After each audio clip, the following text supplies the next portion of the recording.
Hi everyone, good morning, welcome in. I'm glad to see everyone in today. But congrats on the first Doge Master, congrats on the second. Third is still up for grabs, and I quite expected this.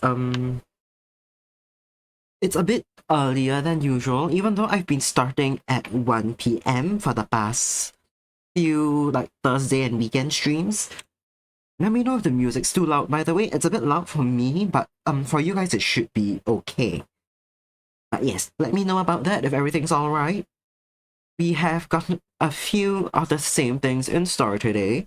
We have the commission for Axoletty, but I am going to be upping the merch grind just a little bit because one of my cons are coming up real soon at the end of the year, and I need some lead time to go produce stuff. Dark dinner? Okay, thanks, Buck. Have a good dinner.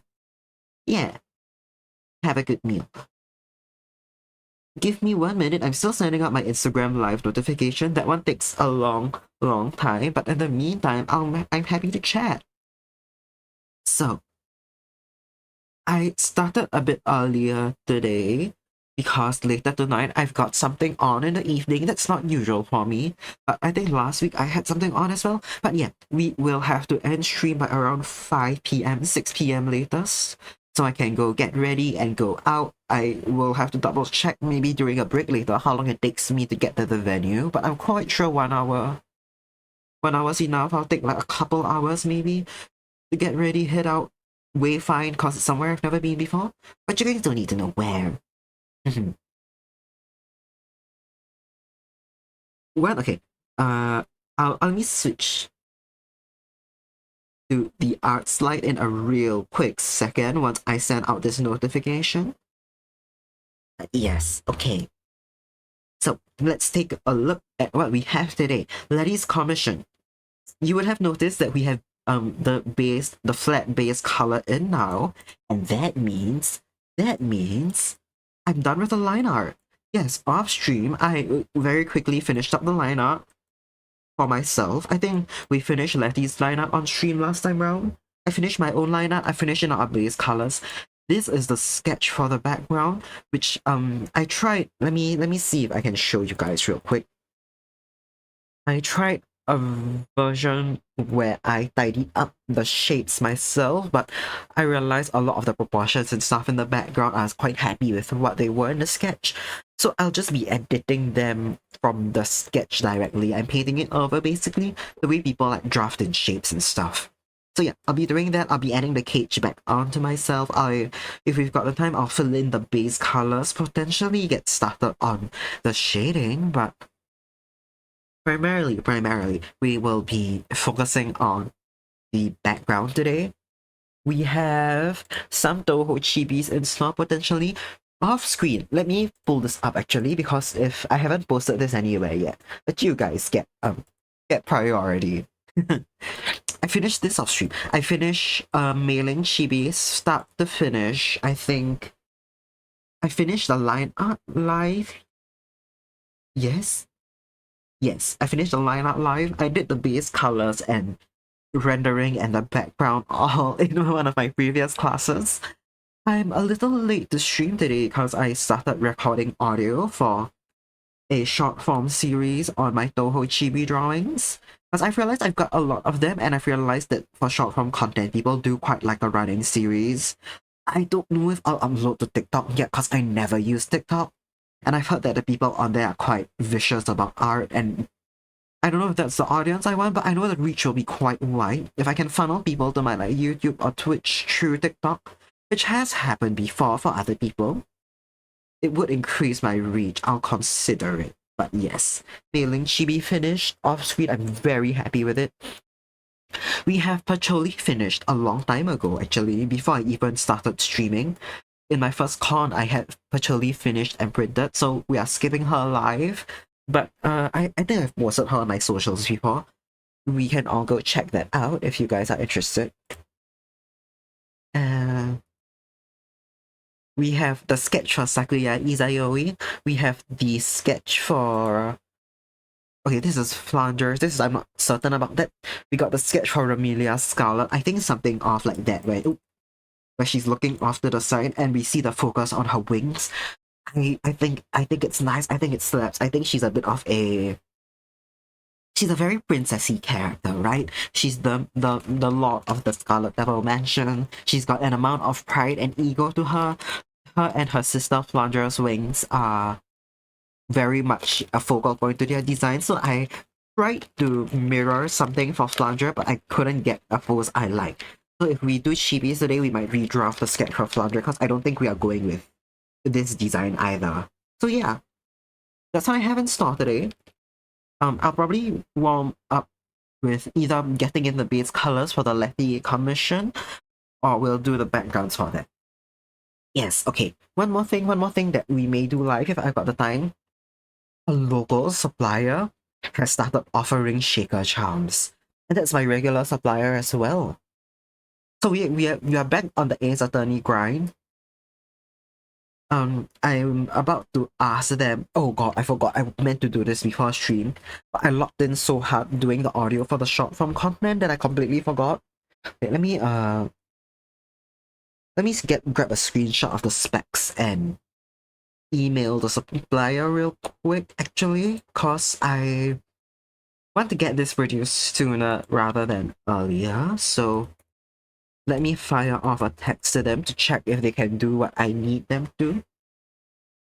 But yeah, okay. If anyone's interested in producing merch, we can all sit together. Sorry, we can all sit together and frustrate ourselves over the background details of it.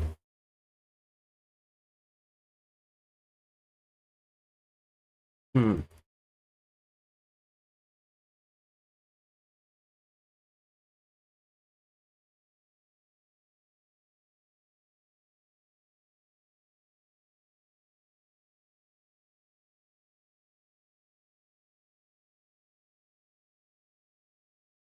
Okay. I'm just going to ask you guys. Okay, I'm gonna explain what I'm doing real quick so you guys don't get bored while I'm typing out my question to the supplier. I want to ask basically if this part of the keychain can be a solid frame so that the charm itself doesn't. Oh, Pan, hello, welcome in. Yes, in the midst of producing merch, and I needed to fire off a question to a supplier. I forgot to do that before stream started, so I'm quickly doing that right now. Yeah. I wanted to ask if there could be a solid acrylic frame around the border so that the shaker wouldn't like fall all the way down, and it will only take up this space basically. Yes, I have my annotated diagram to hit the supplier with so they know what the fuck I'm talking about. And then got a local producer started offering these because I was struggling so hard with just drafting up emails in Mandarin, like business emails with specs and shit. Even with an annotated diagram, I was really worried I wouldn't like get my points across very well. Thing is, I will probably still have to contact a overseas supplier for the little charms inside because I don't think this local supplier can do the flakes at the size I want to. They say they can do 30 millimeters height, 3 cm height, but I was thinking actually that the prison frame or the courtroom frame. Let me unhide the courtroom. Is it this? Yes, unhide the courtroom so you guys can see what I'm thinking about. If basically, where's Francisca? That's Francisca. That's not the Francisca layer though. They're going in here, like probably like up here on the stand. I want them to be closer to 4 cm or 3.5 cm. I don't think the supplier can do that, so I might get these done overseas instead. But yeah.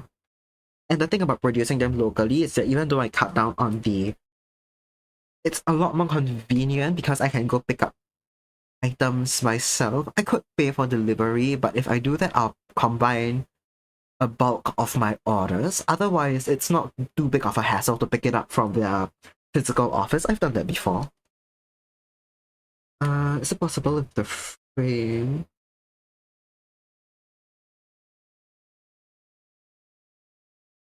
essentially matches?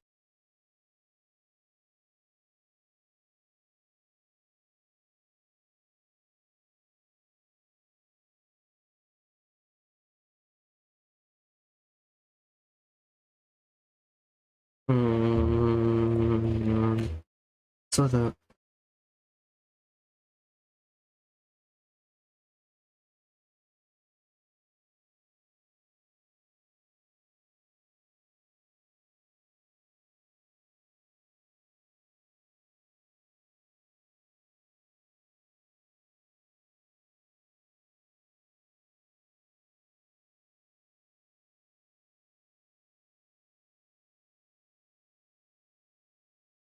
to indicate anything particular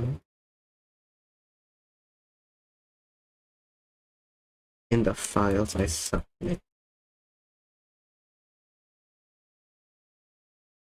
It's possible. Would I be able to?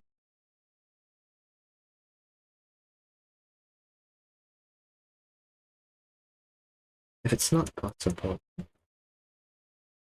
it's hey, yes, I have hounded this supplier so fucking badly with so many bullshit questions over how many months of production for so many cons. And I've done it over like 2 different usernames as well. But like I think if they go to my profile, I'm currently okay. I realized I didn't have to email them because I communicated with them on Instagram in the past. 1 minute, don't question mark. Did I say something? But yes. Yes, I was DMing them on Instagram. I got a much faster response than through email, so just the effect I just have hounded. What's wrong with that? You have not seen the amount of bullshit questions I ask a supplier. Because the thing is, right, the thing with printing is that you once you print it, it's kind of fucking set there. It's kind of set in stone. I need shit to be accurate. I want it to look good. I want it to be accurate. Oh my god, Vivi! Oh my god, we've got a raid! Vivi, welcome in! Raiders, welcome in! How's everyone? How are you? How was your stream? Nice to meet you. I'm Kuva Kusavana. I am a mangrove elf and a scion of the forest. I'm really happy to have you guys in here. What was you guys playing? Real quick. Let me get my shout out for Vivi Axolotl. Vivi tends to stream earlier in the day, so I don't always get to catch her live, but she's always a joy to watch. And we played Jackbox and Okana's server a while recently. She's a joy to have around. By the way, Raiders, where's my manners? If you have to raid and run, and I know streaming takes a lot out of you, please feel free to do so. Yes, feel free to lurk, feel free to hang out if you wanna, but if you gotta go, I really understand. Take care of yourself. Other than that, yes, welcome in. I'm so happy to have you here. Vivi, how was stream? Did you guys have a good time? You guys are playing Home Safety Hotline. Ooh, I've not heard of that one before. What's it about? It's great. Yeah, that's great to hear. Quality houses. I was talking about burning Fae with a flamethrower because you don't understand their mystical ways. Can you catch Fae with flamethrowers? Is that even possible? Will they let that happen? Ooh, I'm so sorry, by the way, everyone. Ads are going to start soon. If you're trapped in ad jail, let me know. So sorry about that. Ooh, PV says what's it called again? Home Safety Hotline. It's really good. Nice. Nice. What kind of game is it actually? I've not heard of it before. But yes, let's right, Vivi, Axolotl. Yes. We are drawing axolotls right now as well. This is Axoletty. Some of you may be familiar with Axoletty. She's another axolotl, if I'm not wrong, in the same circle as Vivi, like a lot of lottles. And this is a commission from her, where she's got me trapped in jail, but I haven't drawn the jail cell yet. Yeah, we got axolotls on screen and lottles in chat as well. Vivi says you take the role of a 90s call center rep working at a company called Home Safety Hotline. I see. Ooh, that is certainly a premise. Sounds like a fun one. It sounds like you have to select anomalies that fit the issue the caller has. Can be something simple as bitbugs or something strange like hops, sprites, trolls. Ooh, that is okay. That sounds really fun.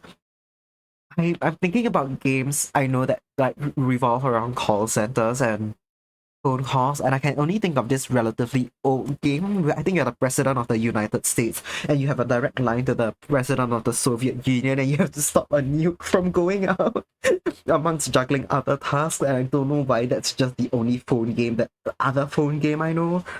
Yeah, this sounds like fun, don't you? Question mark. You heard me. You heard me. Cold War era game. PS, like PS2 style graphics, I think. We could do it live one day. I love yapping about the Cold War. But no, home safety hotline with funny little things like Hobbs and Sprite, that sounds like fun. Oh, it reminds me, I watched someone else play a game where there's like strange human like shapeshifters that aren't human, that and you work as a building security, like to a residential building, and like you have to check to make sure the people coming and going are actual residents and not shapeshifters. And it can be some really small stuff like a mole's on the wrong side of someone's face, or someone's ears are slightly lower on their head, so like they're just covered in blood.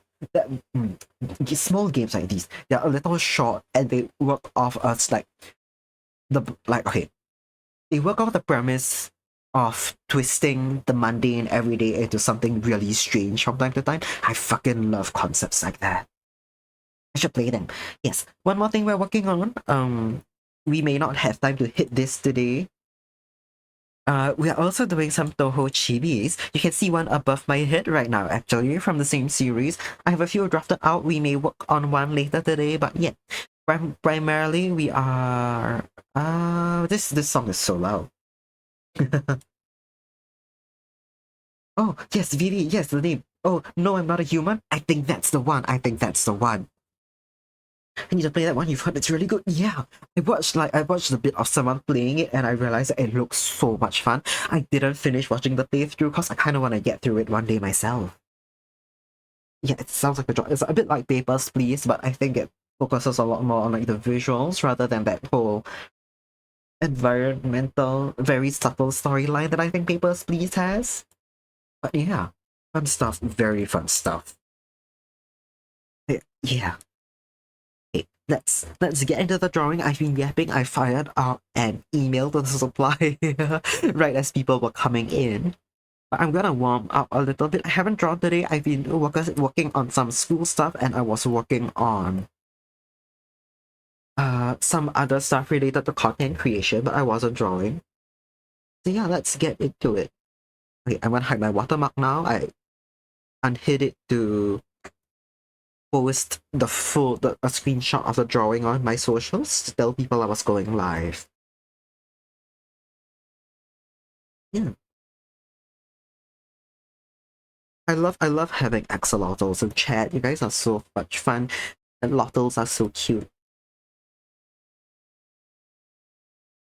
If I had a personal connection to the animal, I think it would be really cute if I was a lottle, because so many of my friends are lottles. That's me so for real. It would make sense, but like yeah, it's one of those animals I find really cute, but I've had no huge personal connection to, especially not before I started streaming.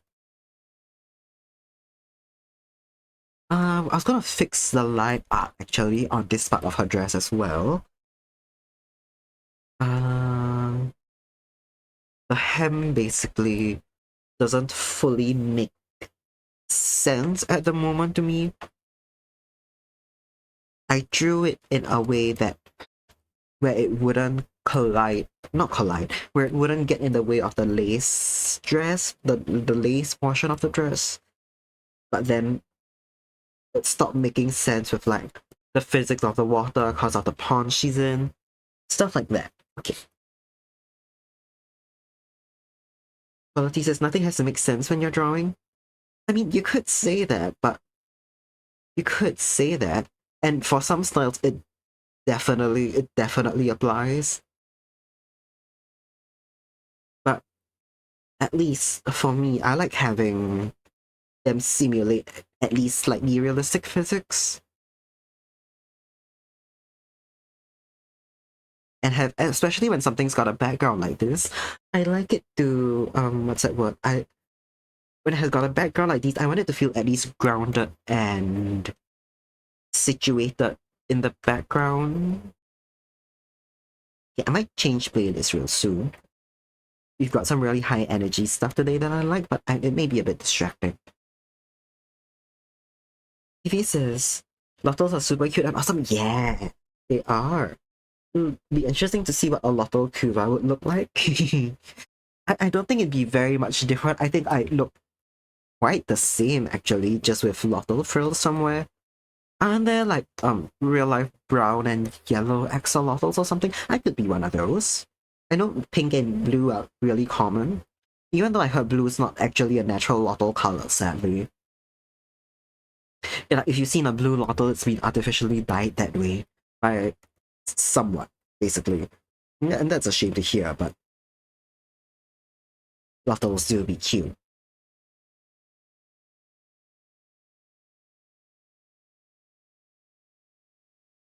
It's better when you can hide something that doesn't make sense inside the image.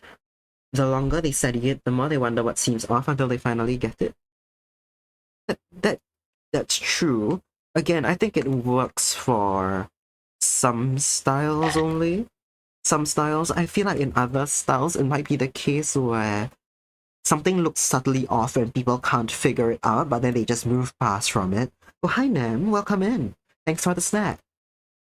That's right. If you are new here, and we may have some new faces in from the raid, I have a daily check-in where you can give me a little snack of lotus seeds, and if you collect enough of them and enough channel points, you can redeem art from me and upgrade it, basically. The redeems for my channel point art are a loose doodle and a colored sketch. They're all bust up, but feeding me and getting podium will allow you to upgrade them into bigger sizes. By the way, Nem, I think third's still available. I don't know if someone's gotten third already. Oh shit, someone has. Okay, did I miss it then? Did I miss who got third? Oh yes, that's right. Pen got third. My bad, my bad. I'm so sorry. I'm so sorry for the misinformation. I didn't mean it. Says, did you end up on a time change too? No, it was at least in the schedule I put up on Discord. I did say 1 p.m. I know Thursday I usually start at 2 or 3 p.m. But I will have to be leaving a bit earlier than usual today. Ah!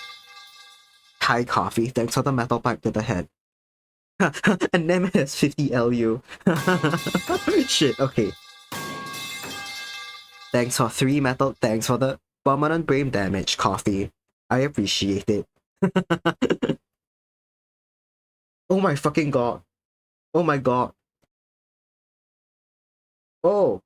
Oh, we got the full colored sketch 3D from Nem. Nem has amassed her points and she is locking them the fuck in. Let's go. Let's go. You hit them.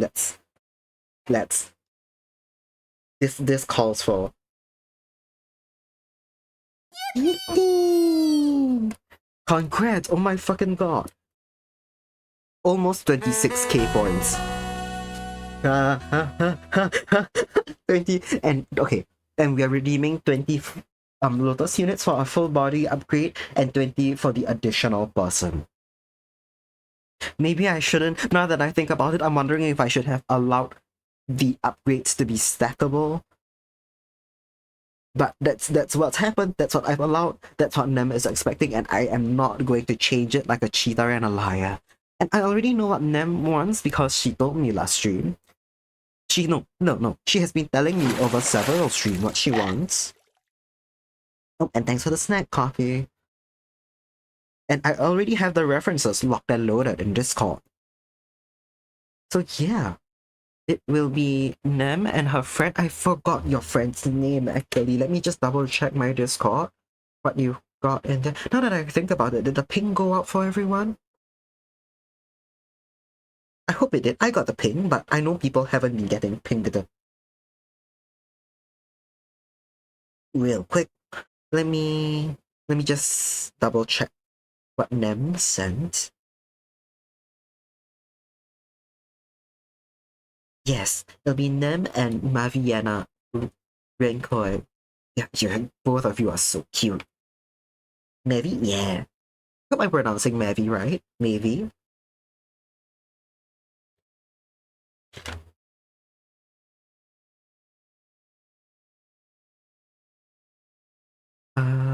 one quick second while I fix that portion. Oh man, okay. Hydrate, yes, okay. Coffee brought like many redeems there. Let me just check what I missed in case I missed anything. Hydrate. Okay, that's the big one I've missed. Everyone take a drink of water right now. I've got room temperature water with me. I've got some warm water as well, but it's quite hot and humid out right now, so we're just gonna go with the normal water. Also, let me change the music. Yes, it's all a bit too loud. For me personally right now, I'm gonna go for what's okay, this one sounds fine. Okay, no, I like this song. I'm gonna go for something I'm gonna go for something instrumental. Where's my instrumental playlist? We could do Toho Lo-Fi again, but I kind of want some piano stuff right now. So 1 minute, 1 minute. My apologies. Let me find it. It's it should not be. I have so many fucking playlists. Oh my god, it's so difficult to find. 1 minute. Nemesis wouldn't blame you for changing it. Yeah, I might do that. I might. Where on earth is it?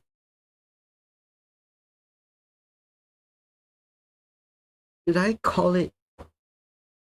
What did I call it? Did I? Is it not my playlist? It has to be. Hold on. Apologies for this. Did I delete it or something? I have a playlist that's just called instrumental music to. Oh, okay, there it is.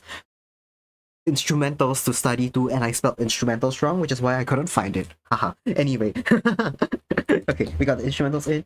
Yeah, I might change it. I'm going to be adjusting the prices of both my comms and the art redeems. I might bump up the colored sketch a bit more, and I'll probably definitely bump up the price of like Lotus unit redeems. Warm water is really good. It is. It is. 19 feedings, 20 from gold medal, 6 left over from silver. Fuck yeah. I will. Okay, I'm gonna go manually subtract your your fed, how many times you fed me, and your gold medals as well. I'm gonna note it down though within my mix it up notes that you actually have this many redeems and feats. It's just that you've spent them on art. Also, I missed a message earlier from Quality, it seems. Like you have to have a grimy, mangled, or broken vibe to them. Ooh, that's a nice aesthetic. It's not something that I've ever been able to emulate myself. My stuff ends up having a really clean and colorful look to it, and I do really like that. I like that aesthetic. That's why I draw like that. But I still get you grimy kind of looks.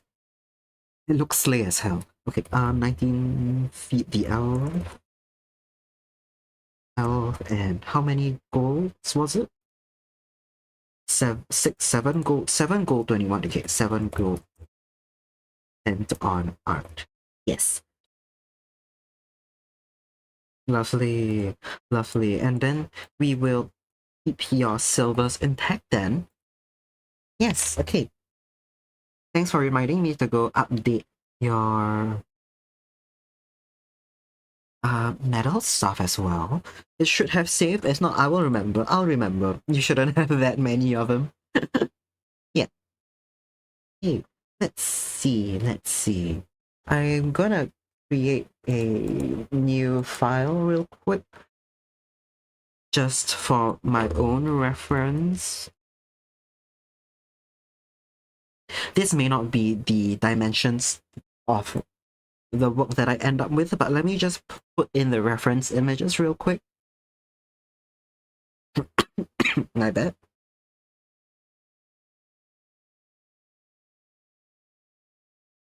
Simple threads, narrative idea of posing, another ref of something you did, 5 seconds of what you did with amounts in MS Paint for a relative idea of what you saw. Yeah.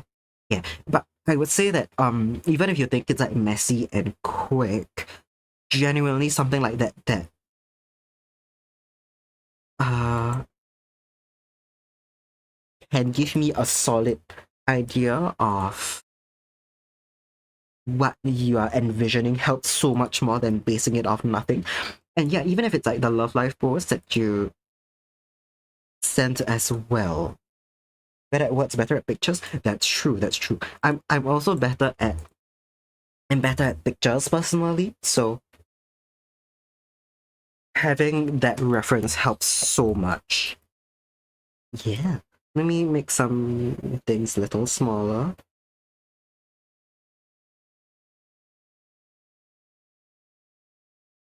Oh.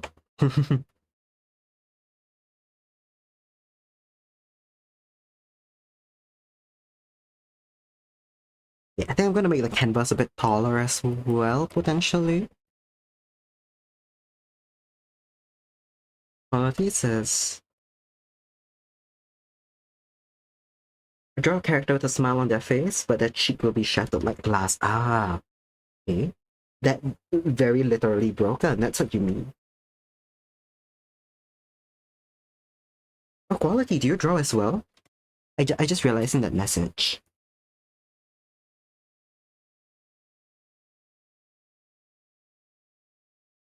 I'm gonna get like probably like a base draft of this today at the very least, like just a very rough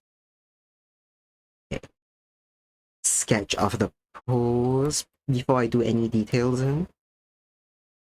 Then we'll go back to Letty's piece. Okay.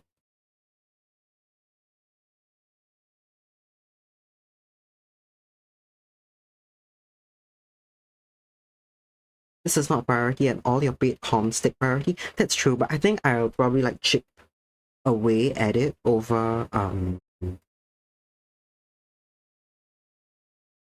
the course of a few streams. And I kind of expected that I'll do it this week anyway, so that's all right. That's all right. I really appreciate the consideration, ma'am. It's so sweet of you.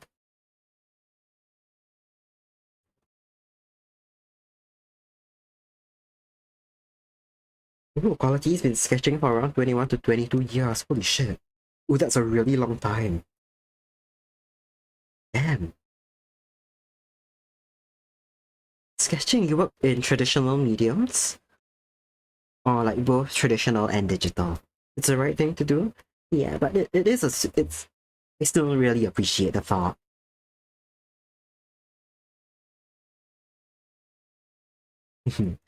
um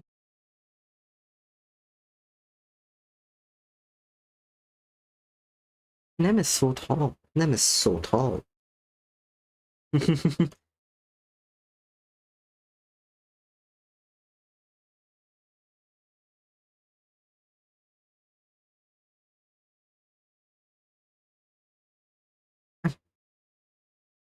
Thinking back, I feel like I'm trying to think now actually how long I spent doing traditional and digital art. I've been drawing since I was really young, like not seriously, just doodling,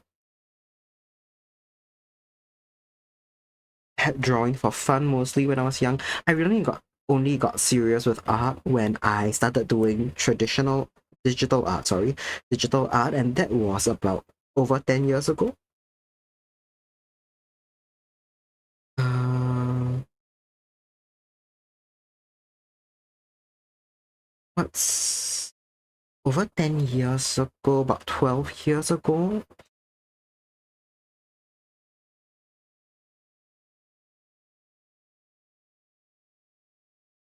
Huh, and then so that I feel like okay, I've probably been doing digital art for longer than traditional though, but it's only post-COVID that I started to do almost exclusively digital art. I still do traditional for fun sometimes, right? Because I have all my watercolors from back then, and I still really love the way it feels. I love the working with watercolors, even though I'm a clumsy little guy.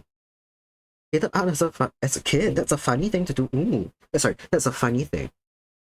Oh, wait, what changed? I'm very curious, Nam. What changed your mind on art? What unlocked in you as you got older that made you really start to like art and then start drawing more? Also, quality says you started with pencil and went to drawing exclusively with pen. Nice, you never use framework. Just draw straight from imagination. I see. I see. That's a really fun way to draw. Drawing with pen is a lot of fun. I know I've heard artists online recommend sketching in pen because then you get a lot more intentional with your strokes and stuff. You don't get to erase everything. Yeah, exactly. It's now got a lot cleaner and more deliberate with pen. You learn either to hide or not make mistakes. Yeah, that's the thing I heard about drawing with pen. Like you start getting a lot more deliberate and stuff. Mm, where's? I'm gonna save this in a folder real quick. Nem redeem.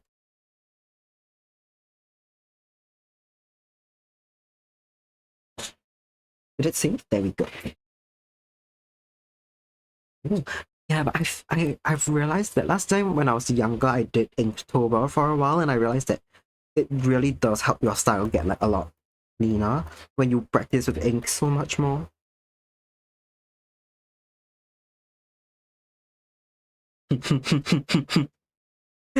All 25k points spent. Hell yeah. Mm.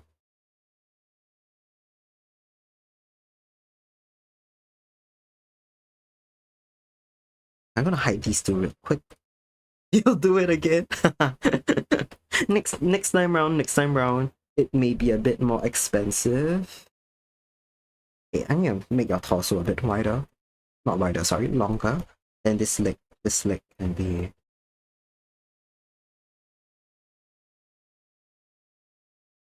I need to shift the weight on these legs a bit more. Oops.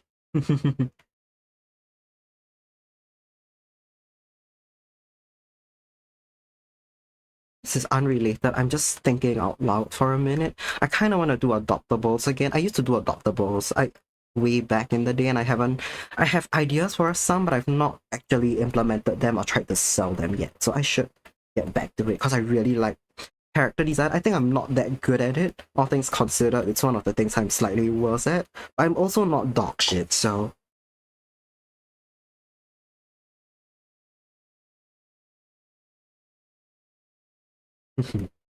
people would hound you for your pen art being off or not looking on model with the human body, but then they'd see your process and it makes sense. True.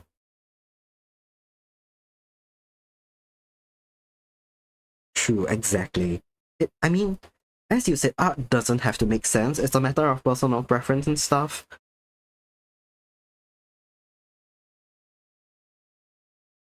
And it seems like you're very much more process driven than outcome driven, and I respect that so much.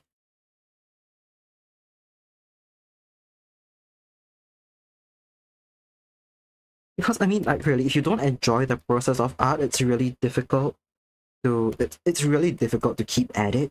And you've been going at it for like what 20, oh, essentially 22 years now. You have to love it. You have to love it if you've been doing it for that long. Also, I missed this earlier from them. 5 to 6 year old Elf, you just hated coloring too. That's true. When I was younger, I never colored anything. I hated working with color pencils. I still really dislike color pencils.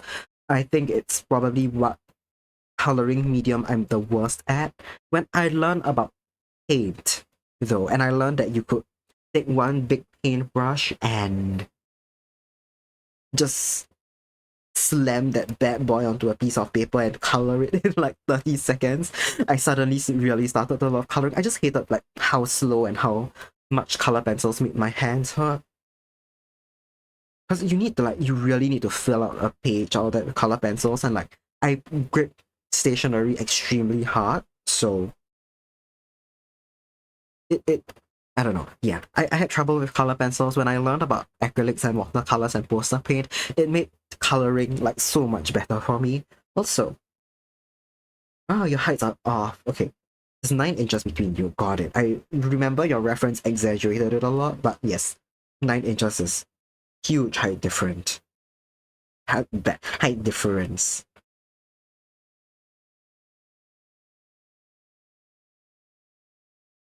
Kuva art medium long? Yeah. When I was doing traditional, my main mediums were watercolor and acrylics. Mostly. And I did a lot of ink with brush pen actually, like the Japanese style brush pens. Oh, what changed was that Nem started doing art therapy. Exaggerated because it's not a small difference. I see. I see. It did just occur to me how long 9 inches is when it comes to height difference.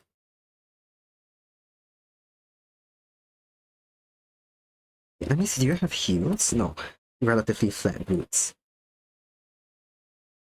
And Poof? Oh, hi Poof.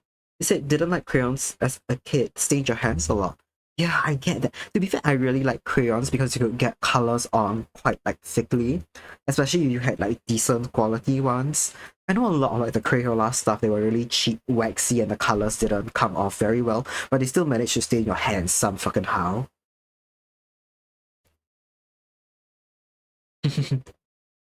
Yeah, I quite like crayons as a kid. Uh, but after a while, I thought they was only something that young children use and they were unserious, so I stopped using them.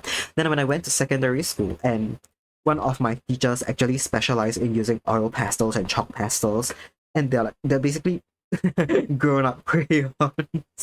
And I realized they look really good, and like being snobbish about mediums is who gives a shit, basically. I, Adults can draw in crayons, children can draw in crayons, and it's all good. Also, okay, quality. Used to study your own art because it was often a slow process. Nowadays, you do simple sketch art. Most of it's concept art. It pisses off clients sometimes. Why would it piss off clients? They hopefully they know what style they are getting into, no?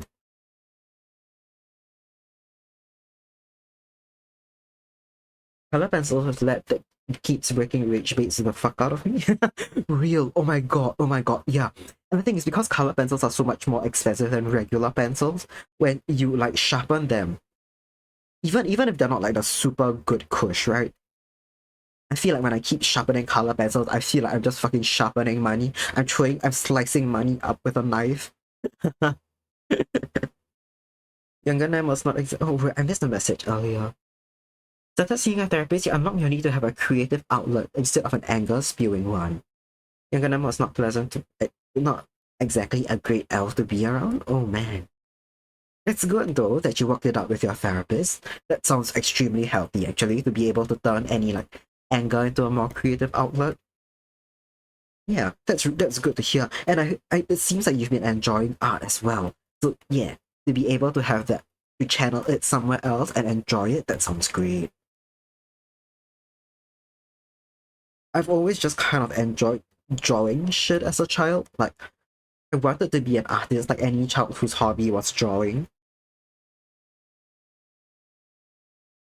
I wanted to be an artist, and then like at some point one of my preschool teachers actually was talking about that there are more jobs, art related jobs out there than being an artist, such as, and this fucking blew my mind when she said it, such as illustrating picture books. I was like, whoa, what the fuck? Like, it was actually news to me despite being at the age where all I did was read picture books. It was like, yeah, as an artist, you don't just have to do paintings that go up in museums. You can draw stuff like picture books, like the books you like to read. I was like, whoa, what the fuck, man? That's so cool. And that was my new dream job for a while. I was like, I wanna draw books and picture books, and I also like writing, right? After a certain point, I really like writing when I learn how to write, and I like to tell stories. I was like, I wanna write, and illustrate picture books. And adults thought I had my life together because it was such a specific dream career that they were like, yeah, you can do it. Holy shit, a child who wants to be an artist and knows what specific kind of artist you are gonna pop off.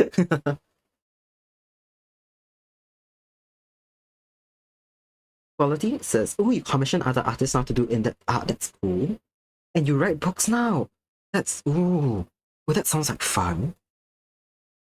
Can you make a request? It depends on what the request is. If you let me know what the nature of it is, if it's something self-promo related, actually, if you want to share your art, if you want to share your books where you post your creative work, I would really love to see it. Actually, now I'm curious. If it's something else, though, if it's something else, it really depends on the nature of your request.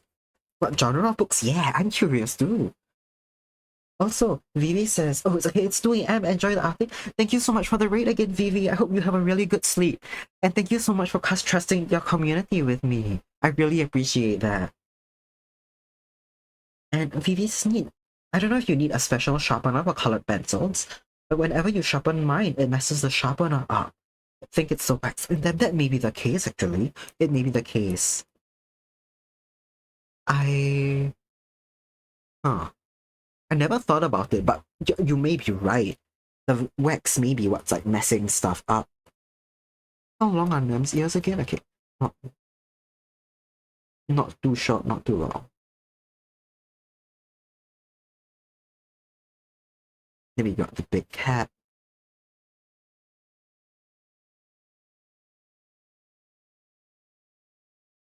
Then I may make maybe just a little smaller.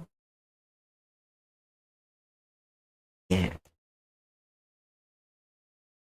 Then head wise could be just a little smaller, but then this neck has to be proportional.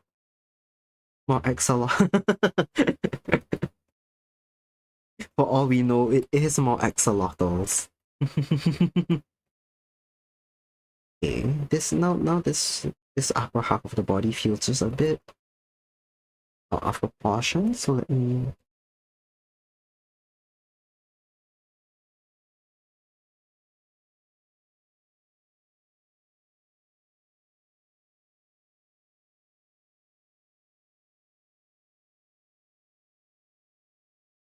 okay, then we flip this bad boy. Okay, not that bad. It's just slightly skewed towards one side. So let me round you to a little bit more. I think Nam is leaning a bit.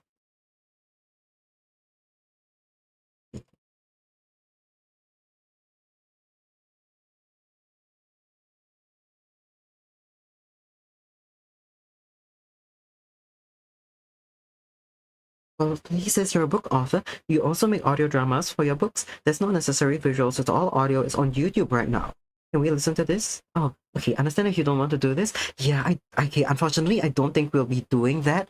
Normally, I don't even listen to music with words in it, with like vocals in it, cause it's distracting when I speak over it, and I can't hear myself, and then people can't hear me.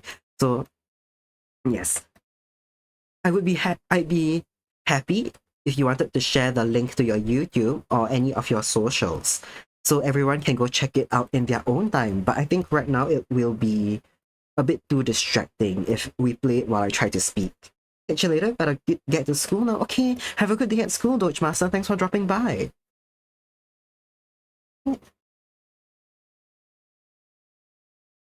Yeah, quality. Feel free to drop any of your social links, and because audiobooks do be interesting. I know there's a market for them. I know people love to listen to them on like public transit or driving, stuff like that. And I'd be happy to check it out after the stream.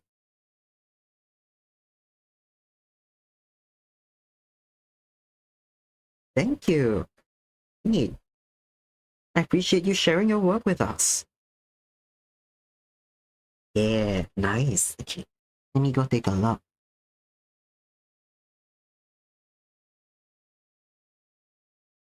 Okay. Yeah, I'll take a look after this. Thank you. Also,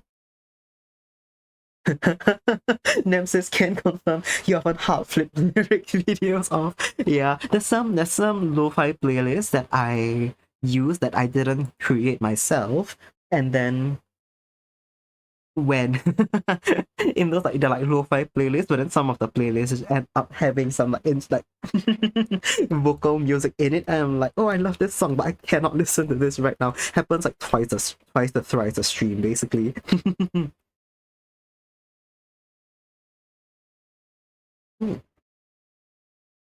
some videos do feature art, but your art is nice. Nice.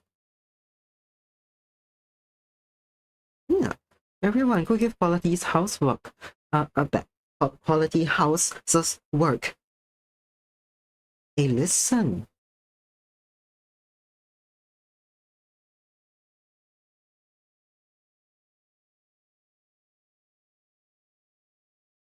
Feel bad for asking, but you figured you should try? Yeah, I do think there are appropriate and inappropriate avenues for asking. I think what you did was perfectly alright. Over here, I love supporting other artists. I love seeing what my chatters cook up. And I'm always happy to help promote, to help check people's art out. But something like a audio drama, unfortunately, listening to it, it's, yeah, that one's a bit out of what I can offer right now. But yeah, I love to get to people about their art and their creative projects and stuff. So that's all perfectly fine. I know some streamers are a lot stricter about what people can and can't share in chat, so it depends on who you're speaking to. But yeah, I'm all good with it. I make this canvas a bit bigger. Let me just draft out this.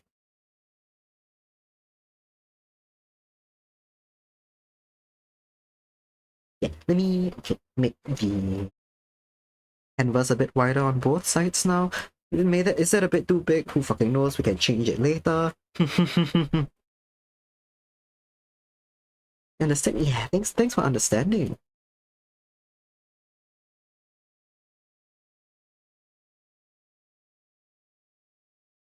I am curious though. Let me just see real quick. What genre do you write? Fantasy, I'm presuming, based on what I see on your YouTube right now.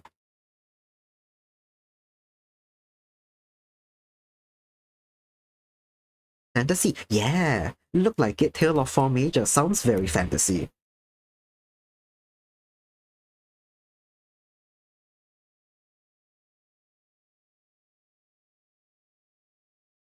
Let me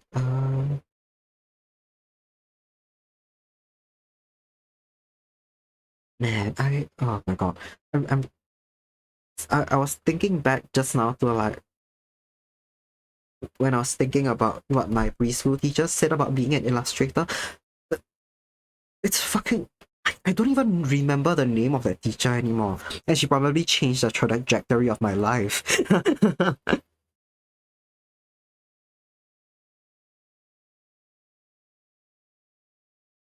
I grew up, even through primary school, I wanted to write books as well. I still have some characters and some like world building stuff which I haven't let up yet. Oh my god. Speaking of that. You guys know that what's her name? Audra Winters, who's on TikTok, who's also a fantasy author who had like a world building a writing project with a world and characters she was building since she was like quite young. I just it just reminded me of a project that I had since I was young as well. And I'm just thinking about how batshit it would be if I tried to release that project without any edits to what it was from when I was young.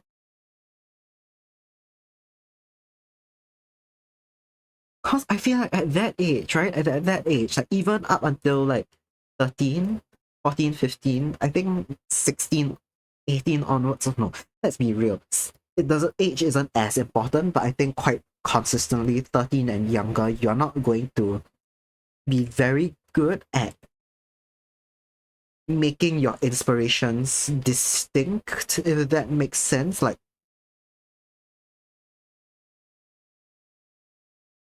the things you draw inspiration from, it ends up presenting itself so obviously.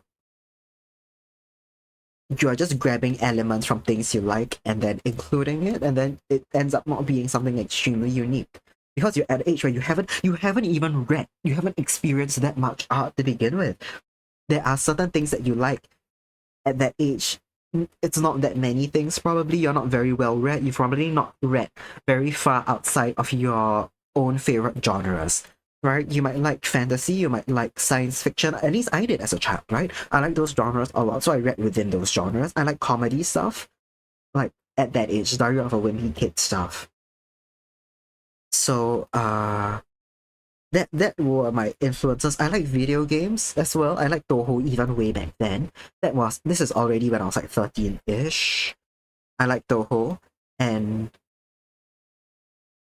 the influences of Toho was so heavy on my own world building projects and the way I designed characters back then.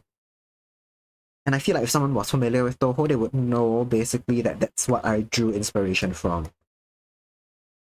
And you also don't think too deeply about themes. I think from like 12, 13 onwards, you start being able to identify when you read, right? Like in class, you're learning literature and stuff. You can probably start to identify themes, but they're going to be the relatively more like surface level ones, the more obvious ones, things like good versus evil. 'Cause I remember even at that age, I was starting to read literature for like older children, if that makes sense. I wasn't YA yet, not YA yet. But when I was 13, let's say I'd be reading things that were written for like 15, 16, but they weren't the YA kind of trope stuff. Just with more complex language and more complex themes and stuff. And there would be some like manipulative characters, and I just would not know what manipulation was.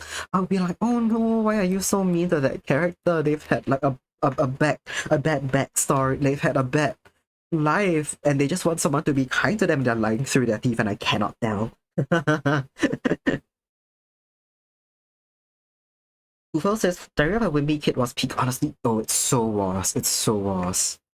Yes, yes, you do. Ooh, Nam, I wasn't looking at chat for a bit. I have forgotten what that's in reply to.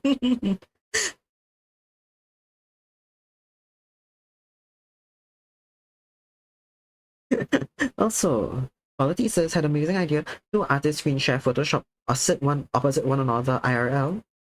They don't share what they're drawing with each other, and they get to see what they create. I don't think I understand what you mean with that, Quality. Especially that last part. They get to see what they create. Toho filled. Yes. Extremely Toho filled. It's great. Yeah, okay. Yeah, I think maybe his hand is a bit too a bit too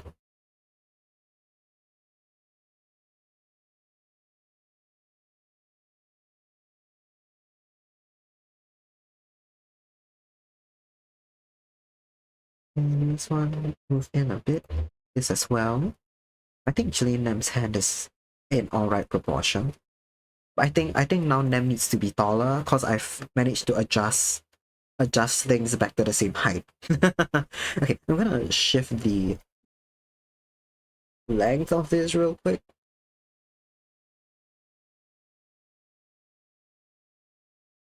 Um,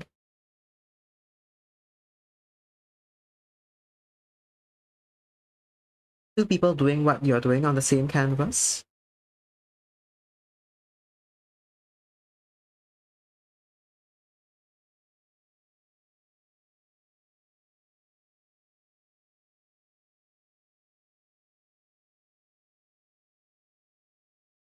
So like drawing together? Question. I still do not fully get what you're going with. I apologize about that. But okay. That exists is called Magma. Is that the hot new app everyone's been using? Because I see a lot of Instagram reels about that, where people are drawing and it's like a same canvas and they get to speak to each other. I think that's a chat though. Drawing on the same canvas. Okay, let's see. Yeah, there are apps for that. I think Magma is the recent one. I remember there being one Draw Pile, wasn't it? Draw Pile that was quite popular, but I haven't heard about it recently.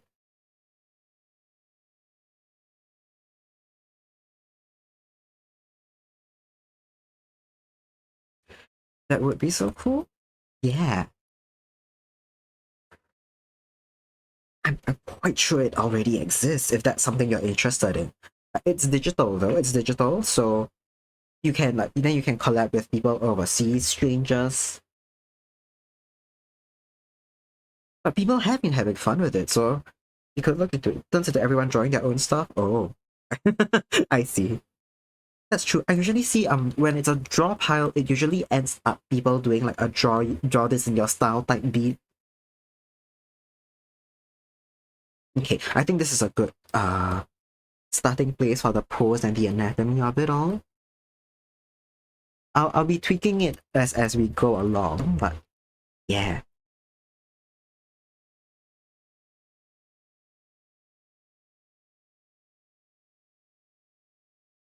Get 10 people to do it, drawing battle royale isn't okay. Is there a mode in Gothic phone that allows it? Because I vaguely remember Gothic phone. You don't draw on the same canvas, but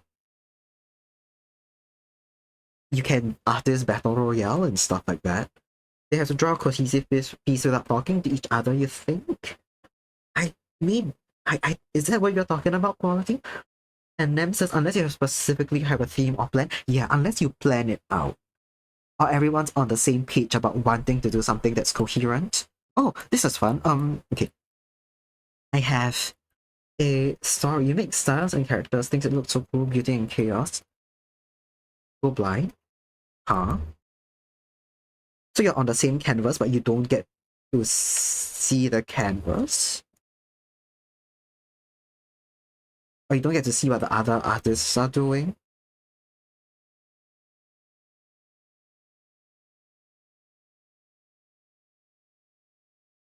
Embrace the crazy, I guess? Yeah.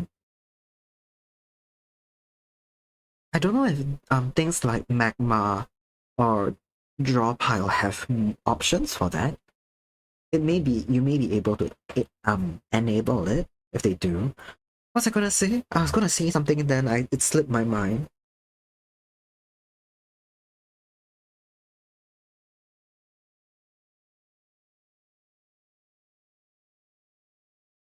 One minute, 1 minute. What's I gonna say? You don't tell them what you're drawing?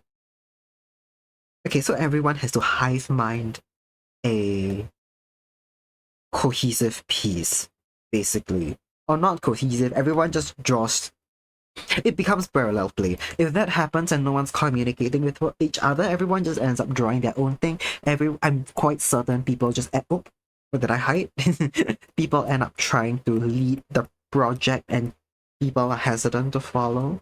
Right, I remember what I was gonna say. When I was younger, the Singapore what was it? I don't remember who organized it anymore. All I remember is that it was held physically at one of our public libraries. But there was this comic challenge where you okay, people sat around in groups of I think 4 or 6. I think it was 4, and we received a blank piece of paper, and everyone was going to draw a comic. We were all given a theme, let's say flowers, and we would have to start off on page 1, and we would have to open a storyline. And we were given, let's say, half an hour, and then we pass that piece of paper to the person sitting beside us, and then we see what they drew on page 1. So they open one about flowers. Let's say it starts with someone at it's a lovely day out, it's spring, someone is on their way to a flower shop, and the last panel on the page is that person in front of the shop. And then you're supposed to continue, maybe is the shop closed? Is it open? Has something happened to it? Has and then maybe I draw that the shop's open and everything's on sale. Wow, what's happened there? But then all of the flowers, we don't see anything exotic like roses. It's all dandelions and shit that you can pluck off the side of the road. And that's like how I continue with it. But then the twist is that the people who continue each page have to try and replicate the style of the original artist. So the person who drew, when you draw the first page, you have to be conscious that you draw a style that's easy to replicate, that's a open storyline. And then when you receive it, you have to try and continue that storyline logically and leave the second page open so that the third person can continue something. And then the third person has to almost wrap up that storyline and leave it to the fourth person to give a conclusion to. Sounds awesome. Make them fall in a manhole and go on an adventure that ends up at the flower shop. Yeah, something like that. But you can't control it, right? So that's your point about people drawing on a canvas blind brought this up, because you can vaguely give directions to the person beside you.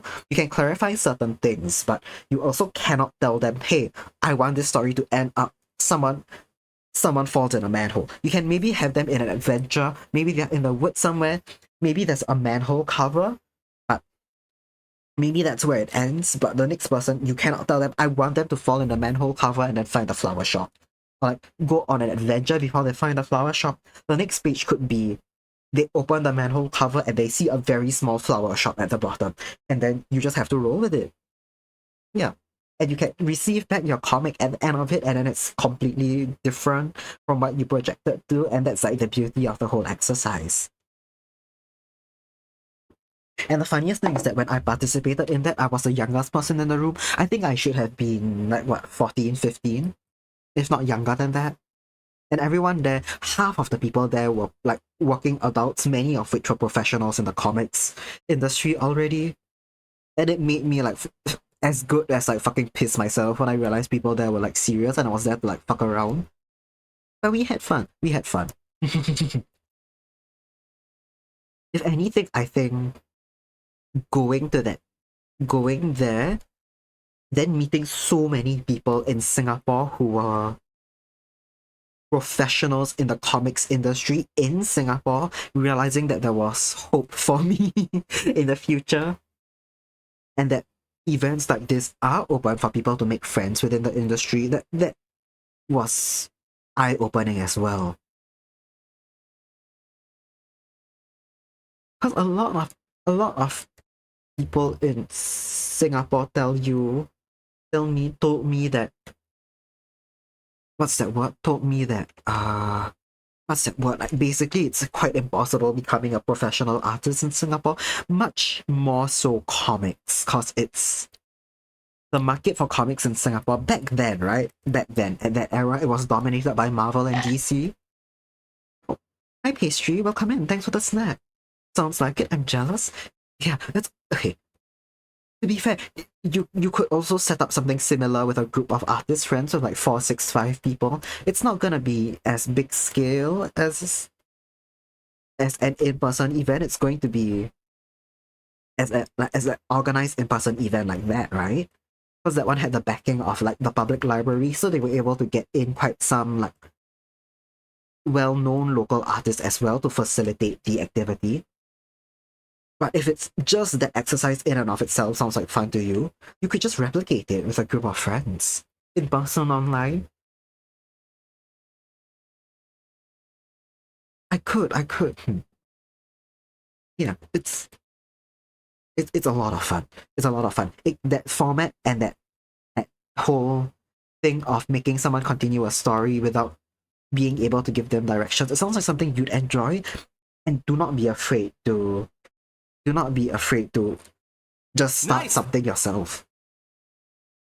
Yeah, pastry. Nemesis, best way to get yourself noticed, draw Yuri. Yes, exactly. Draw Yuri, draw Yaoi. The people yearn for the homosexuals. It's basically impossible. Getting a comic on a noticeable platform was next to impossible in America too.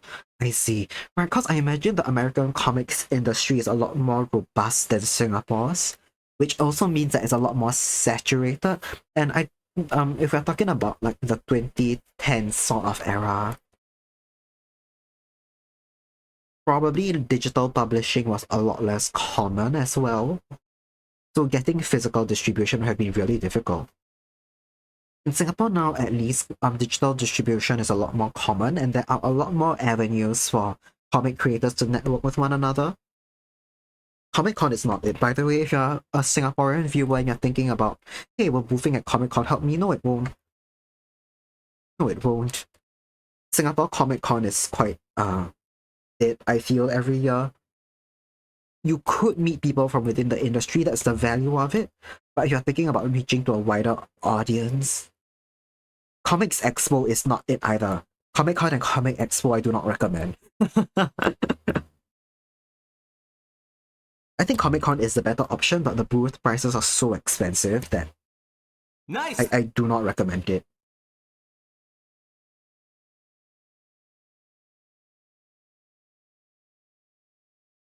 Draw Yuri from DDLC. Draw her riding a four-wheeler and carrying a helmet. I do not know what that is. Four-wheeler like a car, or many things have four wheels. We're gonna have to be more. Like a cart? As you say, carrying a helmet. ATV?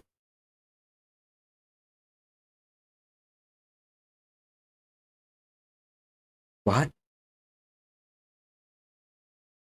I'm gonna duplicate Letty's sketch colors real quick so I can just color pick off from this one layer and I don't have to keep hiding and unhiding the sketch and the base color layer real quick. Hold on. Let me get this up here. Okay. Yes. Yes. The little stunt vehicles that folks ride around and send, like the things that look like jeeps. Is that it?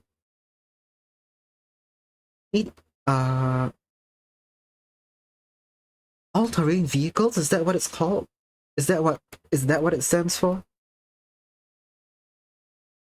And a halbert's a long-handed axe looking item that works too. You could draw Yuri from Doki Doki whatever club, or you could draw women kissing. Right? Who wins? A character with sword or women kissing? Women kissing, sometimes holding hands too. Ooh, I'm sold, man. I'm sold on that. And holding hands. Ooh, we are getting spicy in chat right now. Holding hands, man. Get real lewd. Ooh, it's a bit NSFW of you, Nem. To even talk about holding hands. Ooh, is it the weather here or is it hot?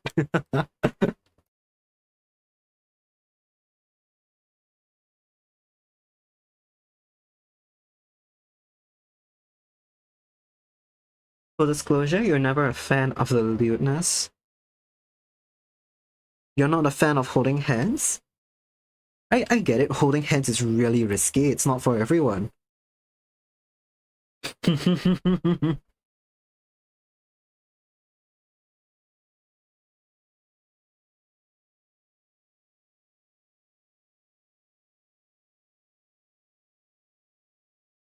Gotta have a reason. You're so right. Oh my god, speaking okay. Oh my god. Speaking of holding hands, I don't know if you guys have seen, I don't remember what video it was. Internet Historian once made a video, and within it there was a segment on men in, I think, was it India or somewhere in South Asia, where men, like families and friends, were very comfortable holding hands.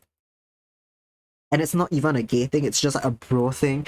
It's and they would like hold hands and walk around. I don't remember which country it was, but I had a friend also from India who said that it's like super common over there, and that once one like it was really similar to the video, right? Like someone in the video, I think it was one of Internet Historian's friends, said that in America one of their relatives tried to hold hands with them in the street, and they were like, bro, like, men don't do that here. Like, that same friend was like, his friend from India came to visit and tried to hold his hands in the street of Singapore. And he was like, bro, we're gonna look so gay. And his friend was like, no, but we're not gay. But we're not gay. We're not gay. Why can't we hold hands?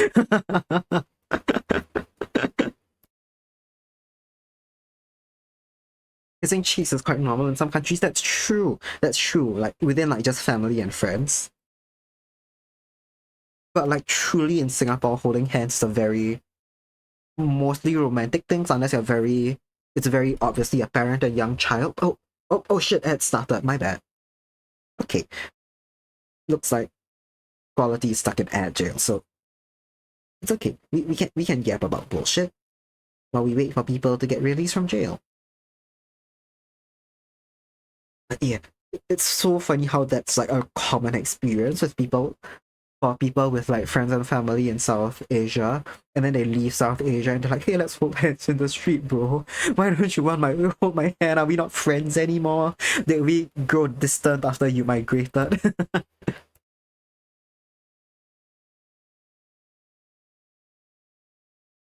It's fun to see. It's fun to see. They keep humming help. Oh, my bad.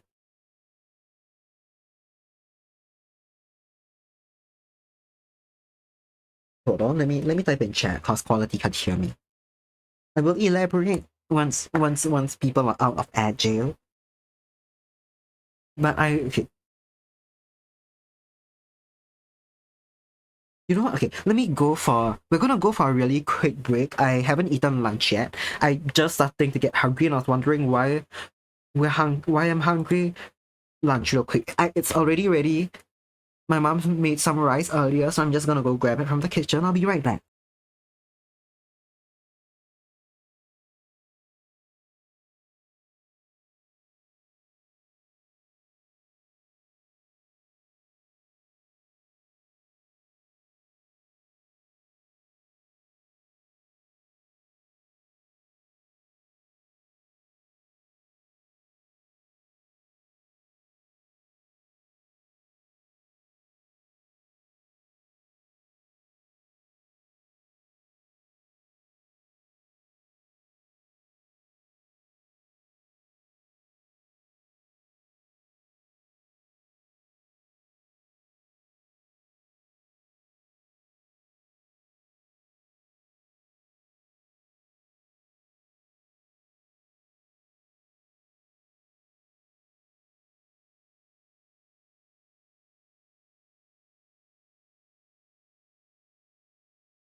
The ads keep coming and they don't stop coming.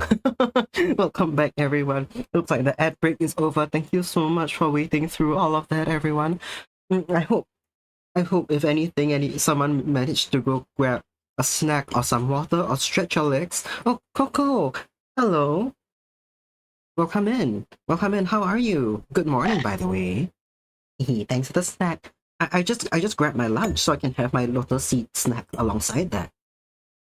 But we're gonna be yapping a little while I eat. It's not gonna take me that long. It's a bit of rice.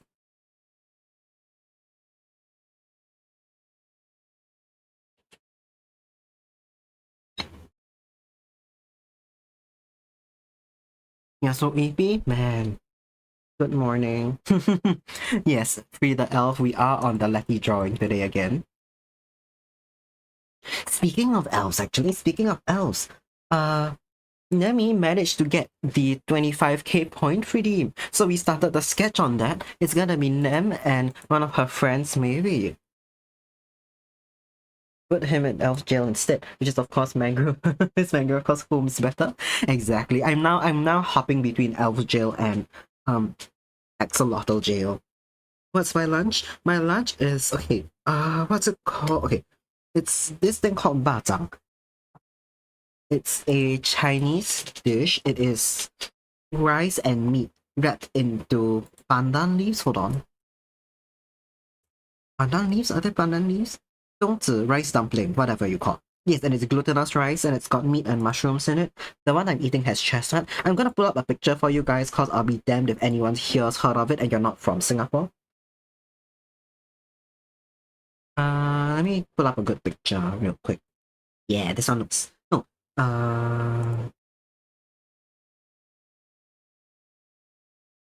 This one looks fine. It's not exactly what I'm eating. I'm eating something where the sauce from the meat has also...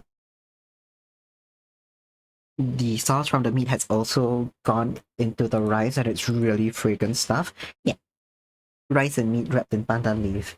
But when Kokone redeem point, unless you redeem last stream and I missed it, which may have been possible, cause I last stream, what, Monday? Monday I was half out of it, I think. Kokone commission also soon. Soon when I finish Lucky commission, it will be Coco time. Pull out the mushrooms and you've got a meal? What's wrong with mushrooms? To be fair, I don't like all mushrooms, but it's something that has to have grown on me over time. But I like the good mushroom. They're really, what's that word? I like the flavor of mushrooms way more than I like texture. They are the devil. I see. I get it. Food preferences be like that. It took me a really long time to start liking mushrooms, but oh, Nem's had them before 9 is... I am happy to hear that.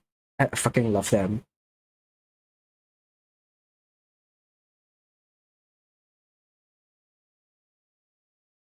One of a family friend have... They are... Coco doesn't like mushrooms either. Really? Oh.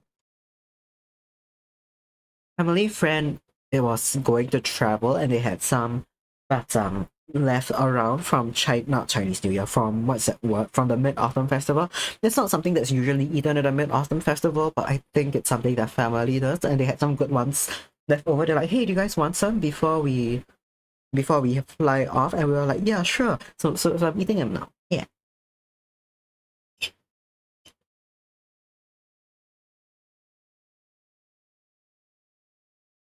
Could you eat mushrooms around truffle? I guess that's true. Truffle would be upset. I get it.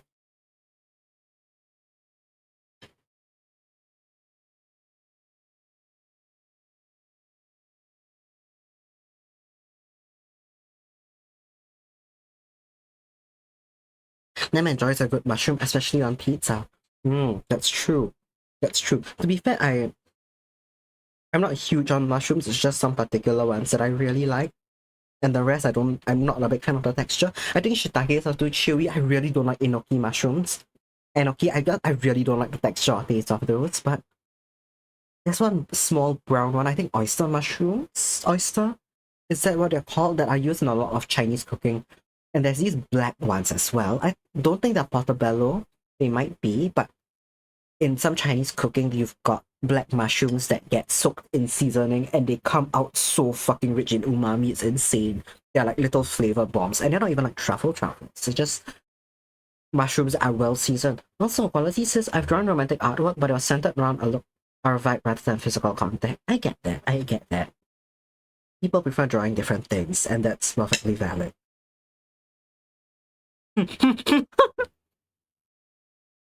Nem.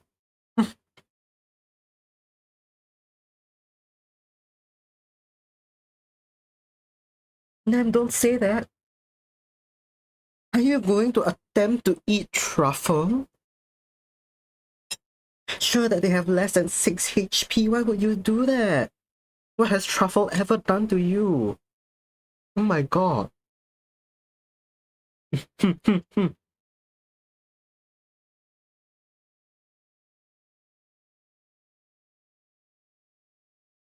Nothing yet? Yet, what do you expect little truffle to do to you?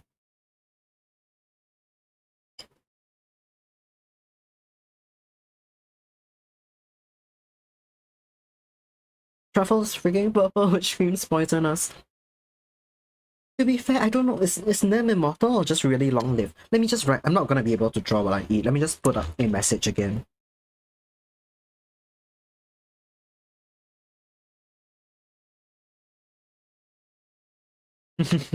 Okay, is that clear enough? Let me just circle back to my OBS. Okay, yeah, close enough. People can get the message. Your cat named Truffle, so it's a very concerning subject for you. Truffle is the name of one of Coco's mushrooms. She sent not one of Coco's friend. There's an emote up here. Truffle.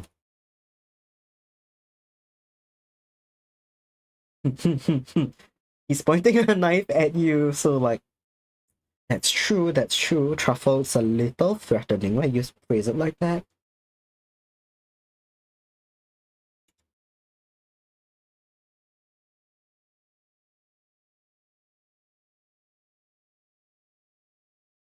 Names definitely at least long live. Haven't decided if you are immortal or long lifetime. I see. Okay, that makes sense, but 100% at least elvish standard of a dog. Okay. Yeah. But what's I gonna say? Can poison kill you? I know some elves are quite resistant to that.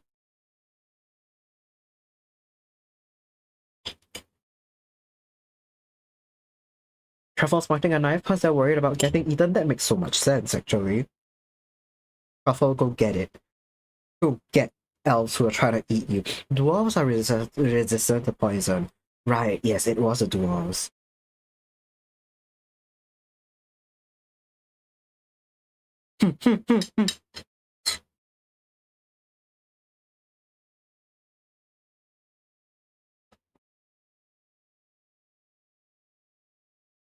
What do you mean Truffle was never at risk? You just threatened to eat them. You are the risk to Truffle.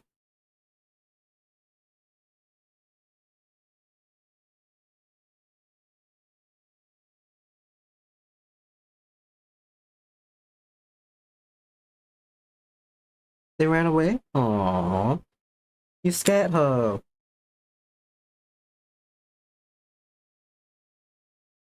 Nem said you eat a mushroom, just not friend mushroom. I see. So what you're saying is that you discriminate, huh? No, kidding. You're saying that your respect for mushroom life is on conditional basis. I see.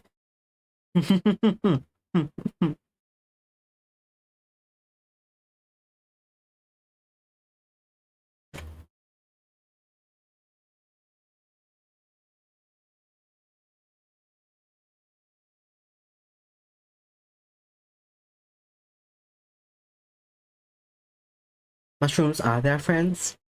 Exactly. Are not all mushrooms friend mushrooms to you, Nem? Hmm. It reminds you should have a tiramisu cup. Ooh, that sounds nice. I'm imagining it's like a little cake in a cup.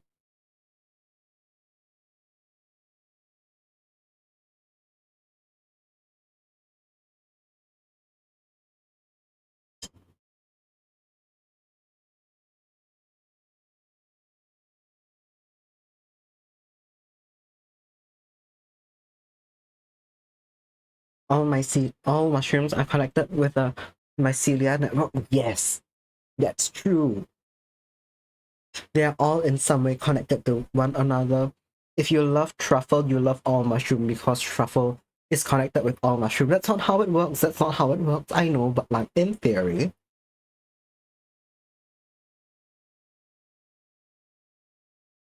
To be fair, I'm connected to my mangrove home. The little leaves on my head are from my home. I should be connected to my home mycelia network too, actually. I know that mycelia network has been cut off from the rest of the world, but it can send us messages from throughout the forest.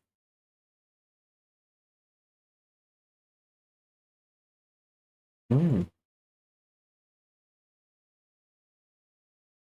It's a little tiramisu in a glass cup. We buy them when they're on sale at Redacted Store, then we wash them out and use them for candles. That's so smart. That's so smart. Also, that sounds so damn good. Holy shit. Little tiramisu in a cup. That, oh my god, that sounds good.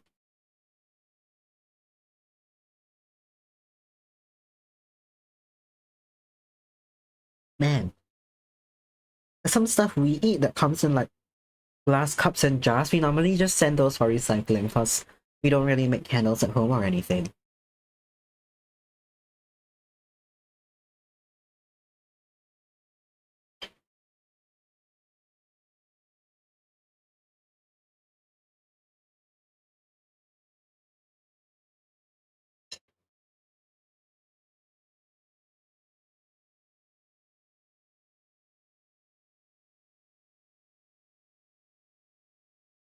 Only complaint is that you wish it was bigger. Yeah, I get that. I get that.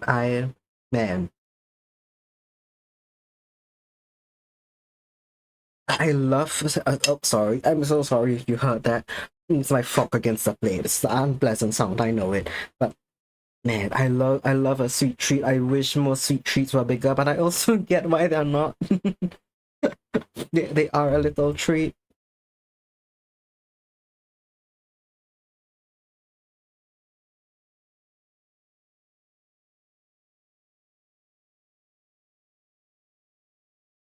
Unless you mean like it's stupidly small and like so not worth the price, and that's the only reason you only get them on sale. Cause I can envision that too.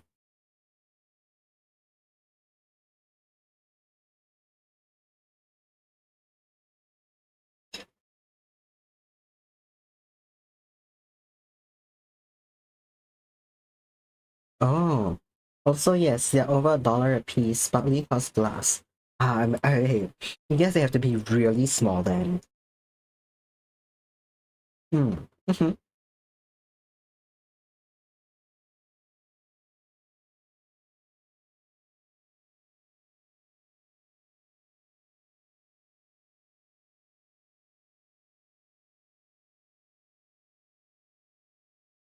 Hmm. Normally they're more at 11. Oh man, oh that's a huge discount. Yeah, I see what you get. Why you wait for them to go on sale? That's so wild. I guess yeah, partly cost glass, but still. Man,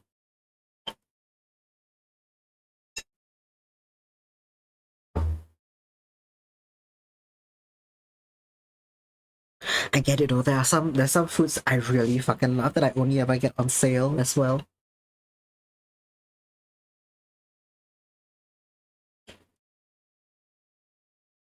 Glasses are perfect gift size. Ooh. Also big that you're like, look, this lasts forever candle. I didn't know what to get you. Oh my god.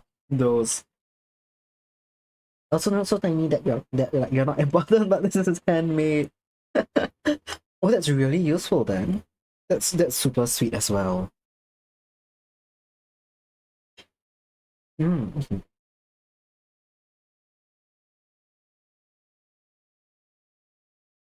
I'm imagining somewhere between something bigger than a shot glass, probably. Definitely not tea candle size. Definitely not tea candle size. Definitely not everlasting candle. Probably somewhere between like a shot glass and a regular glass of juice, like short, but yeah. Probably like thick circumference similar to a glass of juice, but like as short as a shot glass, maybe.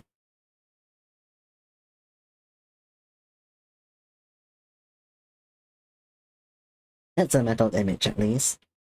Didn't pick Atelier just to be in your name just cause you all you did was art. That's true. Do a lot of what's that word? Craft stuff over there at the atelier. Okay, I have finished eating. I'm gonna go clear my plate and get a little glass of water, so I'll see you guys in a couple minutes, Kim.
Okay, welcome back everyone. Um, I'm back.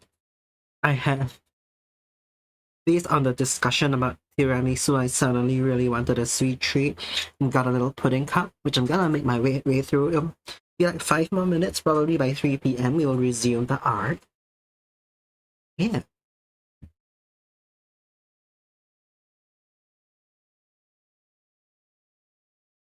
it's like a small little cup of orange pudding with some, I think, aloe vera jelly in it. Yeah. Pudding? Yeah. To be fair, it's not the I know some Western puddings are made with egg or something. This one is closer to a jelly. I don't even know how to describe it. It's like it's more like a jelly, but it's also not just a jelly. It's agar-agar based, definitely, right? It's like vegetarian friendly, but also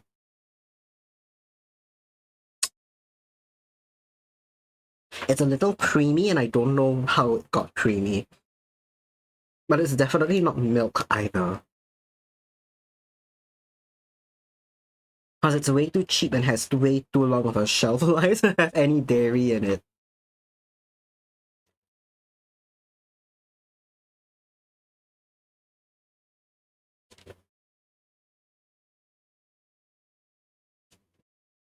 Maybe coconut milk, but I don't taste it.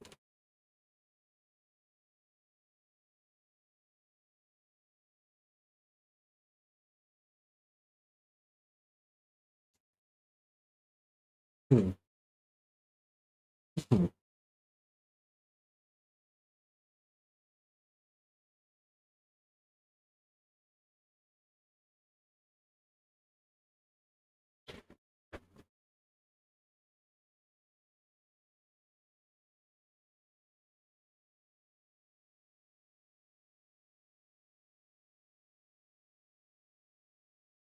Coconut maybe. Let me. Okay, I feel like it's a different thing. It's a different texture to coconut. Let me just check actually if it's that. No, it's a different. It's a different texture, but I think there is coconut inside. It's just not the base of the pudding. Yeah, there's bits of aloe vera and coconut inside.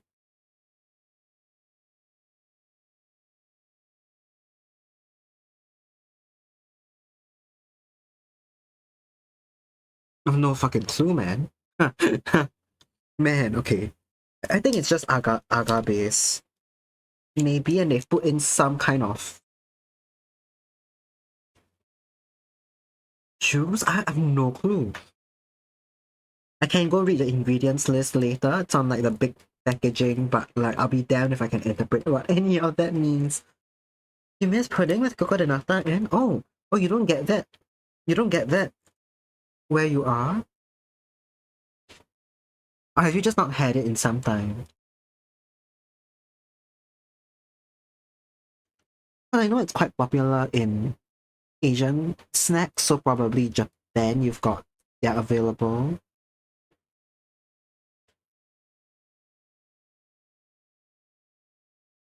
They're really popular in Singapore. I'm not sure. I think Thailand, I've had it in Thailand before, I think, alongside other like little toppings in ice cream and puddings.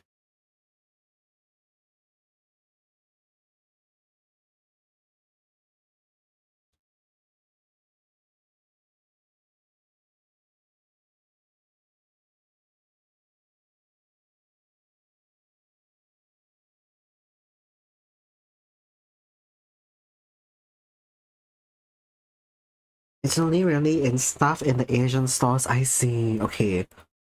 It's still available, but not widely, so okay, I get it.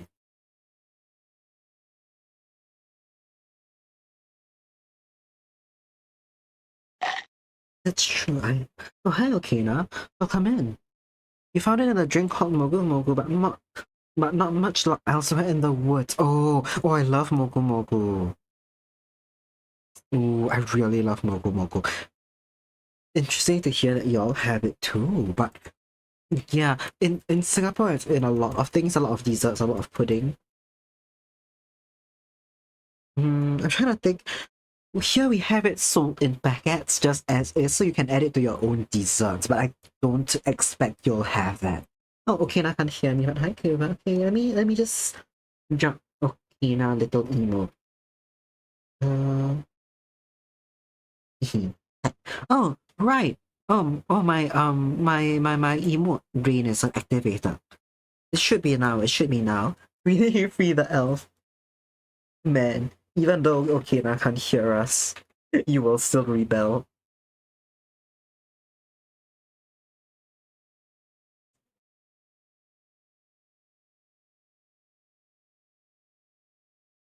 We talking pudding? Yeah. I think Okina's in class right now, potentially. I know Thursday she's busy to hell, so she may be in class.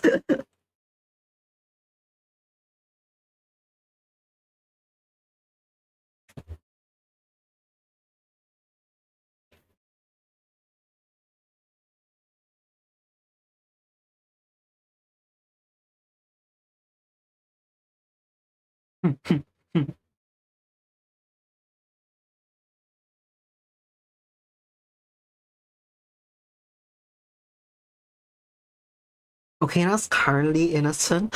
Okina's currently not got me in any jail or in axolotl mines, but yesterday she asked, "Hey Kuva, will you be free to draw winter art for me?" So like I may be back in the Okina mines real soon. Go watch Mogo Mogo get popular in real time. Ooh. Are they not a relatively recent product? Okay, no. Actually, yeah, they're not that recent. I think they've been around for at least like 3-4 years now. At least where I am. If not, I've never noticed them before that. No, actually, I think even in COVID it was available. I just never had much of it.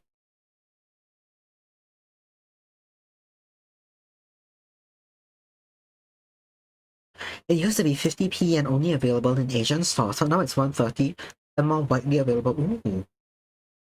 Ooh. Okay, it sucks that it got expensive. But at least it's widely available. Question mark if that's a good thing.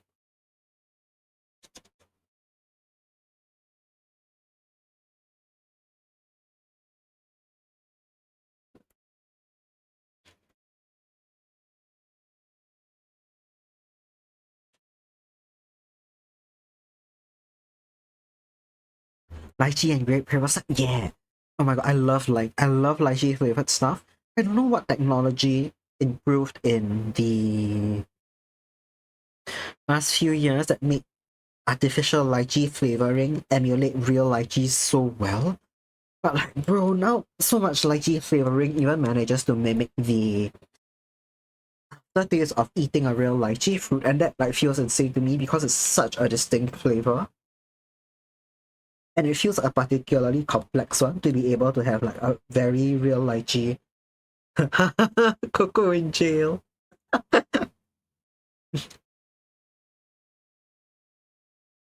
Oh my god, wait, how do I let you out? It's not giving me the normal options to let you out. Give me 1 minute. Wait, how do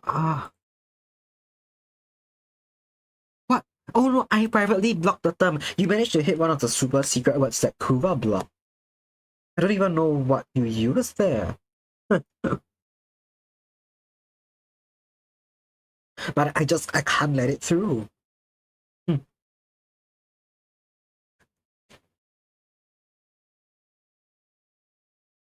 I'm assuming it's something along the lines of you're such Coco in jail. You're such a big fan of lychee. It's probably down that line, but very using a real exaggerated word for it.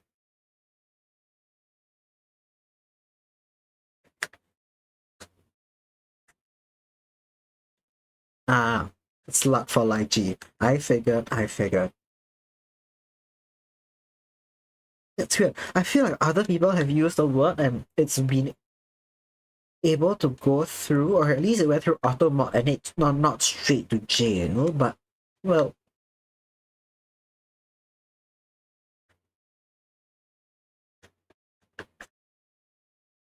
you broke out. You gamed the system. Punctuation always kills filtration systems.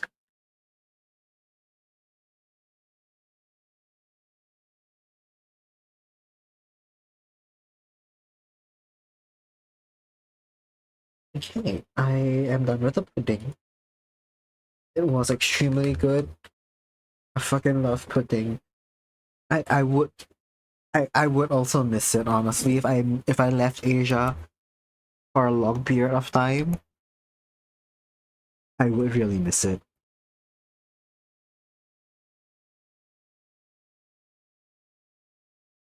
And I haven't hmm,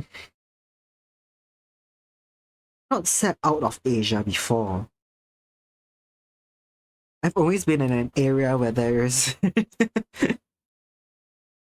food that's at least familiar to me. I'm just trying to picture. I've had friends who've done like long exchange semesters in Europe, and they complain about the food every time because it's expensive and it's very different from Asia. And if you don't cook and you eat out, there's not a lot of greens inside the food.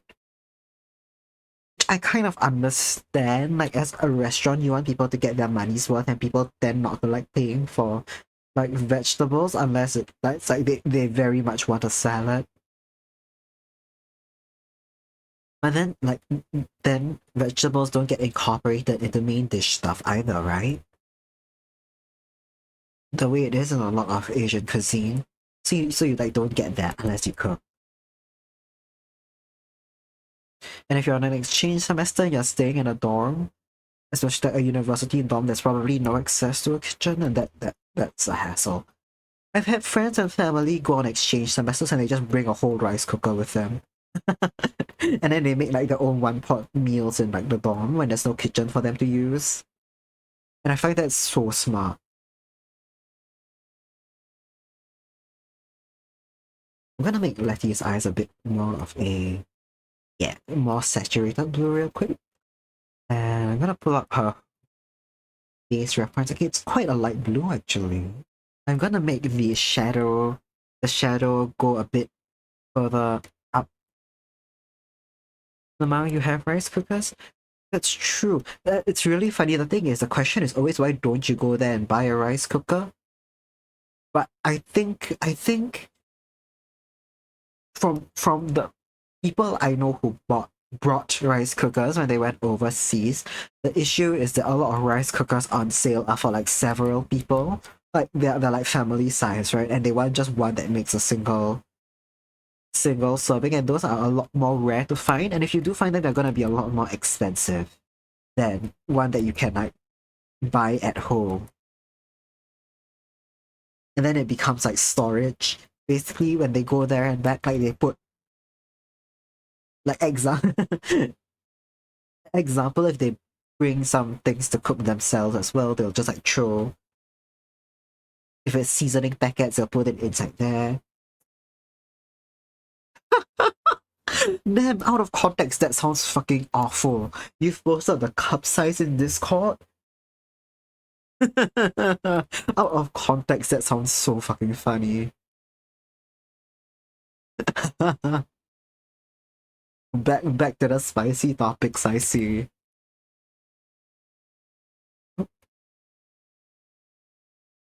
We needed to check the Asian supermarket. I see. Yes, I see. To be fair, I think double D. Yeah, it definitely depends on where you're traveling to. If it's somewhere with a bit more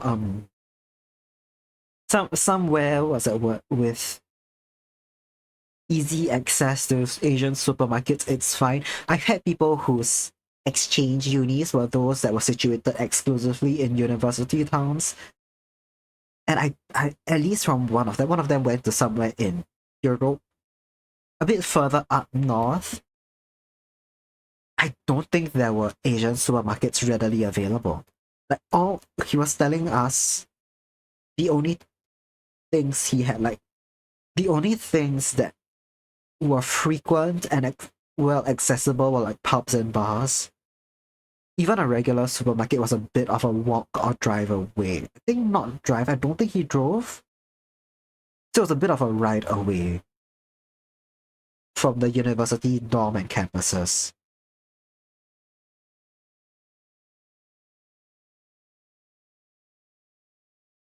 No, Elves are known for being particularly busty, they're not. Isn't that like a personal... Doesn't that just depend on the specific elf as well? I've not heard this before about elves. To be fair, I am a mangrove elf and I'm very cut off from the wider Western elf lore, of which there's a lot because there's a lot of Western elves. I am my own homebrew. I am my own homebrew species of elf. The only elves I've had a lot of, not a lot of, I have knowledge on is the token elves and not the wider literature or mythology on elves. So I can't speak for everyone here. I can speak only on behalf of myself, Kuva. When you're workshopping your model a bit, that's something you hard changed to ensure you didn't overdo. I see. Oh no, you didn't really like the boot. So you immediately shrank that. Oh my fucking god. Oh my god. That's so fucking funny. I get it though. I so get you. Elves? Yeah, we're talking about elves. Me, Kokone, and Nemery, whose display name is Atelier Luciera, we're all elves.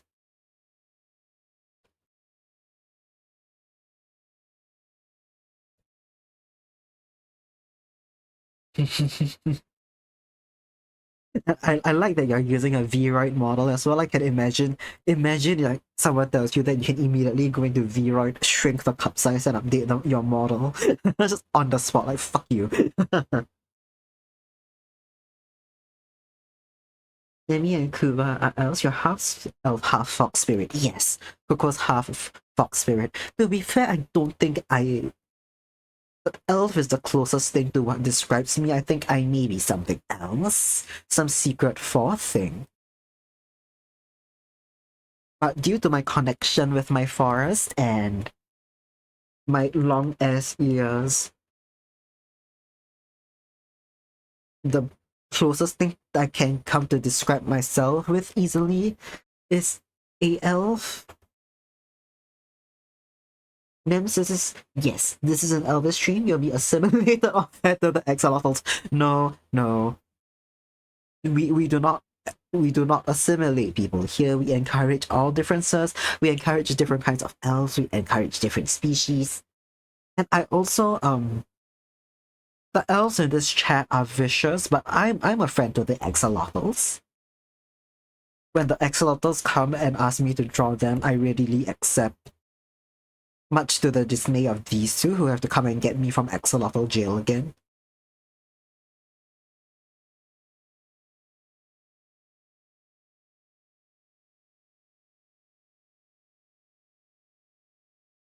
Qualities books as elves, they're the smallest faction, hold a lot of political power within the large lore of the book. I see.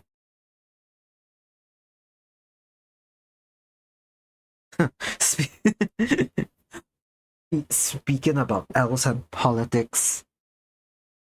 No, I was gonna make a joke here about my political science major.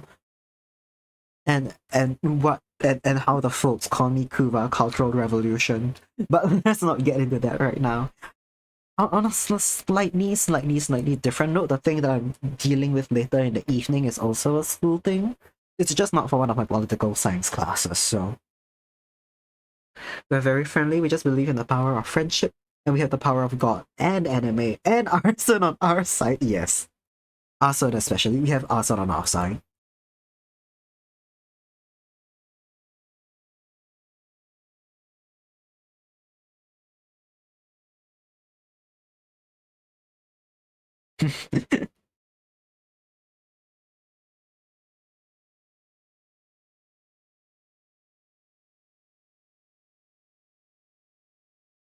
You know why they call you a creature? Stop going back to your toxic ex, the axolotls. They're not my ex. We're still together. Me and the axolotls have a perfectly healthy working relationship. And actually, the person who calls me creature the most genuinely is Watermelon Rowlet, who's a Rowlet and not even an axolotl. And okay, Axoletty started it. Letty started it, but Mare, who is a duck, and Melon, who is a owl, Rowlet, owl, whatever, is the one who called me creature the most. So if anything, we should be taking up arms. You should also be taking up arms with the avians. But the avians love calling me creature.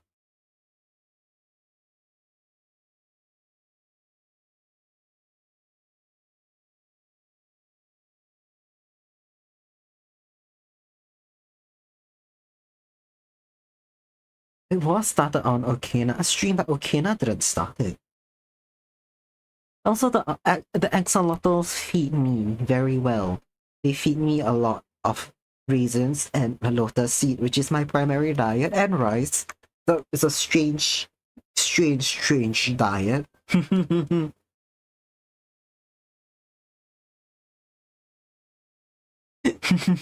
I'm just thinking about what I am canonically known to eat, and it's rice, raisins, and lotus seeds, and I'm just thinking it's just the fucking diet of a bird, man. I'm just pecking stuff off the ground at this point in time. Right, I also accidentally hit Letty's vines and forgot, but we can bring them back later. I think I'll get in my way when I color, so they can stay hidden. Nem's not happy with my reply, I see. We're doing a darker blue first, just so we can get the colors in properly. Oh, okay, I've missed. I fucked it already. I will go in with the darker blue on the hair, so I make sure I don't accidentally like overshoot or miss a corner. Because Letty's hair tone is pretty similar to her skin tone, so that's prone to happening. The elves don't hurt me. The elves don't hurt me. That's true. The axolotls don't hurt me either. You guys may not like the thought of me in jail, but living in Singapore is its own jail, and the rat race in Singapore is a jail, and axolotl jail is way more comfortable than Singaporean corporate jail. I kind of have a good time in Lottle jail, guys. Of course, I appreciate when someone tries to bring me out, but still, it's not the worst place I could be.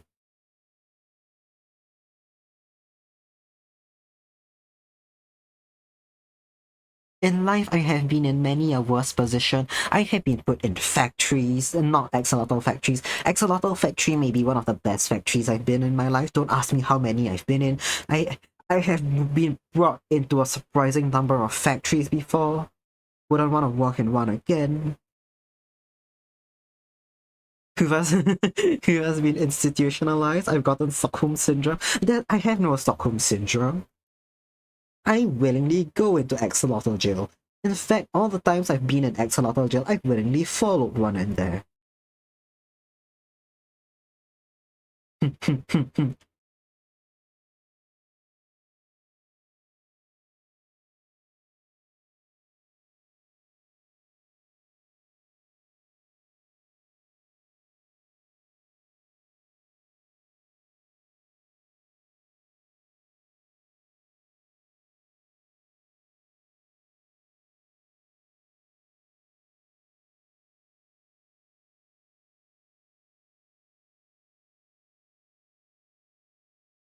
Oh, hold on.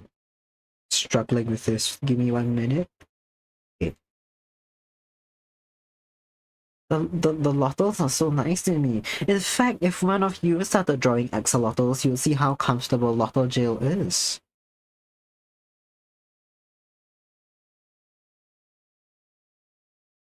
And there's just 3 main axolotls which have put me in jail. A good chunk of them are all good. You guys know that. I can't remember. Their username escapes me right now, but that day when me and Coco collab, there was a Lotto in chat who was really nice and friendly.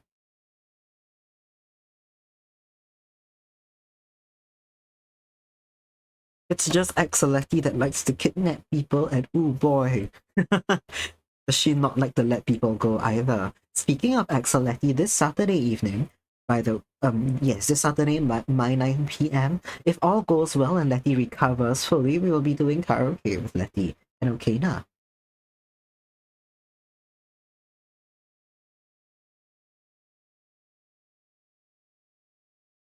So yeah, that's Saturday. Something to look forward to. I also that's the day I'll be doing the Omegaverse personality quiz as well. We hit 100 followers. Yay. We've crossed 100 followers actually. And I did promise Doge Master that we will be doing the Omegaverse personality quiz on Saturday. So yeah, we'll be doing that. I'll probably start doing the quiz in earnest at 4 p.m. but stream will start at 3 p.m. We'll do a bunch of bullshit before that. But yeah, if you want to know the results, I will be opening a poll so we can bet on that. Because I know it's all of those. Yeah, it's not all of those. It's just 3 vicious ones. Not, I mean, Estelle is the least vicious of my captors, but still. Nebisa, oh, thanks for the bits, Coco. And bits, I really appreciate that. Thank you so much. Nebby's a pure little bee. Follow the reasons to freedom. Oh my god, you do not need to keep doing this. So cool. I'll follow you out of jail when it's time to follow you out of jail. You do not need to keep throwing bits at me for me to do that. I appreciate it every single time, but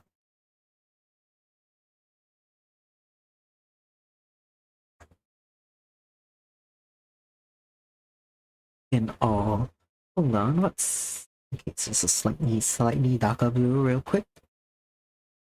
Okay, yeah. Okay, I'm now going to peck raisins off the floor like a little bird, like a little chicken pecking grain off the floor. Then we got the pink in for her dress. Okay, I'm gonna hide the lace real quick, and then we're just gonna do the base. Yeah, just the base dress. Um.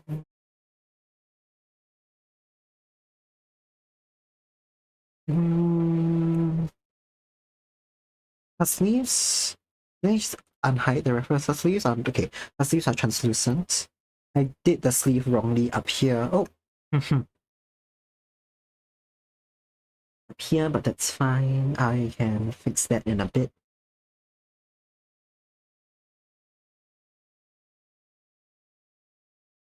I also like that we have begun calling bits raisins. Oh, that's not what I meant to do. Was damn fucking right, they look like raisins.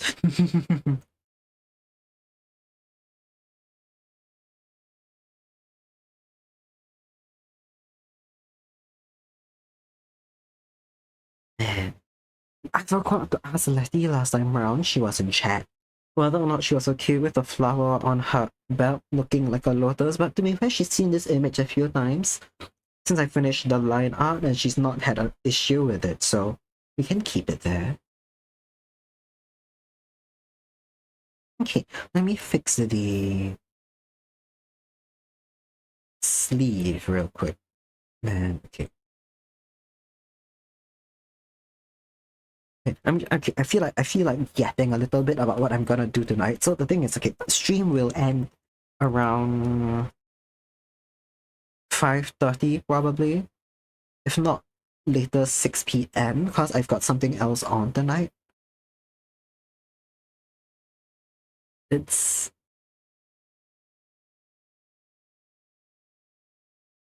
essentially a theater show, but it's not a traditional style of show. The production company, the company that put on the show, the whole office building is going to be the stage. I don't wanna share too much, right? Because I don't want to accidentally dox my location. But yeah, it's taking place in the offices, the art company's office and not a stage or anything, and I'm really excited for that. And we've done a few like different iterations of this across the years, but this will be the last one ever. And I've never been able to catch the previous ones. Because, okay, thing is, end of the year time, November, historically has always been when I've been busy with school, but I've just went fuck it this semester and I'm gonna go for fun. And I also have been given money by the government to go see art stuff. SG Cultural Pass W question mark or not. I know people don't like it. I'm gonna make full fucking use of it. Damned if I like it or not. Also, how are sleeves off shoulder? They are very much off shoulder, so they shouldn't go that high up her shoulder. No, I'm just gonna put this in a bit. Ooh, okay. Marty's playing COD. World War II. How's it going? Are you winning? Having fun? Yeah, I'm excited for that.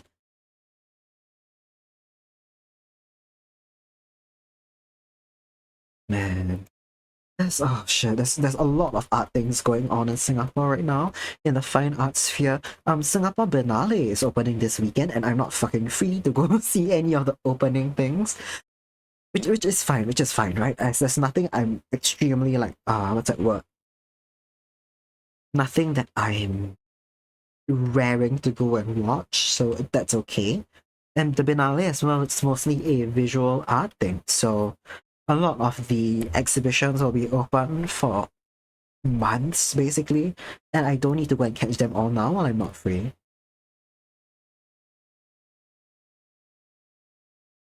But yeah, I do want to go see the stuff for Singapore Biennale, because I missed a lot of the pieces from the previous years. Uh, what's next? Singapore Art Week, that one happens at the start of the year. Okay. I kind of want to try and get an internship, internship with one of the companies that runs it. It's gonna be a public company, and like anything government related, it's gonna be so much more difficult for me to apply to because the competition for those are tough. But I want to try. It'll be a really good thing on my portfolio if I get it. And if I didn't, there's no harm in me shooting my shot. Also, okay, World War II caused quite a mood change. That makes sense. I can envision that. And Coco's eating breakfast. Ooh, what's for breakfast? How's it tasting? Oh shit, okay, ads are in a minute as well. If you need to go grab a snack, go take a walk, get some water, it'll be a great time to do so. And if you're stuck in Agile, feel free to let me know later. I apologize for this. I have them set to 3 minutes for every hour because that's the only setting that allows me to disable pre-roll ads, and I find pre-rolls extremely obnoxious, so... okay, because breakfast is the same as usual. Porridge reflects seed and chia seeds. Nice. That's a good breakfast. Sounds really good. Man, there's so much stuff happening. Like in the Singapore art scene every single time, but late 2025 and early 2026 in particular, it's gonna be brutal for people who want to catch everything. There's just a lot of things going on. I may not catch everything, but I do kind of wanna. Because I don't think I'll have a lot of time until when I'm fully employed to just fuck off for a whole day and go see everything I want to see. So I'm gonna go take up this opportunity while I still can.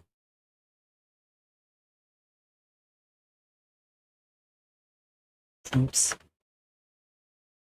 Because this is good, but the rogue seeds are fucking up your dishwasher. Oh no. Oh, I didn't even think that could happen. But it makes sense. I know chia seeds are pretty small, no? I can't see how that happens. Man. I'm gonna put a much brighter color in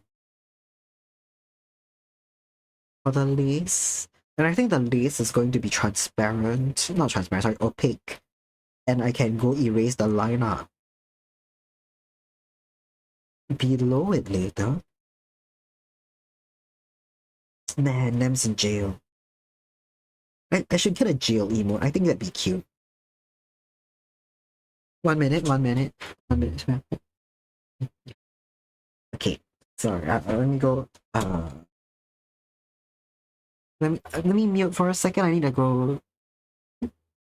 My mom wants me to ask me something. Give me a minute.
Okay, welcome back from ads, everyone. I'm muted. Yes, I thank you for letting me know. I was aware of that. I'm quite sure that was my model, my PNG tuber plus, picking up on the fact, picking up on me opening and closing the door. But yeah, I am back. How's everyone? Hope you guys had a good break. I had to go help with tech support, but I'm back. Oh, okay, I missed this earlier. Coco says it's annoying as you feel like you've rinsed the bowls, but surprise seeds. Ooh. That's true. Some seeds they're really good at clinging to like the sides of bowls and stuff like that. Man. I think I'm not chia seeds are the really small black ones, right? Like blackish and browns. Sesame seeds as well cling to cutlery and bowls really well. They're really obnoxious to get out of the stuff. But you came back and forgot. It's very likely that I would have, but not this time, thankfully.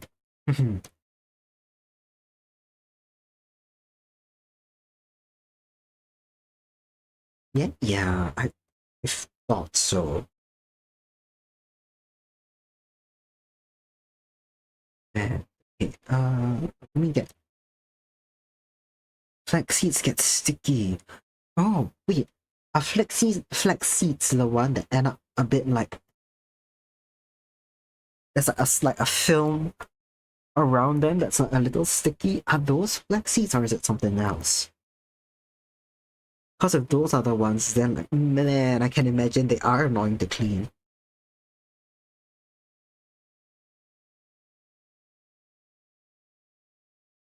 Hmm. I've missed some spots at the hem of her dress. Hold on. The small little golden ones. Okay, I'm not super familiar. I don't think I've had them before, so I'm struggling to picture them, but a lot of seeds, even sesame. Even sesame is annoying to clean. I get it. Also called linseed. I see. I've heard of linseed oil. I may have tried linseed oil. Yeah, I don't think I've eaten it. Man, okay.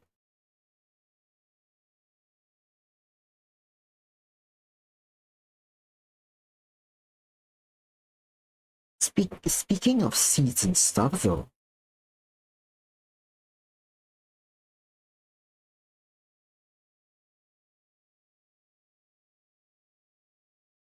I'm so distracted. I locked in way too hard. Hold on. One minute. Okay. The frills will be transparent, so if I extend the color here, that wouldn't be an issue. Hold on. Okay. Then we'll make them all white. And the pearls can be on this layer. That's no biggie. I feel like I don't eat as much seeds and nuts as the next people. That's like most people, I feel. Especially in Singapore, like lentils and beans are really common in Indian and Malay cuisine. Slightly less common in Chinese cuisine. So I don't eat them that much.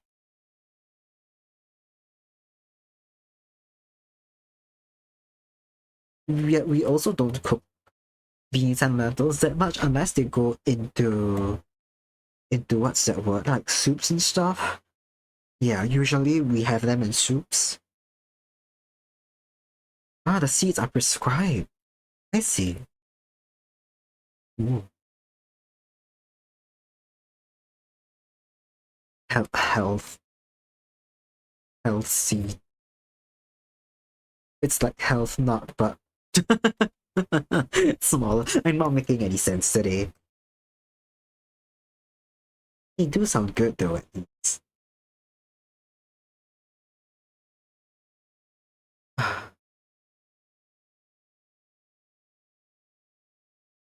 But out of habit, I just don't eat that many seeds and nuts. Sesame seeds are probably the ones I use the most. You don't want to do your makeup, man. But I am assuming you may have to because, yeah, everyone will ask you if you're sick. No. Oh, that sucks so much. But think about it. Would it be worth it actually? Would it be worth it if you say I'm not sick, I'm just not wearing makeup, or is that too much of a hassle? I don't eat nuts, that's okay, we don't I don't eat a lot of them and I don't cook with a lot of nuts at home. Out of habit, if anything I tend to eat nuts. Like just raw and plain, like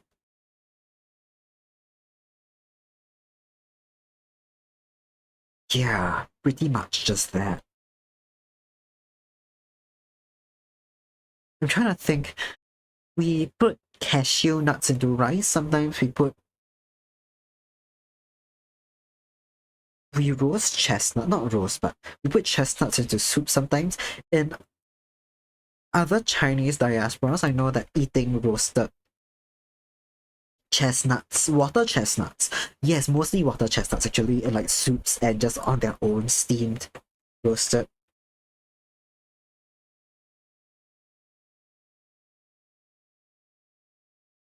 Oh no.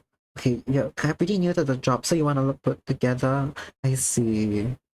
Okay, that is a pain, and I understand. And I wish it wasn't the case, and I wish it wasn't socially expected for women, especially to put on makeup in the workplace. but I also totally understand the social pressures of it, and that sucks so much.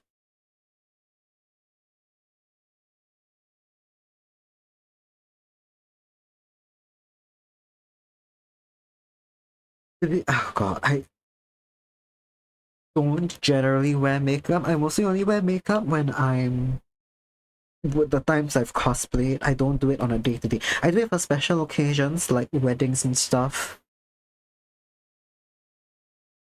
But I cannot imagine, and I have so much respect for people who uh do makeup on like a daily basis, especially like heavy makeup as well. But even if it's something like slightly lighter, like even if it's just lipsticks and eyebrows, that's like extra time you gotta put into your like appearance and stuff. And it's like socially expected, and that's just annoying. I'm gonna real quick add a second layer of lace to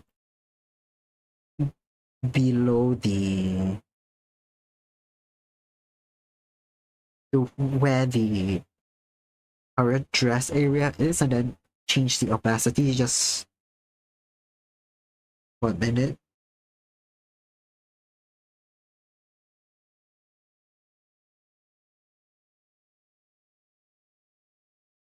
What? I don't. I did I do something? Did I delete a layer?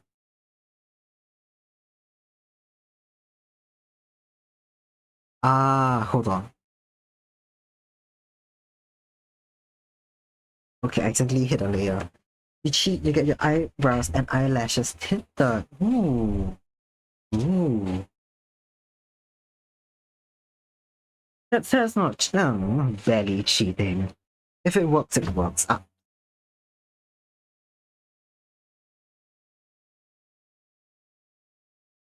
let me just okay. We're gonna make the lace layer on Letty's dress a lighter pink so it fits. But man,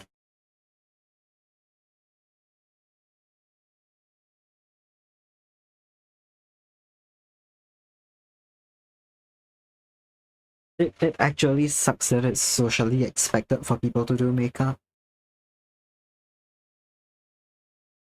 Man, it really feels like one of those things that should just be personal preference, but haha.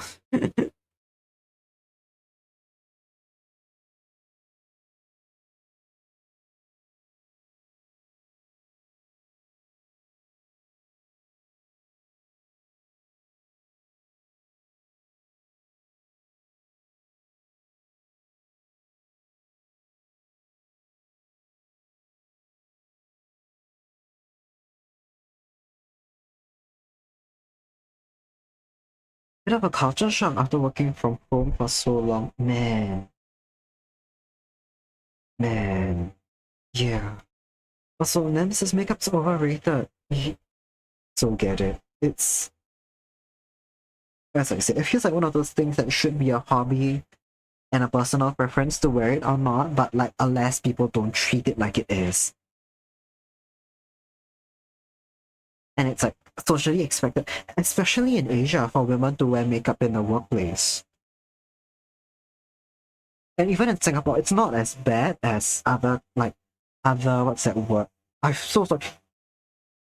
Can you hear the fucking lawnmower? Can you hear the lawnmower when I speak? It's so loud for me. And I'm hoping that OBS can treat it like background noise, but I know OBS is a bit like silly sometimes. What do you mean I gotta wear a bra? True. True. Why are you? Why is anyone looking? Why do you have to wear it? But alas, social norms and shit. Man,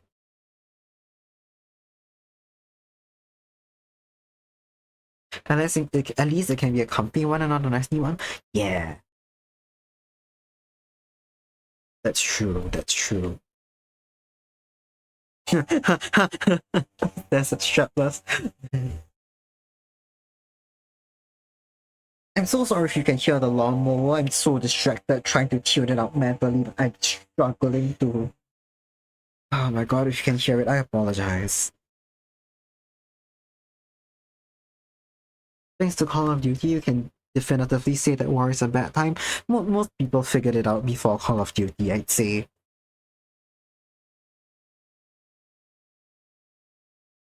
Man, I feel like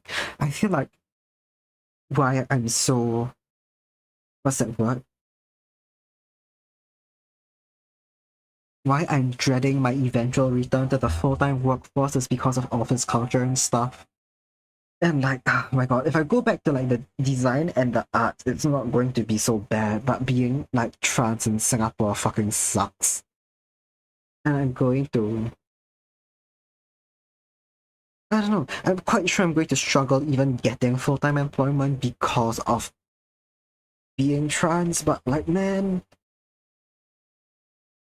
some of my trans friends who have full-time jobs and stuff, they were like academic weapons.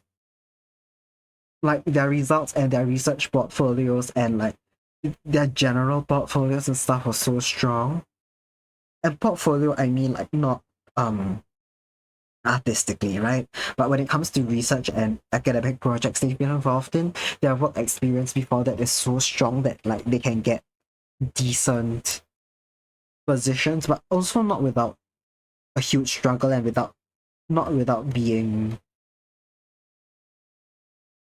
you know, the meme where it's like 3,000 days with no callbacks. Basically, that's all of their experiences.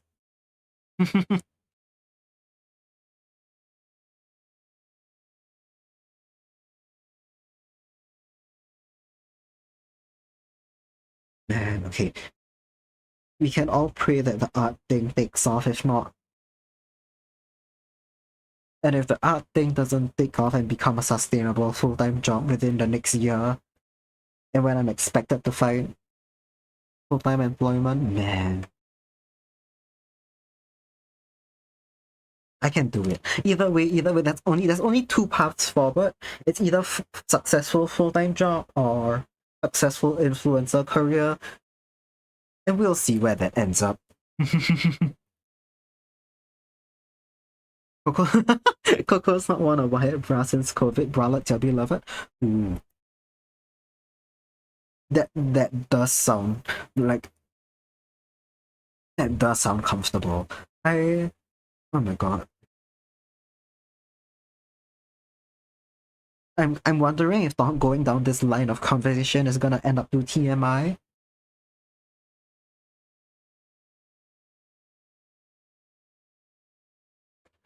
All I'll say is that I've not worn a wired bra in a long time either, because if I'm wearing something up there, it is a binder. And I think that's giving me chest pains, so well, haha, oops. And things of that sort.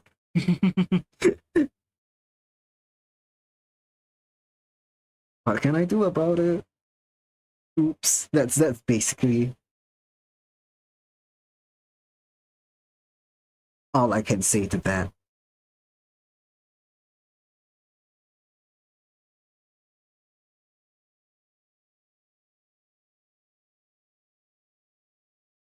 I also really hope I don't end up in an office with a strong drinking culture, cause I cannot do that.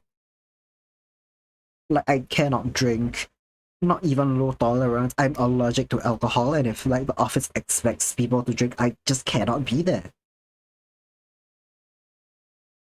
But it's quite common in Singapore, at least. To be fair, I don't know if like let's say if someone's from a religion that doesn't allow it, I don't think their co-workers are going to frown upon. Oh, fuck off! Sorry, lawnmower.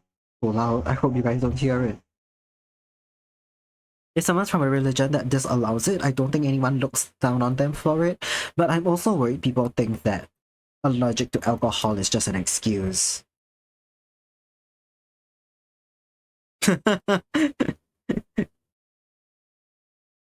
Koko says, Kuva, you better be binding safely. I'm gonna fly out there and shake you. I I understand what people mean about binding safely, and I understand why people need to do it, but like, do I have an alternative?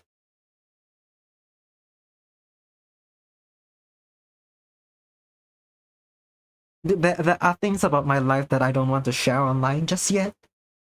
All I'm saying is in a situation where I feel like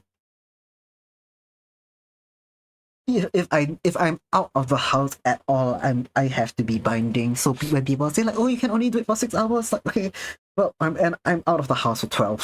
So what do you want me to do?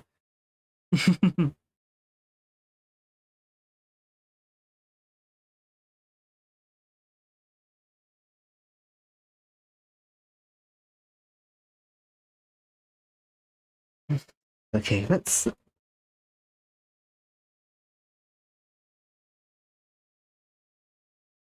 okay. Let's go to the background right now. Nice. I can't color pick. Okay, yes I can. Now it works. I really like this song, by the way. It's from Genshin, but it's so fucking good, man. It makes me feel insane. Nem says, all you can say is, you're glad you're not trans, just cause it always sounds like such a miserable experience. Obviously, you're who you are and such. Yeah.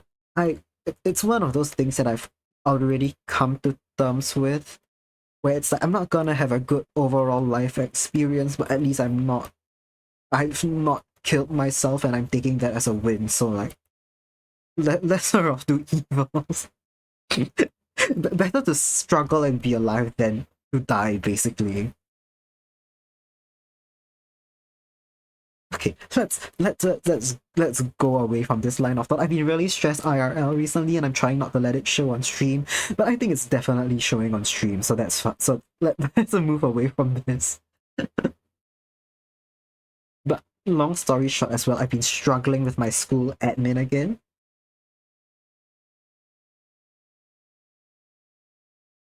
On top of a few other things I've been struggling with, the school admin has been a pain in my ass again. So there's a few things I need to get cleared with them before I can graduate. I think I'm gonna take a semester off to get like a 6 month, 3 month internship thing, basically. Which I have to do because they didn't what's that word?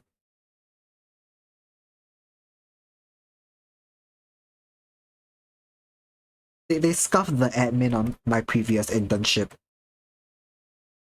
And I got no credits for it, basically.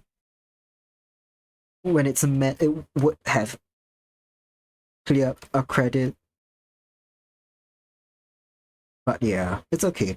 That's done for. That's it is what it is. I just have to ball and I have to roll with the punches and potentially my own irresponsibility that I didn't check in with the school earlier. And the period to apply for that was over before I realized. But it's okay. Maybe I need people stabbing. I really, really, really want people stabbing, but I don't think it's going to solve anything. If we stab John from admin, Linda from admin will just take over the same bullshit email replies, so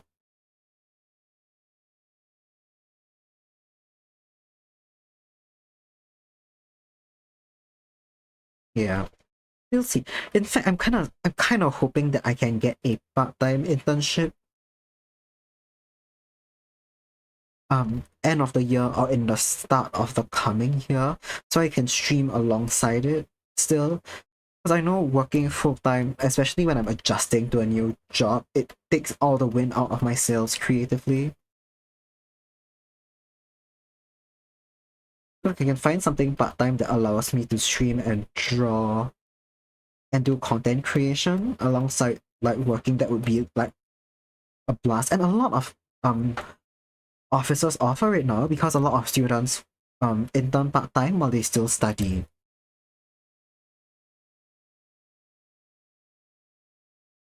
But I think, yeah, the very long story, and I don't want to get too far into it. I'm fairly certain like three of the professors in my major are taking a sabbatical at the same time, so the courses that are being offered next semester are so bad. They are so bad. It's, oh my god, yeah. One of the professors teaching it hadn't, okay, he's primarily a research professor, and he kind of hates teaching, and apparently according to my seniors he teaches so badly that one time he came back to teaching the course that he thought was so badly criticized that he stopped teaching for 3 years at all.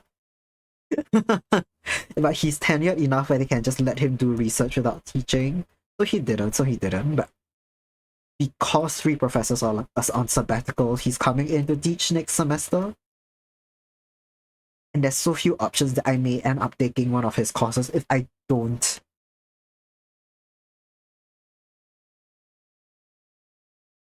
take off that semester to do an internship, basically.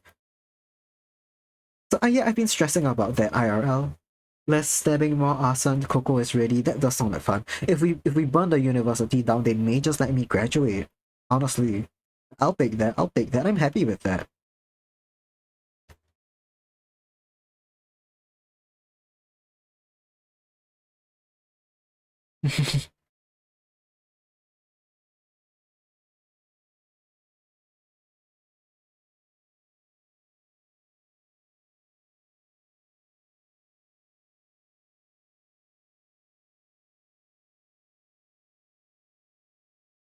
So yeah, one of the reasons why I've been going quite hard on the art this semester alongside schools that I wanted to work out. Um, I'll have to raise my comp prices at some point. Soon, probably before the end of the year, so I can make it a much more sustainable thing for me. Makeup on face, hell yeah! It's a shame, but you did it. You do what you gotta do sometimes. Even if it sucks,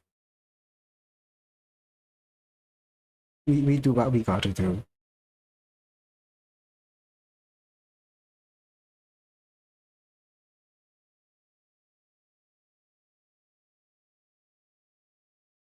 I'll make the trunk of this tree a bit more inconsistent.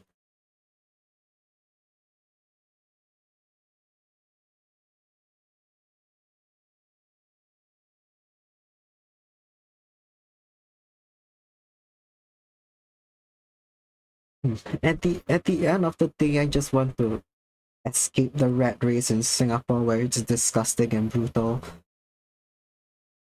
And from what I've seen from my friends and family, soul sucking. But it is also a privilege to be able to do that, so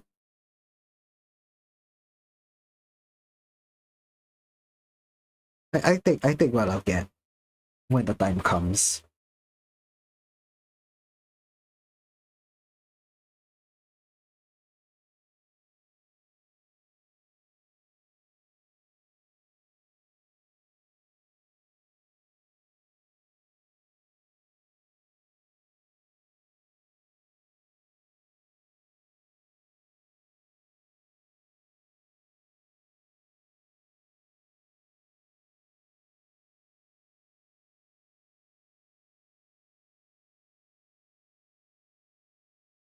Okay.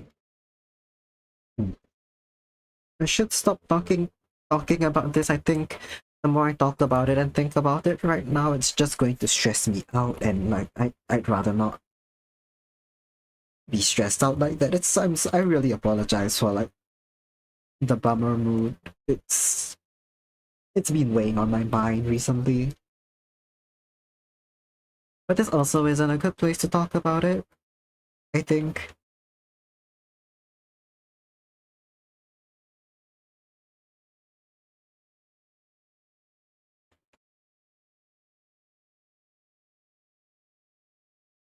Man,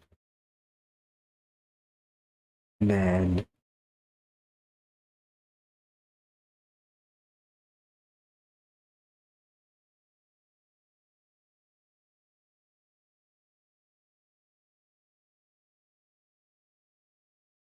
Oh, thanks, Coco. Thanks for the hug. I appreciate it. Nemesis, it could be worse. You could have to deal with one of us ranting at you too.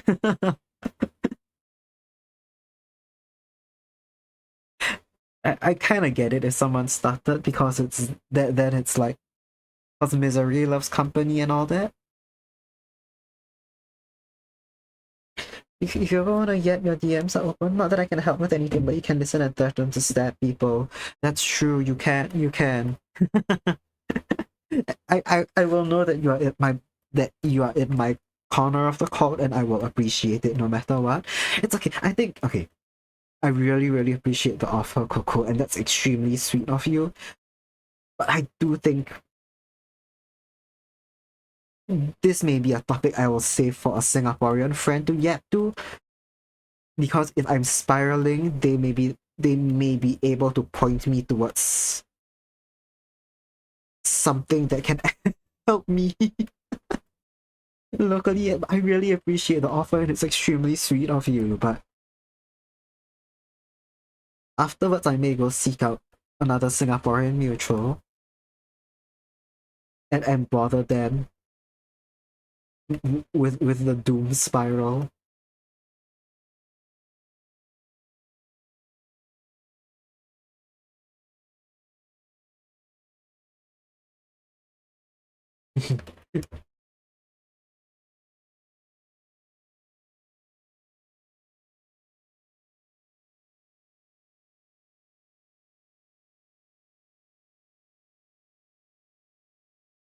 I mean,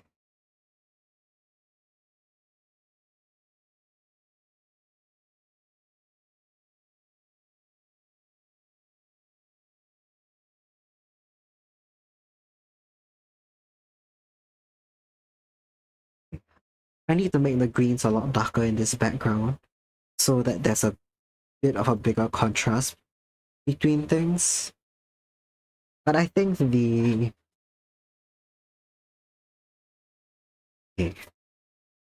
big leaf shapes up front are gonna be okay. Off the back they're gonna be a bit darker and a bit more.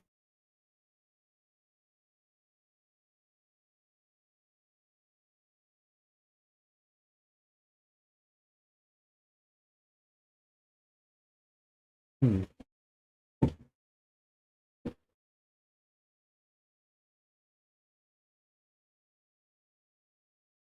Okay. We're gonna make the inside of the tree, not the inside of the tree, but not the immediate outline of the tree leaves a bit brighter.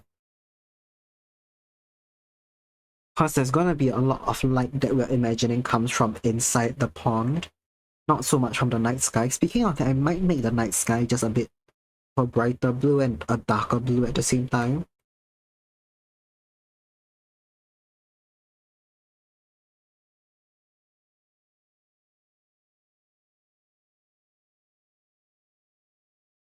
Yeah. So that and then the dark outline of the trees ends up slightly more prominent.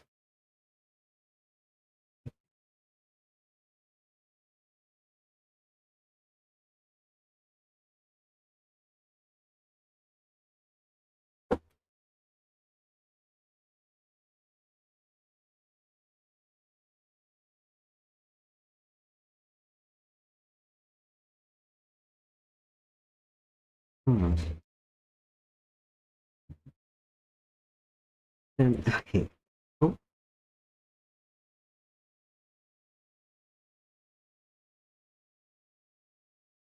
okay. We can do filters to the layers later and make some adjust some things.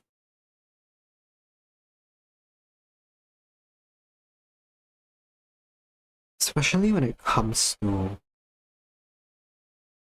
yes, I might give the insides of the trees a slightly blue highlight. I know that maybe I should have separated the trunk from the leaf layer, but I think this is fine.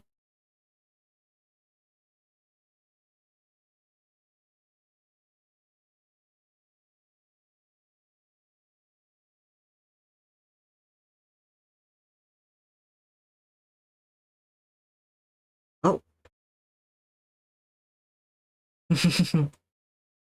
Coco has redeemed Small Doodle. You know what cheers everyone up? Growing Kokone. Enjoy her giving Truffle a hug. No one's trying to eat them. Oh, that's really cute. I will. I will. I will.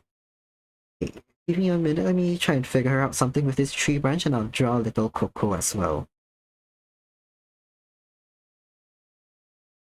I do not know how many, if you can upgrade anything right now.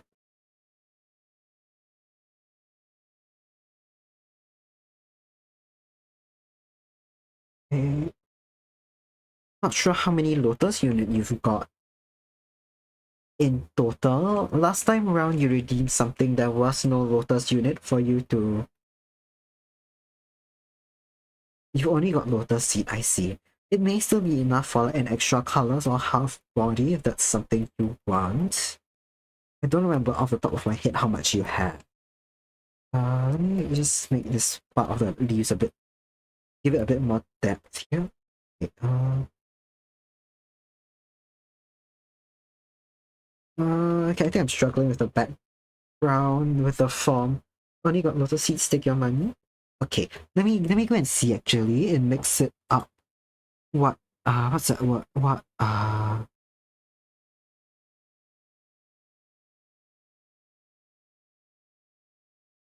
Oh, my bad. How many Lotus Seed you have?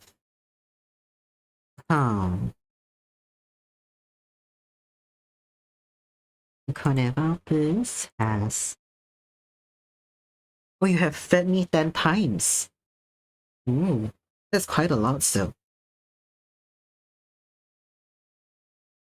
I mean, it seems like you fed me a total of 15 times because the previous time round you did redeem... You did redeem basically all the Lotus unit you had, so... Yeah, that's your Coco. Maybe I think I'm struggling with the background. I may you are here a lot. We may work on this off stream again. Maybe for the rest of the stream we can work on Nem and Coco's redeems actually. That sounds like fun.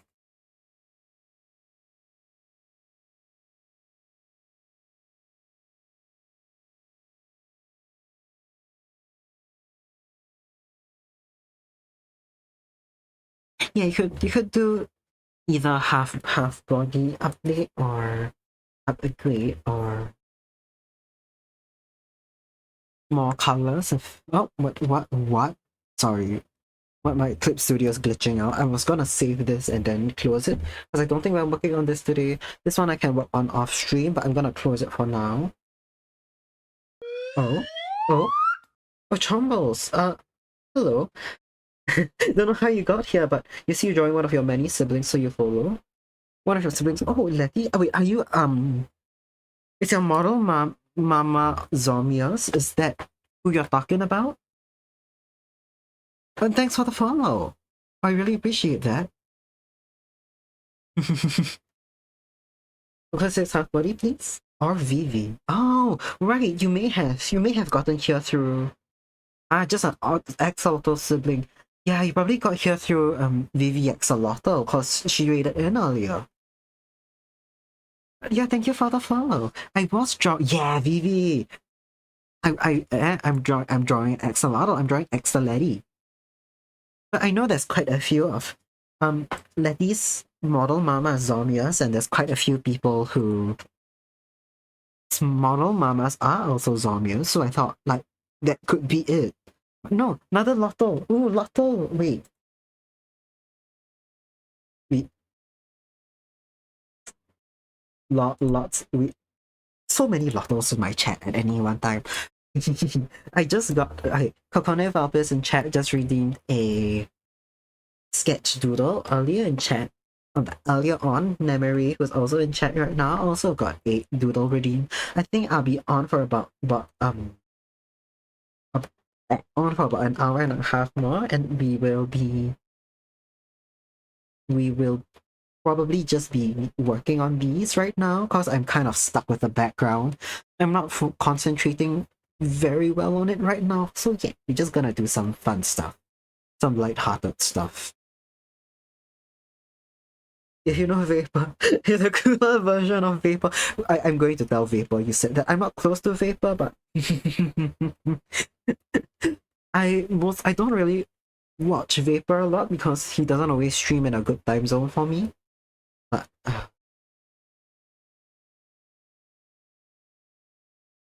Koko says half body, please. Yes. This weekend, right? This weekend, Vapor's gonna be playing Dungeons and Dragons with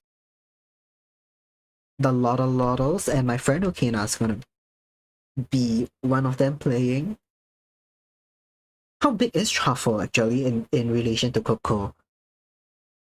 I feel like I've not actually seen you to do side by side, and if I have, I've forgotten. Let me pull up your one of your references. But half body, got it.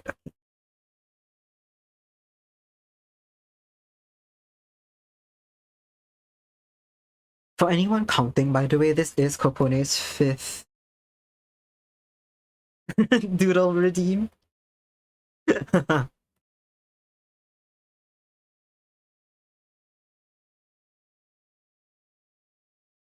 I really like this music. Maybe I'll switch on to the Genshin lo-fi playlist because all the Genshin music is hitting hard today. Truffle's the size of a teacup. Oh, that's cute. What a little guy.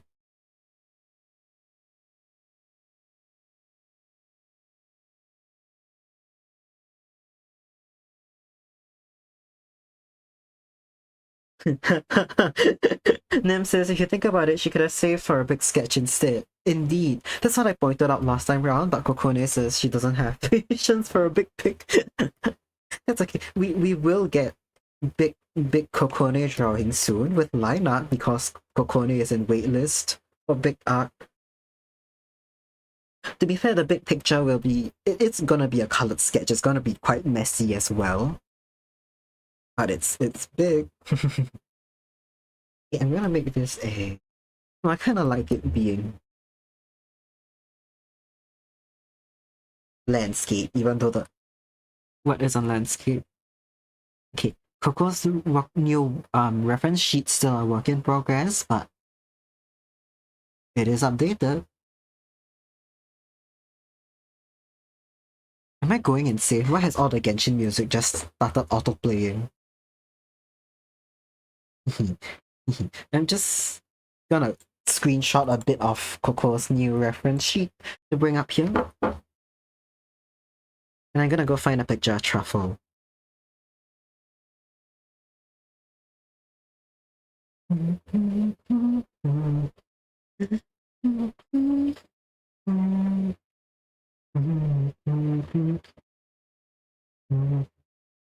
Does Truffle normally have a body, or is it just in the Truffle Shuffle that he's got one?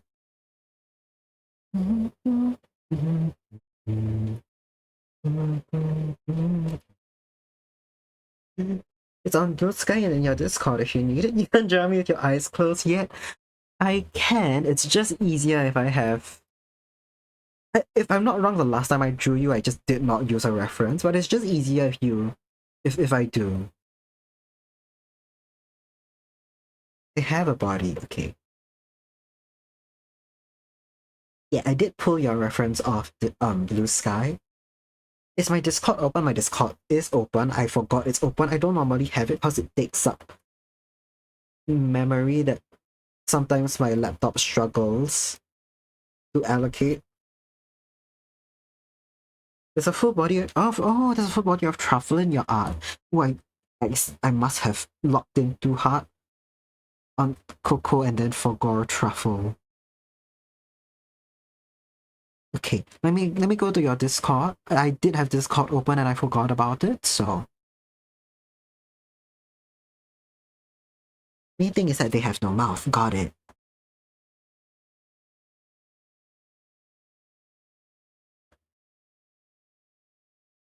Oh, that's a lot. Oh, right. I see. I see. Yes. Aww. There are some. Okay, I see. Very cute drawings of truffle in there. How do you hug a little guy? They have no mouth and must scream. Exactly, Nem. Truffle has no mouth, but they must scream.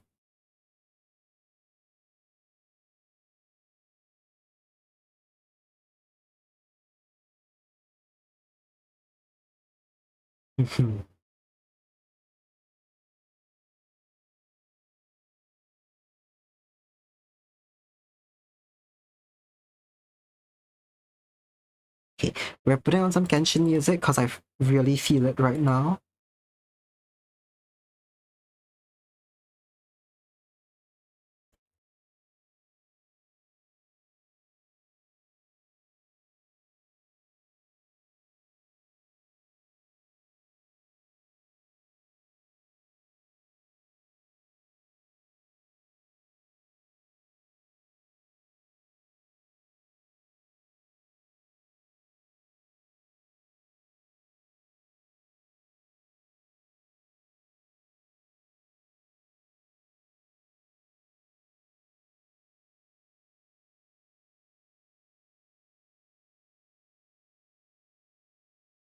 Ruffles. If you say size of the teacup,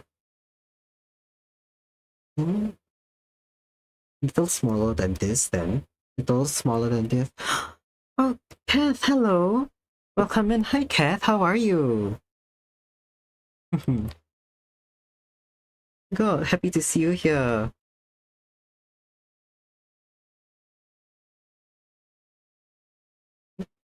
For everyone who wasn't here on Monday, we raided into Kath Monday night. Good, working at the moment. How about you? Yeah, I'm good as well. Right now we are drawing KokoneVulpis, who's in chat. Okay, I have point redeems on my channel where people can get art if they have enough of my channel points, lotus seeds. And two people okay, we got two redeems today.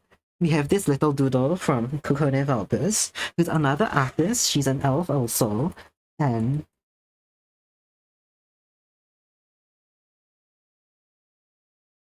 we got the redeem from Memory also. So we're drawing these right now. Oh, sorry if my music's a bit loud. Wait, let me just check that it's alright. Okay, it's a bit loud. Bit loud. You gotta save up the points, yeah. And this one is on channel points. It's a commission from Axoletty that we're working on this earlier, but I'm struggling with the background.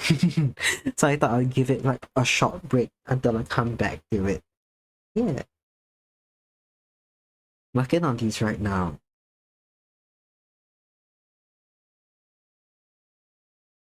That's good, thank you.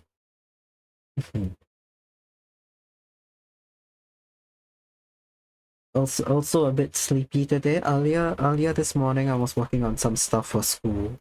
And I lost track of time and started stream a bit late, but oops.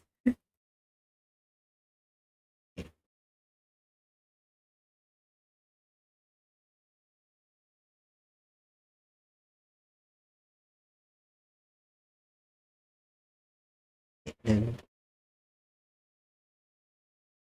your arm could wrap fully around Truffle and it'd be really cute.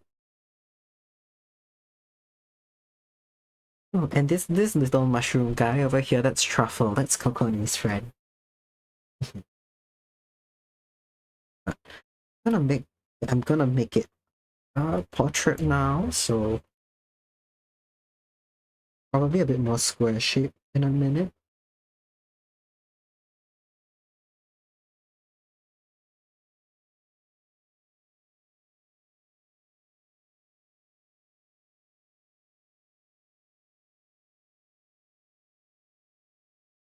Man, it's really humid today. I'm a bit worried that it's gonna rain later. Normally, if it's so humid in like the daytime, it means it's about to rain and I have to be outside later, I think. at least to get to my destination later on. I need to walk outside for a little bit first, and I'm a bit worried about that, but it's okay. We live with that. We live with that possibility.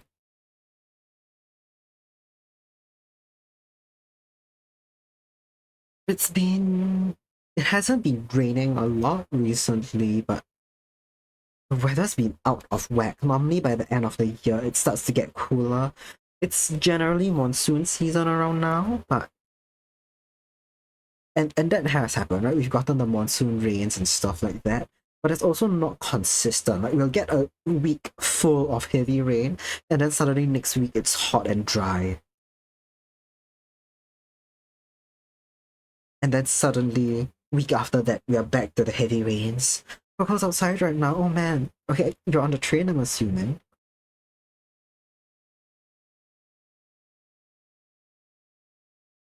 Man, I hope.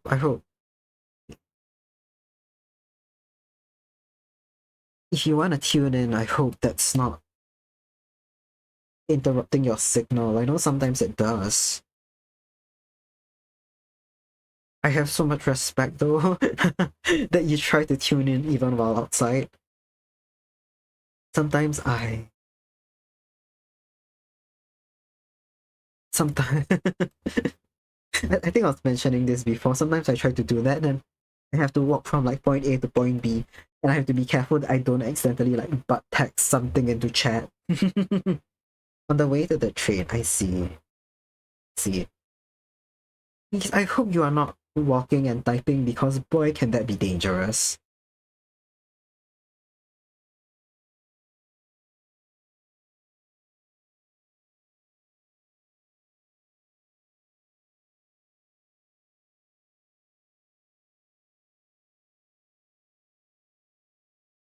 I'll make it a little bit bigger.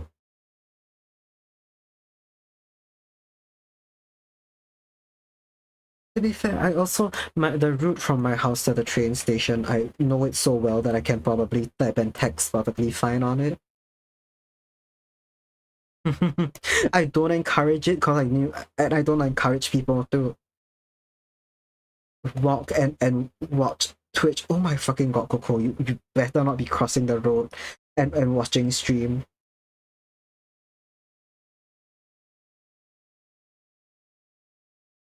I have attempted it in the past, it's never a good idea. Especially, the thing is you can know your walking route like the back of your hand, but then like the cars that come and go are different every single time. So you do have to look out for that at like bare minimum, right? But also manhole covers can open up when they weren't open before, and that's not fun. I mean, that's okay. I'm gonna use a slightly different. Oh, this is a cute brush. Been used it in some time actually. Okay, maybe not this one. I'm gonna see this. Yeah, we might use this one. I'm kind of feeling like a different brush for the doodles would be cute.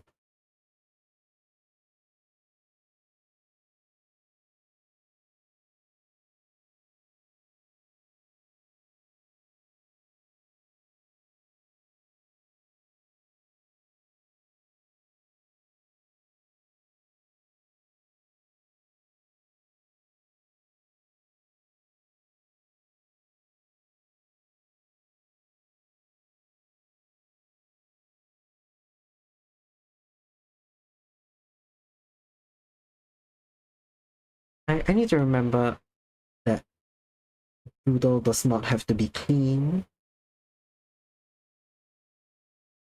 Because I fall into that trap all the time where no matter what I'm drawing, even though I know it's a doodle and someone reading the doodle, I instinctively want to make it like really clean.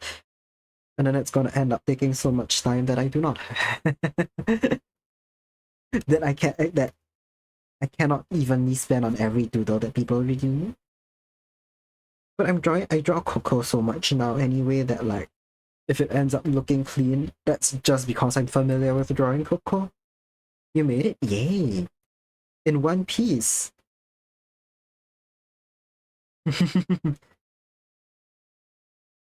In one piece and safe and without texting anymore to the chat, which I'm very happy to see.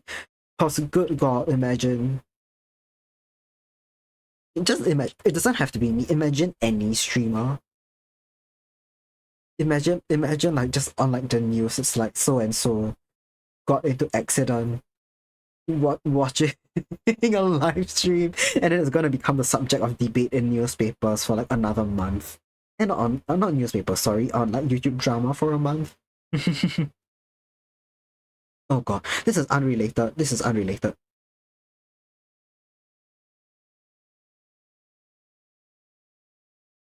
It's above your ear. Oh. You guys know the phenomenon of the Itasha? It's like Japanese cars, but they are wrapped with generally pictures of anime characters, and it like means paint car. Like an Ita bag, but it's a car, right? Paint car. There was this one fucking like, hilarious fucking article about a civilian that got into a hit and run with someone driving an Itasha, and that person who got like run over identified it as Kotori from Love Live.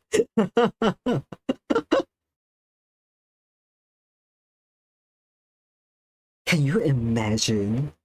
Like two things, right? Imagine how the voice actress, imagine how the creative team for Love Live feel knowing that there's a Kotori Minami hit and run somewhere out there. And imagine being the person who committed the hit and run and getting fucking caught because you had anime girl on your car and the person who who you hit recognized it. In fact, if you're driving a car so like distinct, why try get away with it? But yeah. Coco used to read and walk as a kid, so you're very practiced. That you may be practiced, but that near the road, man, near the road, things change all the time. You may let your guard down, I think. Especially being confident about your ability to read and walk or whatever. Then get like run down. I believe Inuyasha ran someone over. Pretty much. Oh my god, pretty much. Oh, by the way, ads are starting in a minute, everyone. If you gotta go grab something or take a walk, it'd be a great time to do so.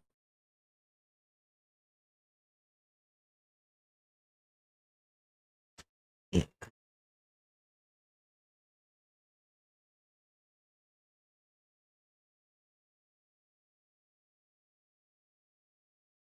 Truffle is quite small.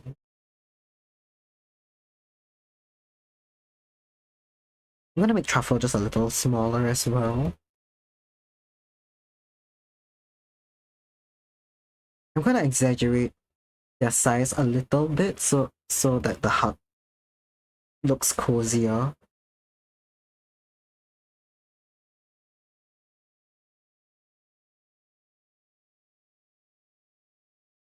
Apologies if you're trapped in ad jail. My bad.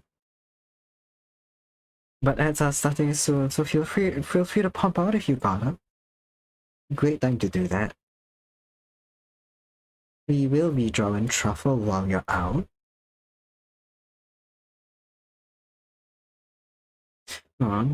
They've got little arms.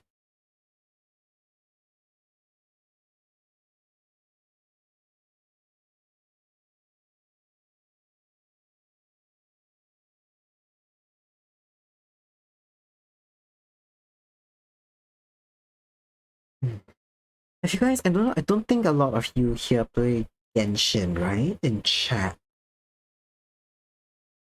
But if you have, and you've kept up with the news about the Millie Astra Wonderland and that whole shit show, man. I haven't played Genshin in some time. The last time that I've gone into play, I just kind of... What was it? I think it was the anniversary. I went in to collect rewards and do some events. But I never touched the Millie Astra Wonderland. I just wanted to take some rewards and stuff. Oh god, what a shit show that is. If you're not aware... Not looking like like the Virgin Mother with truffle Jesus in your arms. This is very sweet. It is. I'm having a good time drawing it, but then you comparing it to Mary and Jesus is so funny.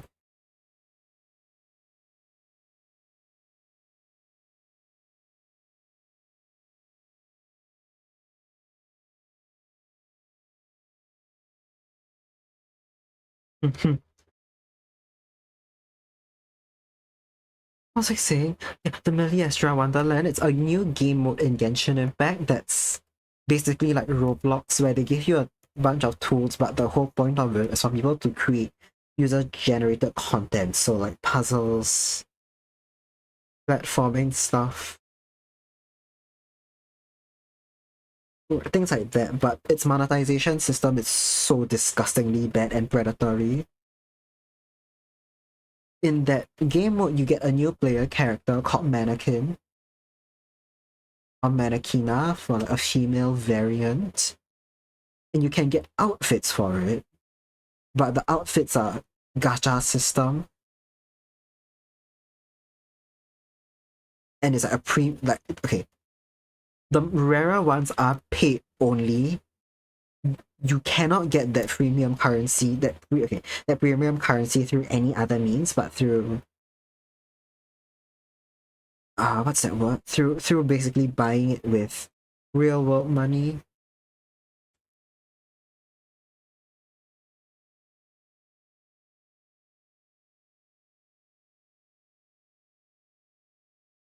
Among things like that, just very predatory payment, like monetization tactics, and the game also sucks to play. Like most of the content, even like ones are highly rated, end up being super tedious. I haven't gone into it yet because I've heard so many bad things about it, but it just sounds like such a shame. Basically, that something that could have been cool is not.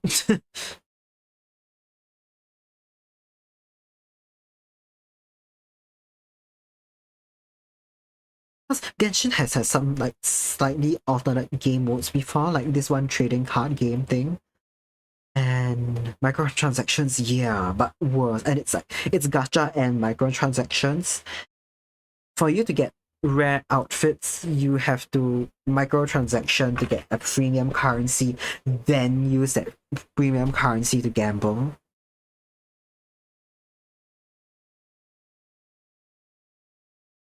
And like yeah, things like that, things like that. I'm not gonna go too much into it because as I said, I haven't played it.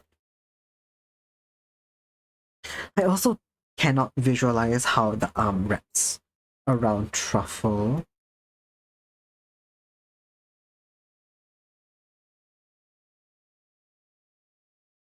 I think just something simple like that's gonna work out.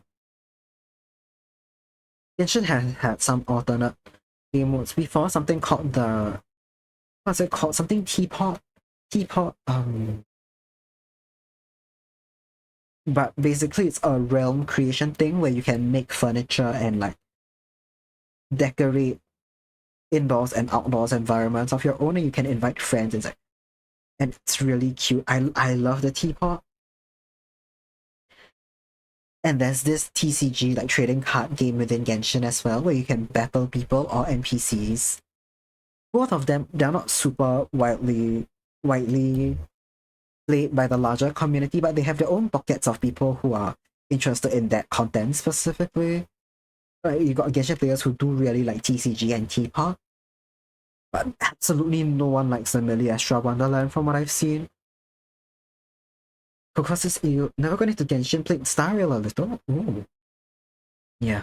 I all things considered, I really like Genshin still. Like the thing is the game continues to be really hit or miss, right? Like there's a few different realms in the not realms, sorry, like lands, kingdoms, etc. whatever in the game. All of them have a central storyline. Some storylines kind of suck, some of them are extremely good and hard hitting. The music is fucking phenomenal. We're listening to Genshin music right now. Especially for some of the early areas, I have so much nostalgia tied to them now. I played Genshin so much during COVID. that, like, to be honest, like some of these places, they give me like as much nostalgia as some Minecraft things, man.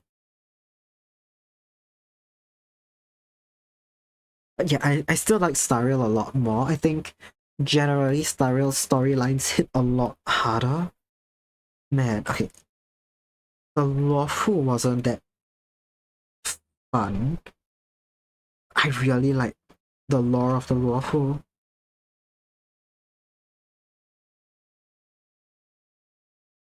Like the background lore, right? Like the parts we played, it kind of dragged on.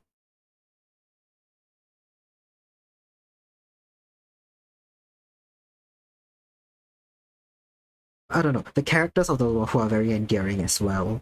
When we went back in 2 point whatever for the battleship arc, basically, I really liked it.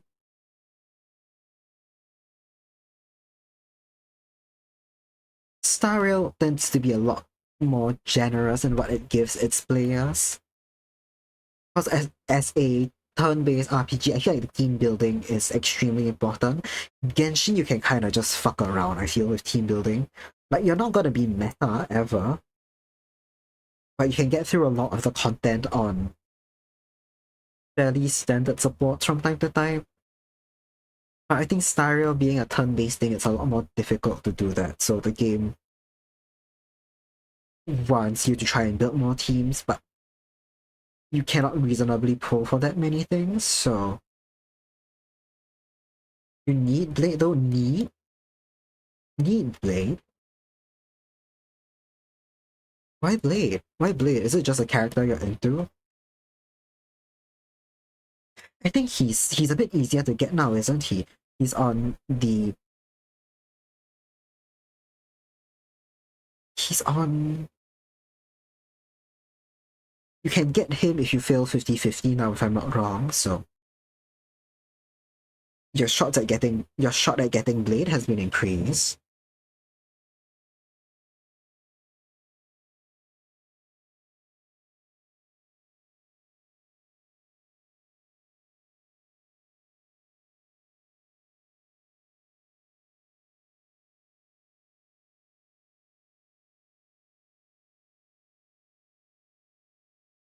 You're losing signal? Sorry. Oh, okay.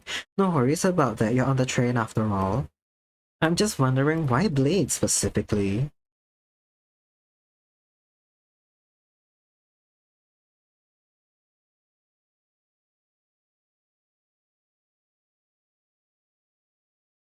To be fair, I know the Stellar and Hunters are popular. They were never my favorite faction.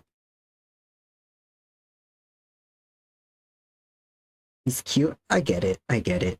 He is. Stellar and Hunters were never my favorite faction, but I know so many people who love them so much. Man, oh my god, the people around me, man. Okina loves Kafka. My younger cousin loves Silver Wolf. That's like one of her favorite characters, I think. My older sister loves Firefly. A lot of people love Firefly, to be fair. I think due to the pose, this is in Coco's second tail, it's not going to be fully visible. It's just, I'm just gonna draw like bits of it visible here, but you have a soft spot for problematic men, I see. Right, that's right. I remember now you were saying you don't see red. You don't see red. Red flag, what's that? And if you like toxic yaoi, who boy is Blade involved in some toxic yaoi?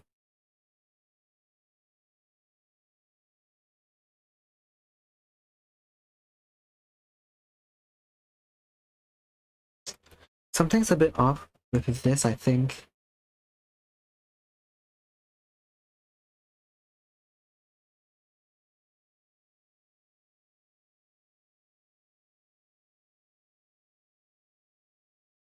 You can just hide your second arm here, but it's gonna be here. Red's such a pretty color.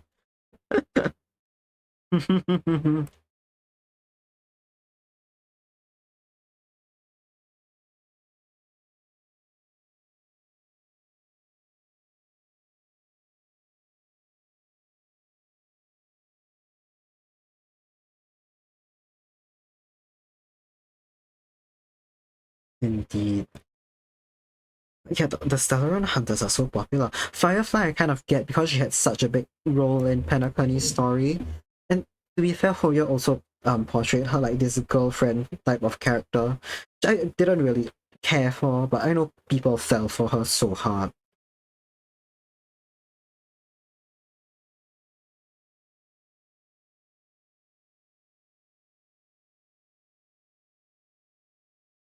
Eh?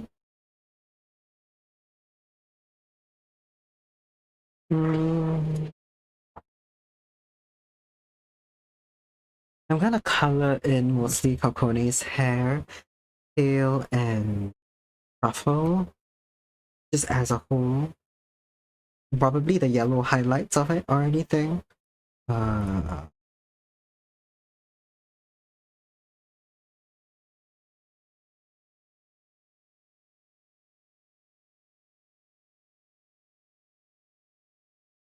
I guess to be fair, the Stellaron Hunters are pretty big antagonists. You see them everywhere. They were the openers to the game. You get why people like them. They're basically the what's it, inverse of the Astral Express, which makes them cool to people. I just disagree with their philosophy. And Silver Wolf specifically falls into an archetype of characters I really don't like. Going into a tunnel, okay. Safe trip. Silver Wolf's archetype of character, like the kind of girl acting too cool to care.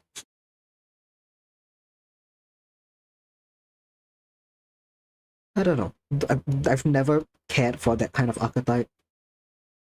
They're very common in a lot of like different media.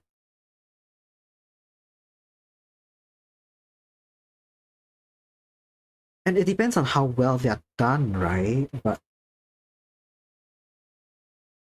I don't know. I don't know.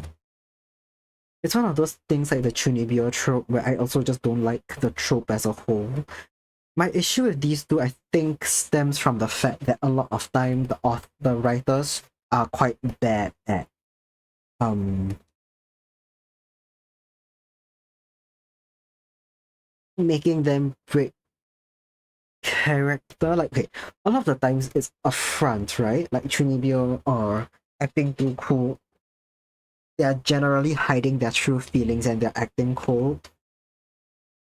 And a lot of authors are very bad at having them break that front, if at all. But I think for the characters to actually go, that front needs to be explored. Like why they are doing that needs to be explored, but they never go into it because it's such like a strong character shtick. And at the same time, it's like, how do you make a character grow and then keep that like shtick? A lot of the time, it just ends up being boring. It ends up like, oh no, like she actually cares. She's putting on a cold face, but she's doing this thing, and it means she cares about you, and you have to be her friend to know that.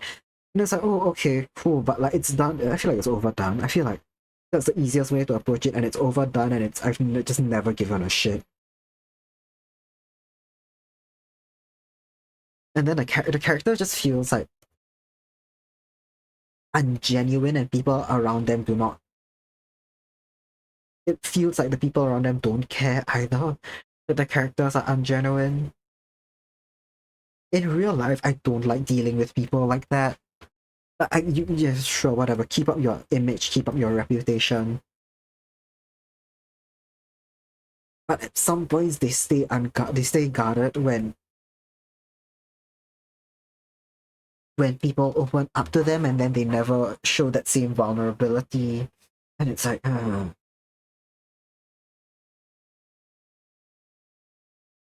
of course, like do things at a pace that's comfortable for you, of course. But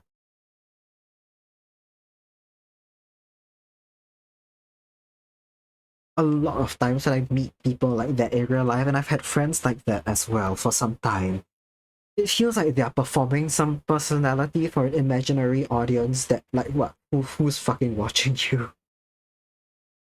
They're performing a personality for themselves, and it's like, huh? Okay, I guess, sure.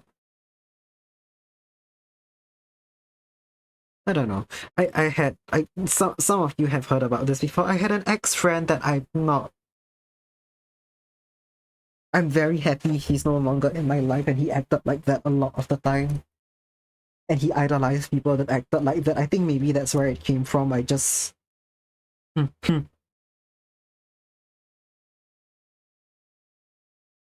it's potentially leftover trauma from that incident. Okay.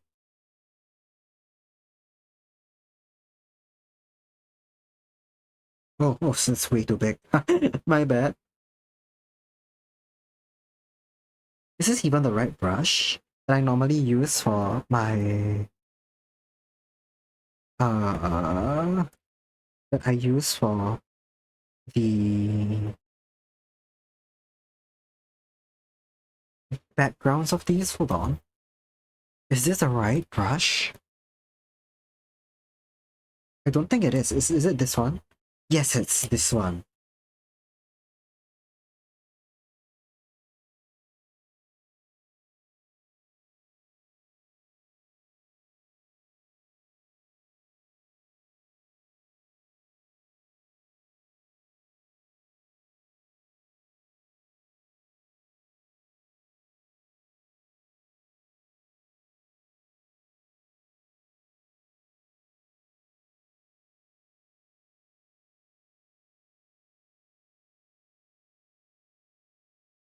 Okay. I'm gonna have to be pretty careful with this brush. That was not careful. Because once I let go of it, basically the pressure that's going to be applied is gonna end up very uneven. I can overfill things, but I'm going to avoid underfilling.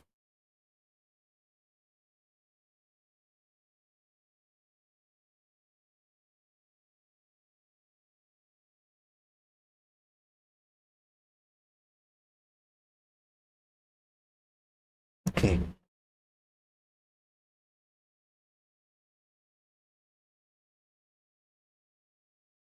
No. I'm just thinking, because Genshin music's still playing, I'm just thinking, awful gacha system aside, I still really love the environmental exploration in Genshin. Even though some parts of Netland I really don't like, and I don't like the new mechanics with the dinosaurs and stuff. As a whole, exploring Genshin's world and terrain continues to be my favorite part of the game. Sometimes when I boot up the game, all I really feel like doing is just running around aimlessly collecting flowers. Even in areas like Mondstadt and Liyue, where I basically 100%ed all the regions, it's just nice to go back and like pick around.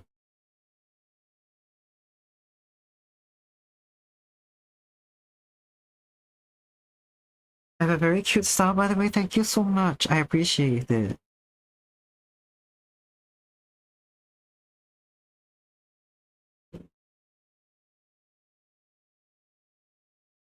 I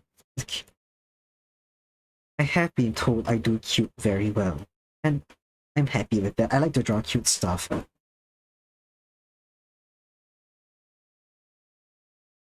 Oh,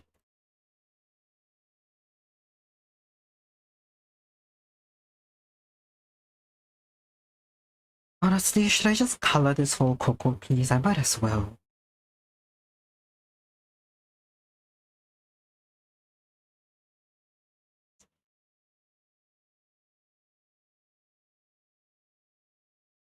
Okay. I think this watercolor brush made skin a bit washed out looking, so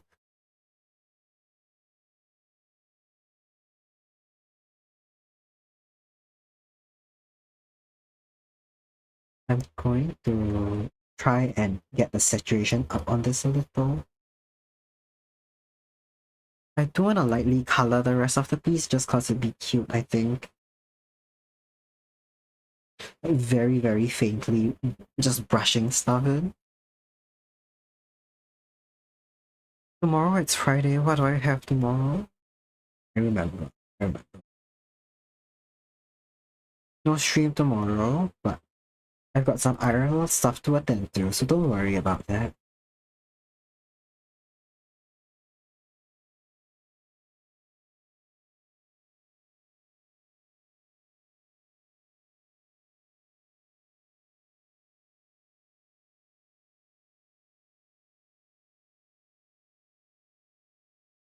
Oops.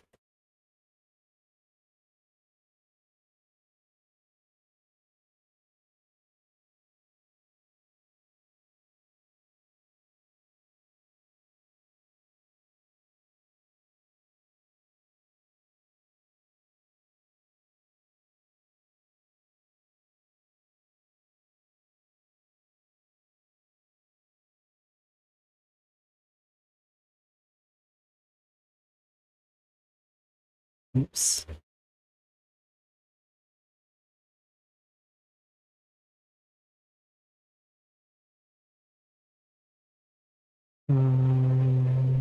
Right, it's like okay, it's a bit too light orange for the ahoge. But this light orange is perfectly fine for the lighter bits of fur. As is this for the cape. Cape can be a dark. Oh, it can be a darker green. I was thinking.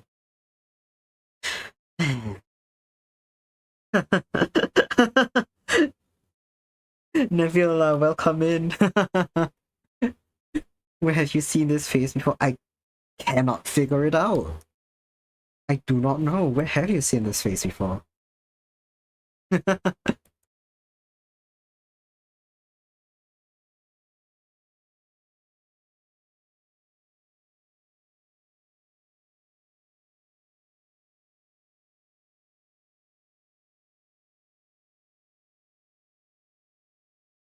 The truffle's slightly skin shaped, that's right.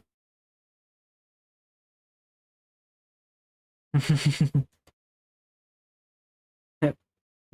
uh, Nebula, do you remember your ABCs? Do you remember your ABCs? That's always be drawing Kokone.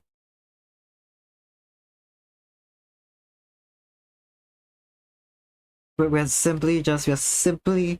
just simply following the rules over here.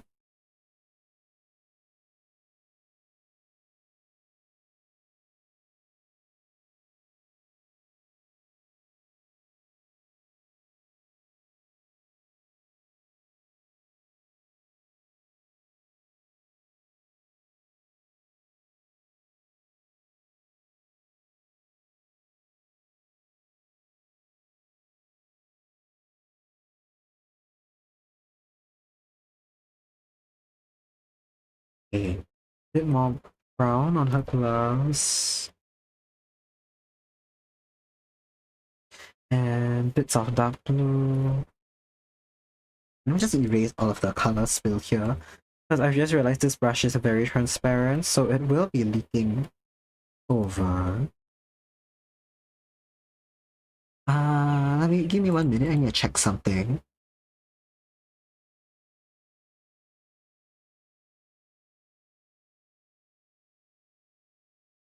Okay. I hey, happy with how this is turning out. 1 minute, let me fix this bit.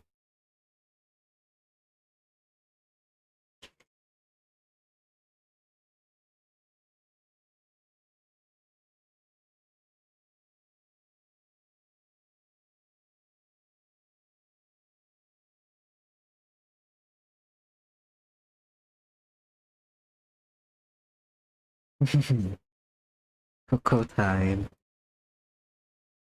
Just gonna color in some of the lines real quick. Of the Genshin music, by the way. Yeah, I don't know why today I just really felt like listening to Genshin music.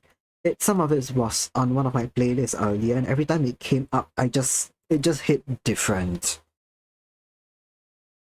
So we got it on. It's on a playlist I didn't curate. It's Genshin Ambient Chill. But most Genshin music, it's pretty chill.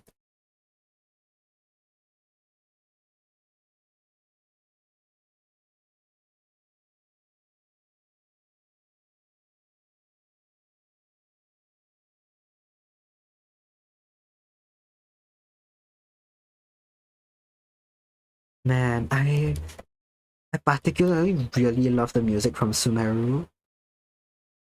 I like the music from Mondstadt a lot as well, but I think I'm particularly biased to Mondstadt because I was one of the 1.0 players that spends so much fucking time just running around Mondstadt doing nothing.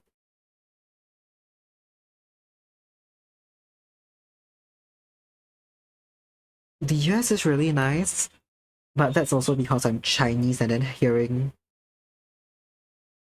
Chinese music on like a global stage like that, it's kind of insane, especially things like Yun Jin's performance, like the Chinese opera performance.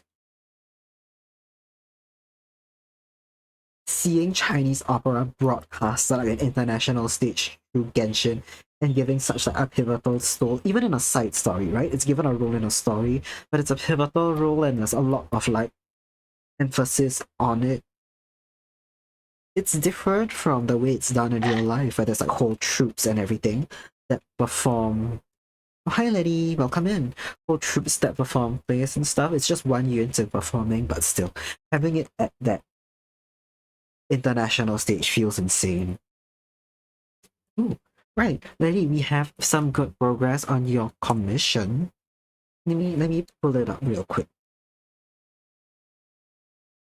Yeah, we've got your base colors in. We started painting the background and then I decided that it was looking pretty stiff and I might need to take a step back from it again. And I'm just finishing up some redeems that I've got today.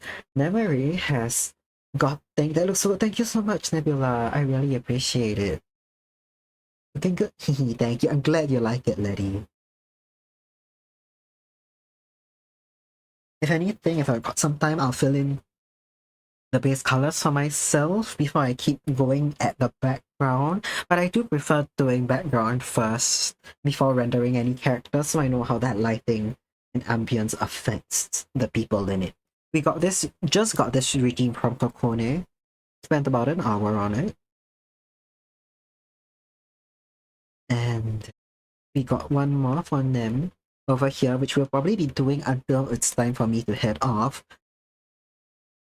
Which may be soon. Let me just check something real quick. We can keep yapping, but I gotta see when I need to head out today. I've got something on after stream, so... eh, yes! Yes! Okay, sorry. Sorry,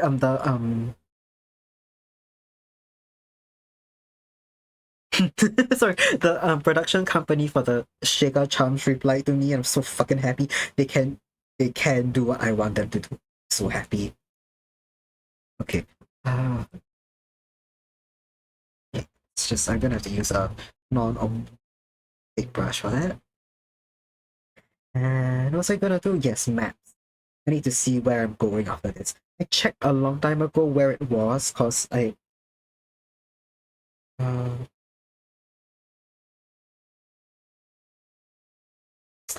wow. Wi-Fi, my phone's not picking up Wi-Fi. Hold on. There we go. That's better. From home.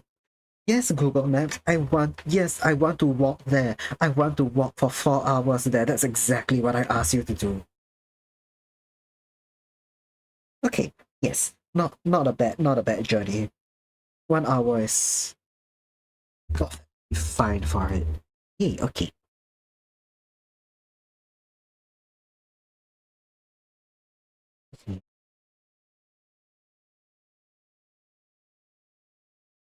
It has been a chill day. I'm not as talkative today. I have certainly had a week. But we chillin', we chillin'.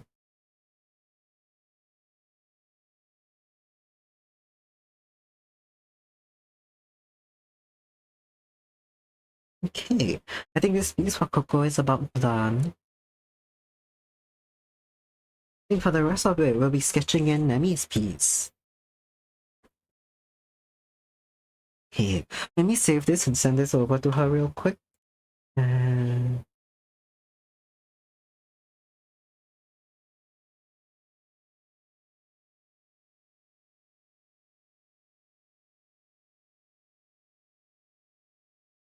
I'm thinking potentially I may up the point to redeem prices after this. Because people are amassing points faster than I expected people ever to. And that's kind of funny. Hey, where's Coco? There we go.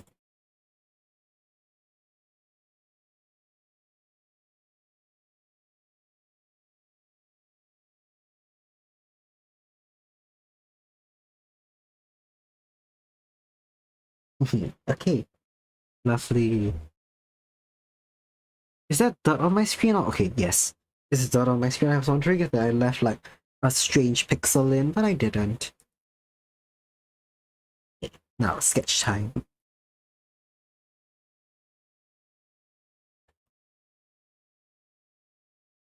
I'm going to make this just a bit taller. Canvas is fucking huge now because I keep making things bigger in both directions, but that's okay. Oh, Estelle, welcome in. Thanks for the snack.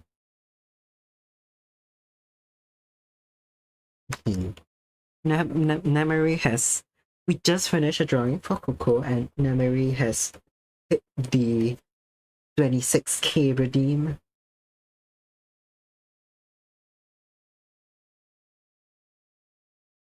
So we sketching that out now. I'm gonna have to work with slightly smaller brush.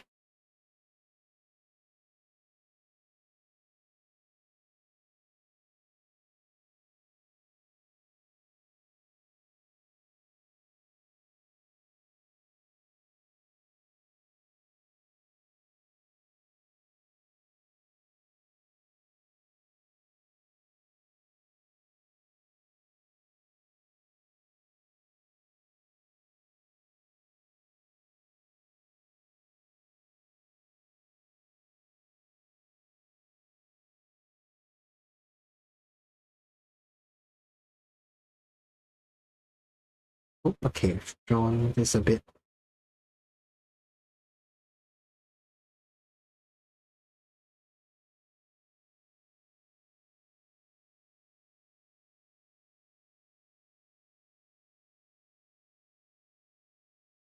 Kids always flip your canvases.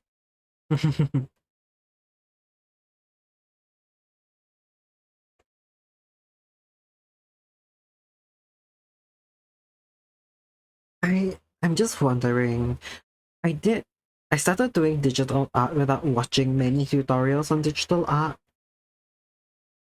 I spent years in the trenches just doing whatever the hell. And I'm quite sure it took me years to hear advice like, at least like months to hear advice like flip your canvases. I have no idea what I was doing before that. I think I was just like fucking whacking it. If it looked weird, like I just shrug and go on. Because to be fair, I did a lot of traditional art back in the day, and I could never flip canvas there. And if something looked whack, I just shrugged and moved on. So I'm quite sure I did the same for digital art. So it's such a different world, such a different time back then. And I remember back then within my peers as well, digital art was not a well-known thing. Like right now, people can even draw on their phones and stuff, and a lot of kids may have like tablets, iPads. So in Singapore, at least a lot of times they're loaned it by the school for like online classwork and stuff. They have their own, so a lot of people have access to digital art and digital tools like phones and stuff, right? But back in the day, at most people had a family computer, or maybe one of their parents had a laptop for work, and occasionally their parent would let them play games on it, and like that's it. So digital art was pretty uncommon because there wasn't social media either, in fact. So unless you did something like play video games a lot, or you watched it on YouTube, or you were into animations, or you wrote books on like how to draw manga and stuff, it just wasn't as commonly heard of. So when I started showing people my digital art, people are like, what? What? You can draw on the computer? Holy shit. Same thing with alcohol markers and like Copic marker stuff. Oh god. I was gifted a set of Copic markers by an aunt, God bless her. Because I was just randomly talking about them one day, and she got me like a set of them. They must have been so expensive, God fucking bless her, but I love them, and I pretty much used all of them until they dried up.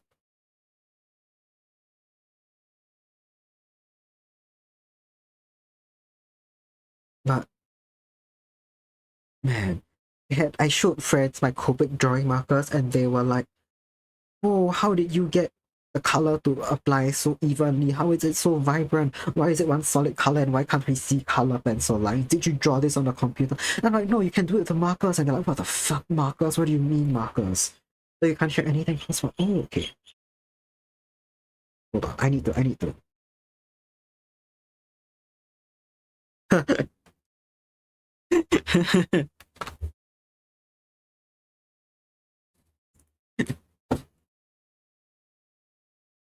Let me reply something to Coco because she can't hear. Oops, accidentally hit my caps lock. Hold on.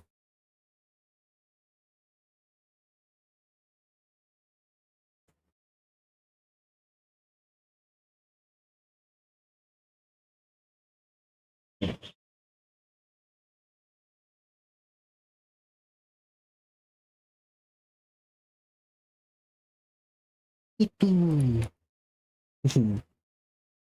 Yeah, I did send off the what's that word?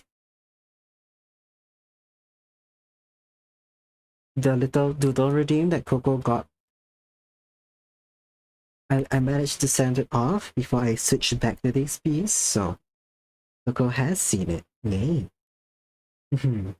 Yeah, and now we're working on them drawing.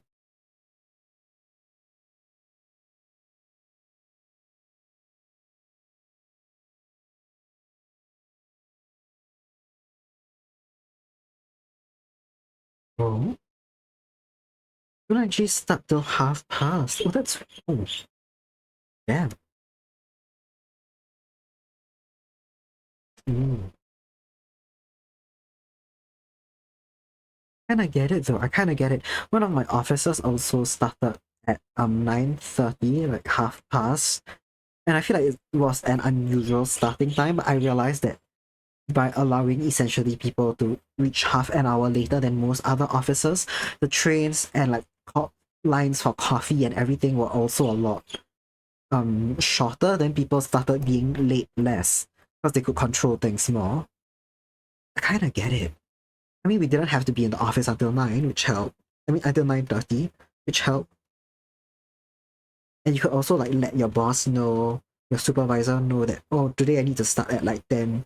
But I'll stay until 7, and they'll be like, okay, sure. And I appreciated that mild flexibility. Hmm. Yeah, I forgot. Coco can't hear me. Oh, yeah, but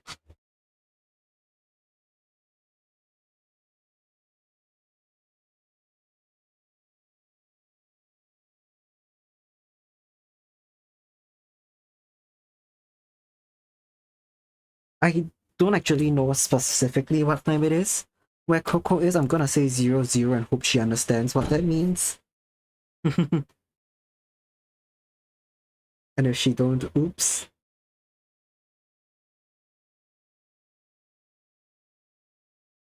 I need to write an essay.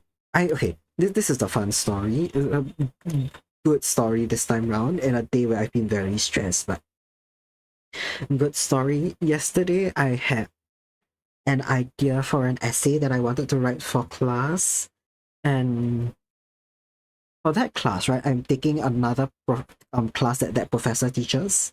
Unrelated, but at the end of the unrelated class, I went to ask him if that topic was good for the essay.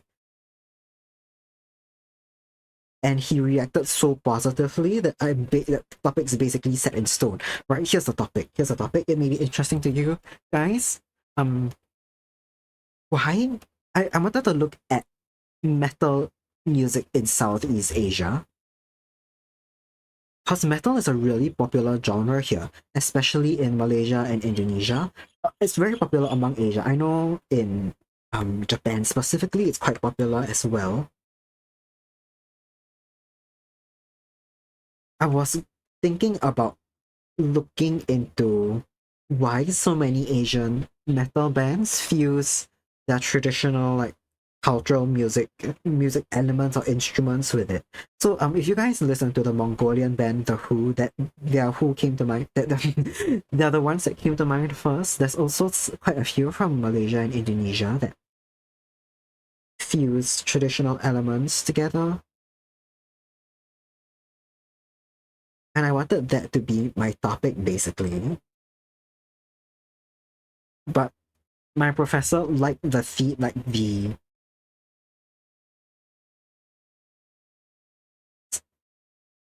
okay. He said basically he likes the theme and I can ask a deeper question about that. Do so many Southeast Asian metal bands have such emphasis on religion when in a traditional perspective, metal music is very unreligious?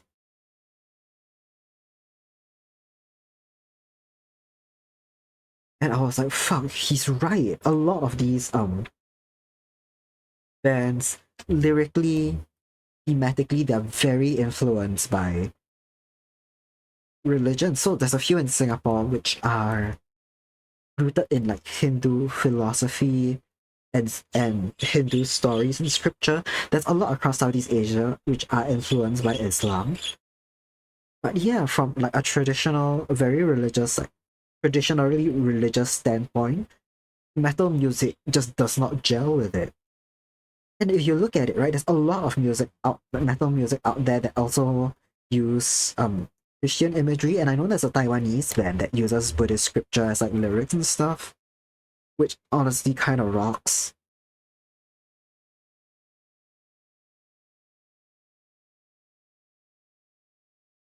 So yeah, that's gonna be the focus of my essay. There's gonna be a few metal performances in Singapore this weekend, which I can catch and which will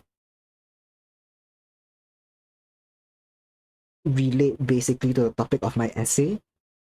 And then I can do some like field work, which this professor really likes when people can like go out basically and write their essay outside.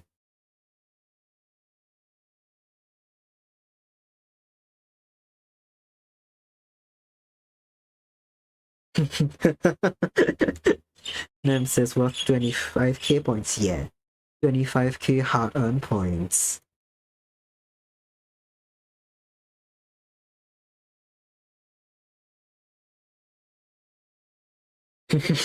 That's such a cute emote. I just realized that it says worth. I just thought it was a cute smiling emote, but it's very apt for this situation.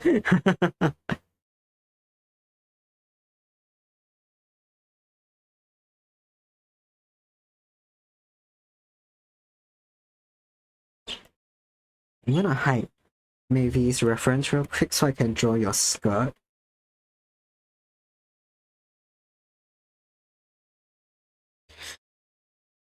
Okay, you're wearing short. How long is okay?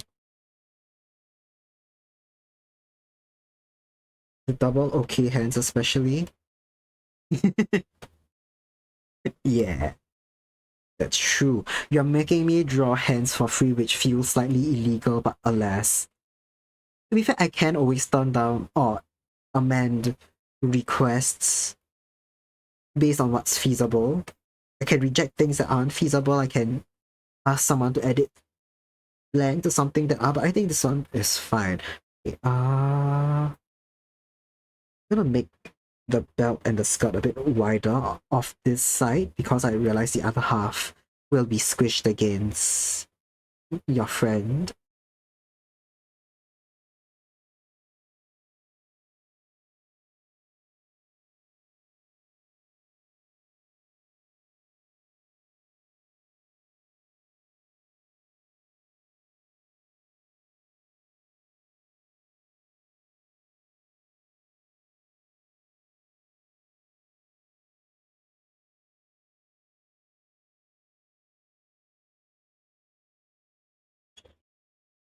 We're gonna make this part a bit wider as well. Yeah.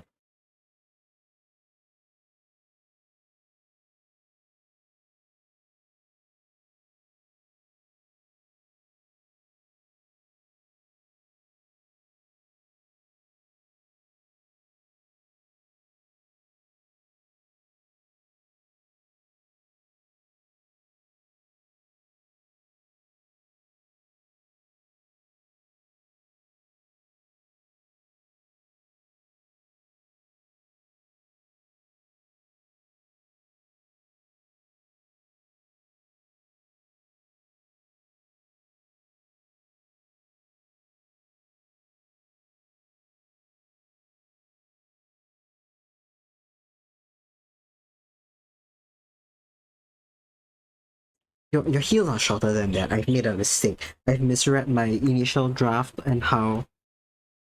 Oh my god, I'm so distracted by this music. Not cause of anything, but it's cause it's Dragon Spine, and it's Dragon Spine, right? Not the UN. Oh, my music's not updated on OBS. Yes, it's from Dragon Spine, and that region as a whole might have my favorite like entire soundtracks.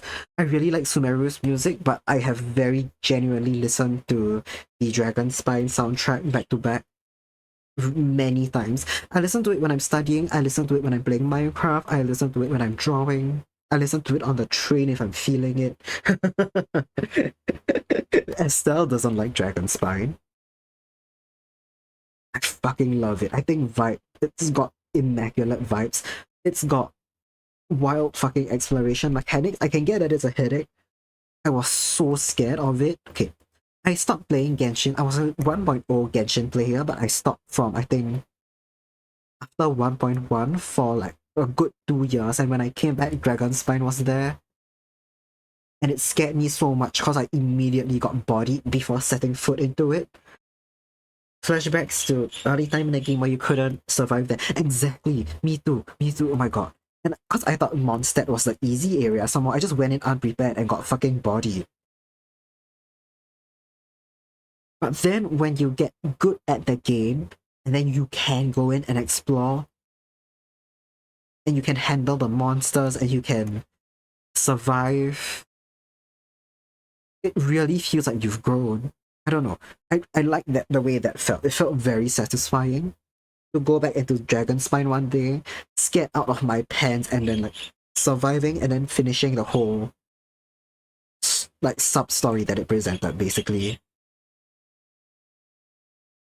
To be fair, I also love the exploration in Genshin the most in the whole game. So an area like Dragon Spine where exploration and story are basically the biggest parts of it is something right up my alley.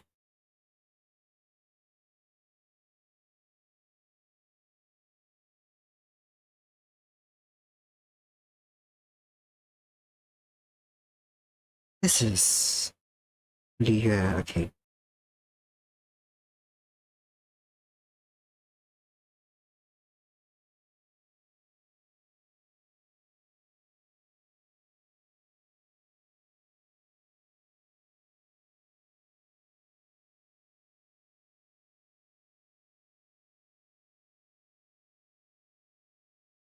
And then, 100% exploration in Inazuma, pretty close to Sumeru Fontaine. And to get used to Dragon Spine and have good builds, it's not too bad, but you still don't like going there. Sumeru exploration is paid, really? I love exploring in Sumeru. This is a thing that no one else agrees with, but I fucking love the Sumeru Desert so much. To be fair, it is quite a pain, but I don't like it. I don't like Genshin areas that feel like they were designed for one player to come and like fix. I like it when it feels like it's a world that's already existed and you just happen to be one person who's questioned why these things are there and interacting with it. So the thing is like things like Inazuma's puzzles where it feels like it's like puzzles set up in the world for one person to come and fix it kind of sucks. But the whole Sumeru pyramid unlocking business, it feels like relics that had been there for so long, no one's just bothered touching them. Until you came. Oh, Dalgona! Oh, long time no see, how are you? Remember your Klee being a real blonde? That's true, she was relatively good back in the day. She was just released. And she has been 84 years, can't forget the first time you stepped into the US. Right! Right! Letty says, love when MMOs make it seem like anyone could have rolled up and done it. Very lame to be the chosen one. Yeah. Yeah, that's why it feels like, yeah. And it's like, it feels like the world is dead. It feels like no one else in the world was kind of like curious or smart or bothered enough to interact with this strange object that's been up and about especially when it's a really simple puzzle. But the way Genshin world builds, it feels like a lot of the people living in the world just don't question what they were born into, and that's why they don't interact with it. And some things were just taken for granted and as status quo. Thanks for the metal pipe coffee. Yeah, well, pretty busy lately. Hope you've been doing well. I have. It's been alright. It's all things considered, I have been doing alright. But yeah, I'm glad to hear you're doing good. Letty says everyone else is useless and brain dead, and you're the only person awake for some reason. Yeah, yeah, that's what a lot of the time things like that may feel like. Man. To be fair, that's Stariel suffers sometimes from puzzles that feel like they're left there for you to do, but they're kind of good at incorporating some of them into your story. Into the story, Stariel's got these things like in there. I was gonna say Li Yue, but it's not Li Yue, it's just Space China. But Genshin is Fantasy China. I fucking love Li Yue. But like there's like this Rubik's Cube sort style puzzles lying around. And once you solve enough of them, you get a text from someone that's like from the Hexanexus Society, and they're like, whoa, congrats on solving our puzzles. And I think it's really cute that there's an in-game explanation for why they're there, and it turns out to be a bunch of freaks who designed a puzzle and left them in public waiting for someone to play them. And no one else has battled an eye about these strange things which could kill them except for you, the player, and an idiot. Ooh, Coffee, congrats on the 3-stream streak. Hell yeah. Also, all the Sumeru exploration is locked behind curse with tons of unvoiced voice dialogue. That's true though, that's true. That is a huge thing about Sumeru. I'm benefited by the fact that I fucking love the Sumeru NPCs. I love Jet. Jet and all of that, the whole that faction of Aramites, their lore caught me. I was hooked on that shit. I love Jet. My favorite NPC. Jet is great, yeah. But that's what music is this? Wait. I'm so sorry. If you oh no, I'm so sorry if you guys hear music not from Genshin. Let me stay quiet and see if my mic picks it up. Okay. Not obviously, OBS might not noise cancel, but it doesn't pick it up if I'm silent. Okay. Oh. Quality, congrats on finishing COD. Oh, you've oh wow. That's pretty fast actually, unless you are playing before you let me know as well, cause still congrats on finishing, nice.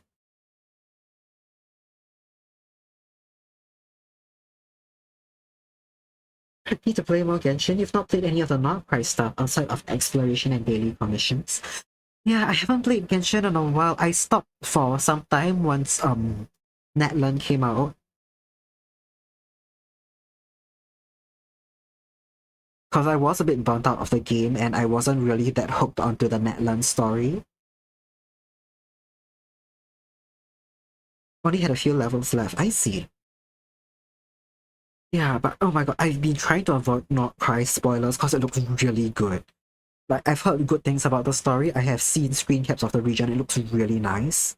And I want to go into it relatively blind, so I've been trying to avoid not cry spoilers. Nebula stopped around Sumeru, came back when we got the last of the desert and been going strong since. I see.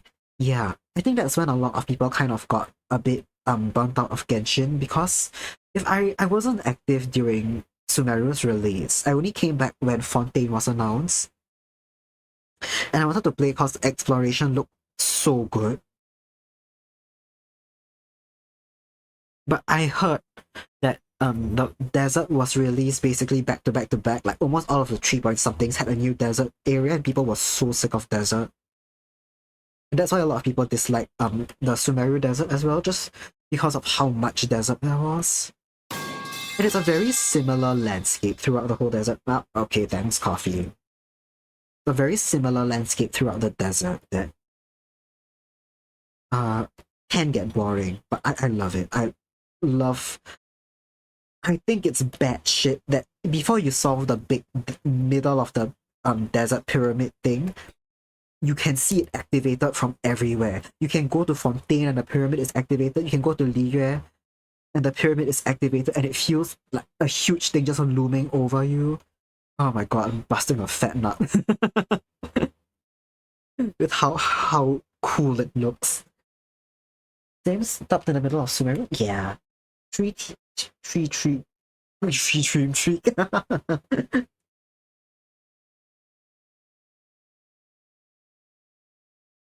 I've noticed people tend to cycle throughout Genshin, Hype, and Burnout. So like Inazuma caused a lot of burnout. People came back for the start of Sumeru, then the desert caused burnout, and then people popped back in for France, and they were like, yeah, let's fucking go France, and then they burnt out at Netland, and now people are like, holy shit, not cry. We're so back, it's so over.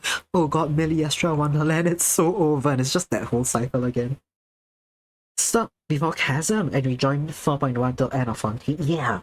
Yeah. That I feel like that's quite a common, what's that word? Common pattern of things. Oh my god, the chasm. I fucking love the chasm. I like places where the exploration gets a bit goofy.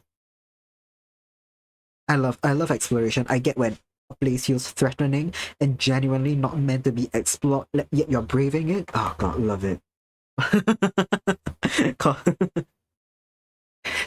I mean, it's a huge desert that's visible in air. It's a huge pyramid with a giant red storm cloud visible clearly in other nations. It's just looming above you. Oh god, it's so cool. I wish I could redo. I wish I could activate the pyramid again. I want it to be activated. Also, ads are starting in a minute. I'm so sorry about that. Let me know if you're stuck in ad jail. But also, feel free to go grab a snack, grab some water, do whatever you want. And I'll see you in about like 3 minutes. I'll be here throughout the whole time, but yeah, feel free to pop out if you gotta. What? Yes, we were talking about Genshin. Oh my god. The difference between Mondstadt and Liyue was wild. I so get what you mean about not forgetting the first time you step into Liyue, because Mondstadt, it's kind of very medieval fantasy. Dalgona has been put in jail. This is so funny. I'll let you guys know what Dalgona got in trouble for saying. I'm going to allow the message. Fontaine's law seems really interesting, so you want to get back into it, but I'm terrified of how long updates will take to download. Is it because you said but? Not just that. Not just that. The part that was highlighted, which got you into jail, was specifically the phrase into it but. And it got flagged for sexual content.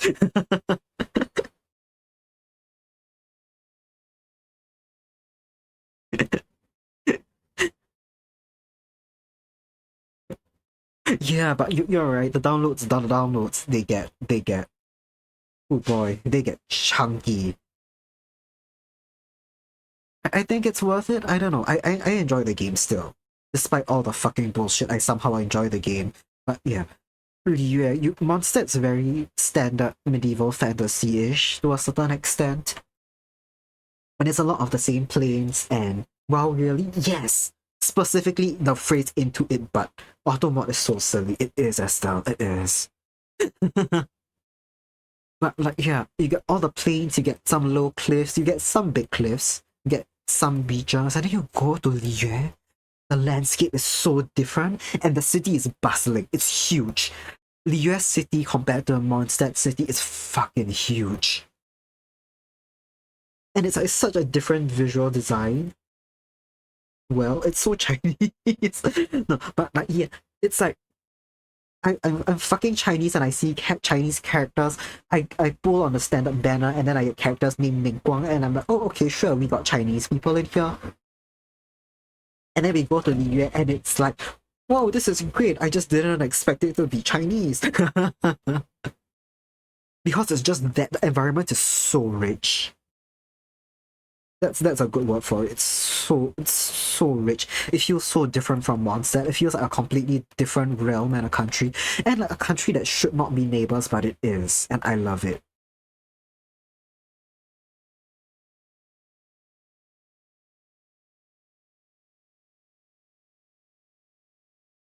The sheer scale of Liyue plus the environment change chills. Yeah, yeah, it is a Nemi. But yeah, the environment is insane. And it feels fucking massive. It really is compared to Mondstadt. Looking back now on how much space the map Mondstadt takes up, I'm genuinely quite amazed how I managed to spend so long just kicking rocks and hunting treasure and failing to find treasure in Mondstadt. Because it looks so small in comparison. I was like enamored with the world. It's got beautiful vibes. I think Mondstadt Sumeru and Sumeru's music is still my favorite. I really like individual pieces from Fontaine. Okay. Okay. After Yuhang Chen, is that his name?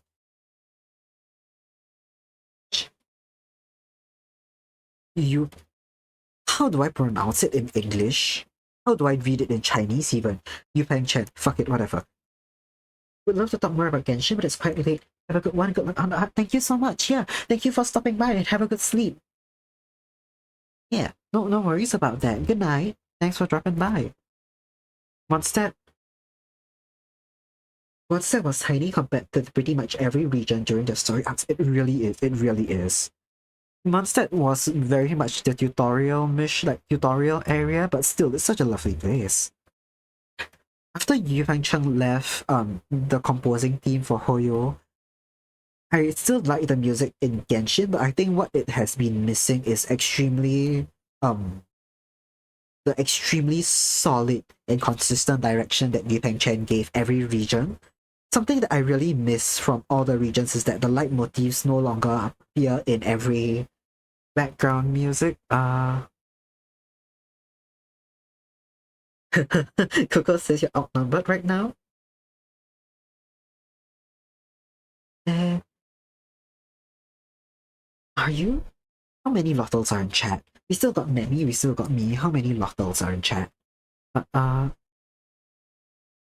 he saying? Uh,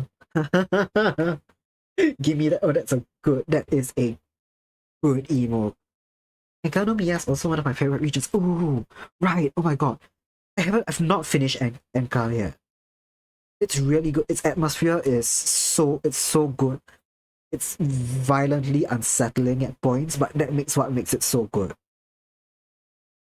I love that sometimes Genshin's exploration quests are just so fucking dark. It seems like such a fun like game on the surface, and some of its exploration is just terrifying. Yeah, the music direction in Economia as well was so good, and the chasm. I was saying after Chen left, a lot of the regions no longer have like um repeated motifs throughout every like location, if that makes sense. So the Sumeru one comes to mind, right? Like Nahina's theme goes Sumeru's theme, so does Raiden Shogun's and Inazuma's theme. And that is very, very present throughout it. You can go somewhere and then the little Sumeru like motif suddenly just plays and it hits different. From Frontier onwards, we kind of didn't really have that. Furina's theme does not echo. Farina and Nervalet's theme do not echo the leitmotif that Fontaine has, which is fine, right? It's not a necessity, but it's something I really appreciated and loved about the soundtrack when Chen was still hitting it. Battle music and Enka, yeah, exactly. Man, I need to finish Enka, man.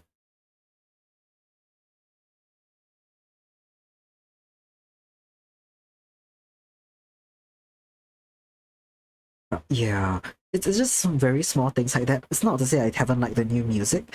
It's just that it's missed. It feels like it's missing a lot of the cohesiveness that having one very strong, um, artistic director on the soundtrack brought to it. Which is a shame, but it's okay. It's okay. We still like Genshin's music.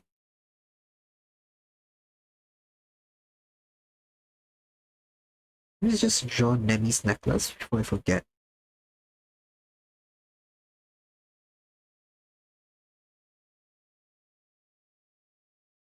There is one. Yeah. I want to put something on from Sumeru.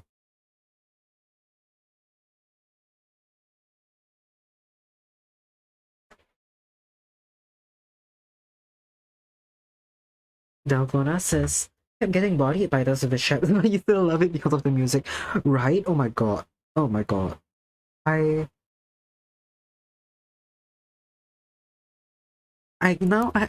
pulled a series of extremely strong characters which made exploration so much easier, but back in the day, like up until before 4 point whatever, my main and only main was Razor. I used Alhaitham quite a bit as well because I came back and pulled him. This is a really funny thing. Despite being a 1.0 player, my first 5-star was Alhaitham, however you pronounce it. Because my luck was that bad that when I was active in 1 point whatever, I never got a single 5-star, not even on standard banner. It took me coming back and consciously pulling for Alhaitham to get any 5-star. What am I drawing right now? We drawing Nemi. We drawing she's in chat right now. That's let me shut out our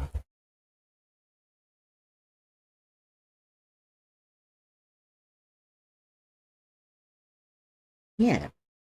She's a fellow elf and another artist and streamer. She got the 25.888k point redeem for a colored sketch and upgraded that bad boy to a fucking beast which is full body and includes another character. And I think I'm gonna change some of the redeems so that doing this will cost a lot more points, but she's also been saving for it with vigor for months now, and I'm kinda happy that she's getting it. Because I expected to draw this for some time now, and I'm quite excited to get to it actually. Yeah. Earlier today we were working on this commission for Axoletty, who's in chat as well. Yeah, we've been chipping away at it slowly over the past few. Sorry about the truck. Oh my god, it was loud. Yeah, we got Axoletty, who's I think in chat right now, and me. He was meant to be in a cage, but right now there's no cage. Right? Nem's so pretty, isn't she? Gorgeous, gorgeous, gorgeous people in chat right now. So you're doing it, and here it is. Exactly. Exactly. You set your sights on a goal and you saw it through and made it happen.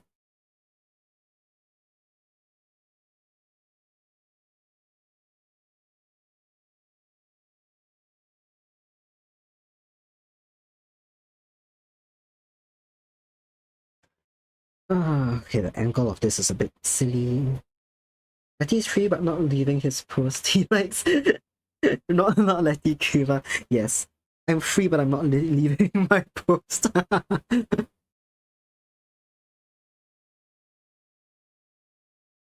I'm just saying there are worse places a guy could be than Axolotl Jail. Axolotl Jail is not and has never been the worst place to be.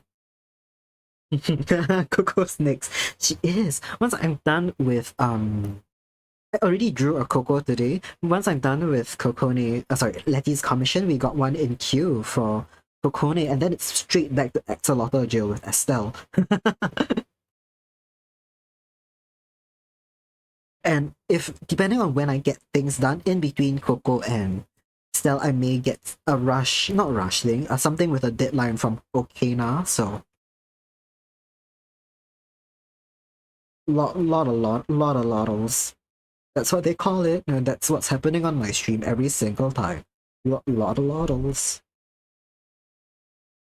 You're not braining too good this morning. That's fine. It is morning and that happens. I'm a morning person and my brain doesn't brain in the morning. Speaking oh fuck, I need to email someone back. It's okay, we got oh fuck. Once stream ends. Oh god, it's almost 6 p.m. Okay, we have to end stream in 20 minutes because I got somewhere to be.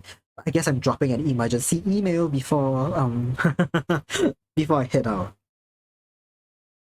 This is so funny. You guys don't have thanks for the You guys don't need to worry about what the email's for, but we had an interview rescheduled for a school project and I need to get back to him with my group's availabilities. So we can actually interview him before it's time for us to submit the project, which is disgustingly soon. Yes. But thanks for the oomph.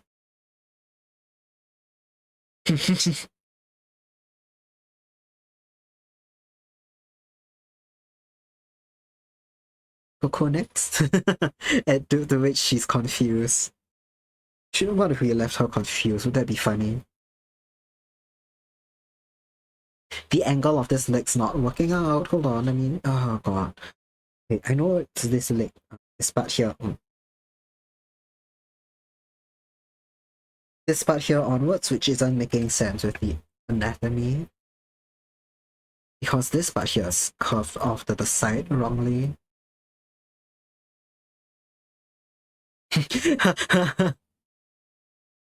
Yes, you are going to be leaving Coco in the dark. Wonderful.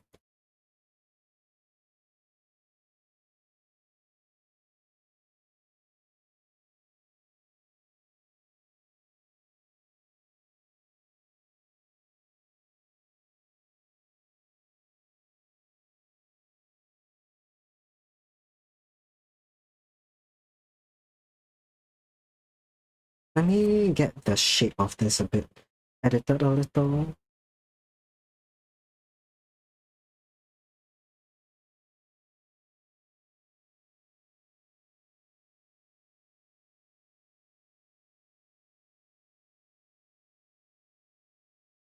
Did I get your hair too long? Hold on. Where am I? Okay.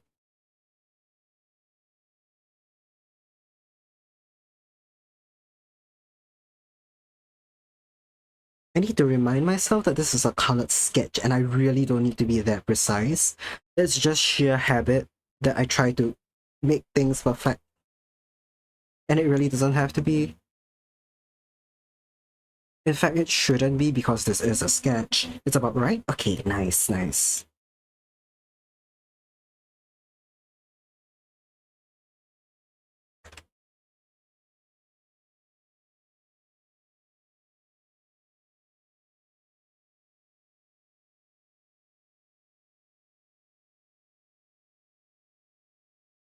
Okay, before I got completely distracted by emails, huge fucking L.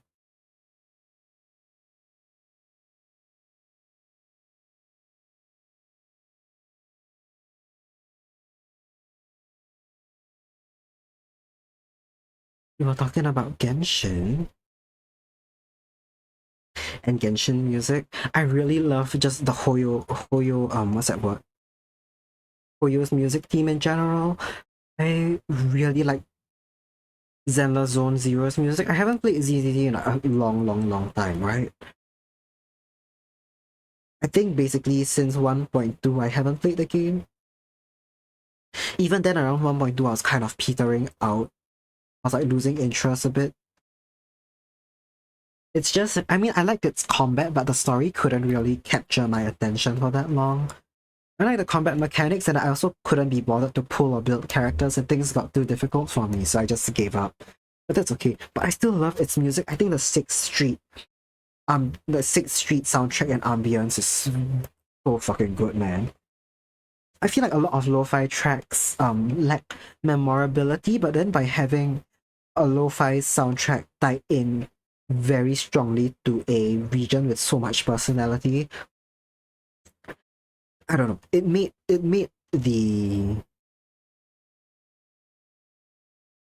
all of the Sixth Street music so fucking good. I love the aesthetic of ZZZ so much. Yeah, right? Oh my god. I think out of all the Hoyo games, ZZZ manages to have the most consistent aesthetic between its characters and I think its world building. And I mean, it makes sense. Like, I get why the others are very disparate, right? Like, Star Rails is literally, it's just different planets, different realms. every planet's in its own like what's that word, era of technological progress and stuffs, and has different cultural influences. So I get that everyone looks disparate. Quite similar for Genshin, right?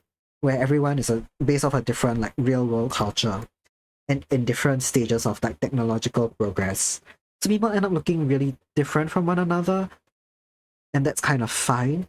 But ZZZ manages to make it like so consistent.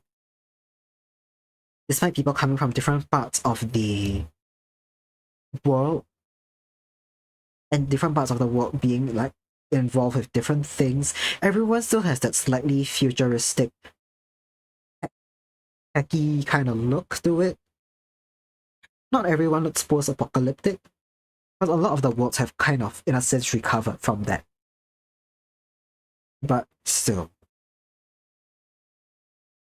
it manages to incorporate that sort of new technology. Okay, does this make sense? It's focused heavily on technology and technology-related aesthetics and gear and speak, but not exactly new ones either. It's slightly retro as well. It's very new tech with the aesthetics of retro tech, and I find that so fucking cool. Urban fantasy, yeah. You gotta check out the other Hoyo games, especially Zenless. Yeah. Not everything is gonna be to your taste, I'd say. Not everything is to my taste. I know people who love Genshin and Zenless but cannot stand Star Rail's combat. And I know people who love Star Rail and just not the rest. And I know people who love all of them, including all of the other Honkai games. So yeah. But it's always worth a shot to just look at and not be afraid to drop them if you decide it's not for you. What time is it? Okay, not 6 yet. Urban Fantasy, that's the term. That makes sense. That makes sense. Thank you, Estelle. Yeah. I really like the Xander's character design. I think the fact that they have furry furries, not just that there's furries. I like that they're getting funky with it, and I like that they've got literal bears as playable characters because that makes me so happy. And I think as well, something like Stariel could really benefit from more non-human characters, like just straight up animals and like robots and stuff. But oh well. I don't know if that sells like the waifus or not. It's the lively animation style of Zenless that intrigues you. Right. That too, that's actually what got me enthralled early on. People were circulating memes of like Nicole's jiggle physics, but then they were doing it in like parts of battle cutscenes where like it's gunfights with like Billy and whatever, but he's like spinning around and shit, and people are just moving so fluidly and ducking here and there. And like they're stretching and squishing, 3D model characters, and I'm kind of like, holy fuck. It's fun. It's a lot of fun to watch. The comic style narration bits as well, yeah. I can imagine that the animation for Xenos takes so much time and effort, especially when it's really action-packed, and I kind of appreciate that they make the narrative bits comic style, so you can read it at your own pace, and then they can really like invest time into the more action-packed bits that really demand animation. I know initially it took me a while to get used to it. I thought it was a bit strange. I was wondering why not just have it like Genshin where the characters have dialogue. But then it really lets the characters like pose and interact with the world in a way which may be difficult if it's just all 3D. But yeah, they are doing some really creative stuff stylistically with ZZZ. And I appreciate, I don't know, I just really appreciate that they're taking a few more stylistic risks with it, and it's helping the game stick out visually a lot better than the other Hoyo games. It's got a very strong sense of identity. That's something to say about it.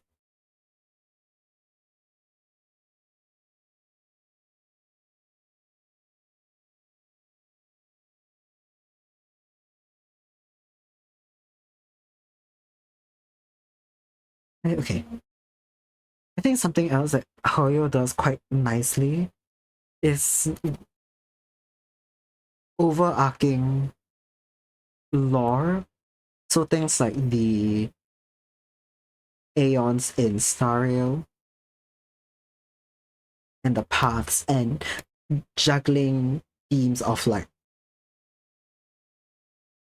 okay, something that I really like about Stariel compared to and some regions of Genshin, right, is that they have one overarching theme. Like let's say the preservation, let's say wisdom, and it's pervasive throughout that one region and the characters within it.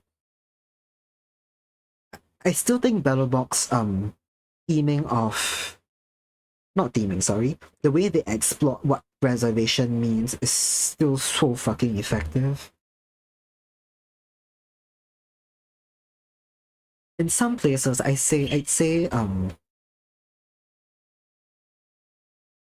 in the Luofu, the hunt was not as well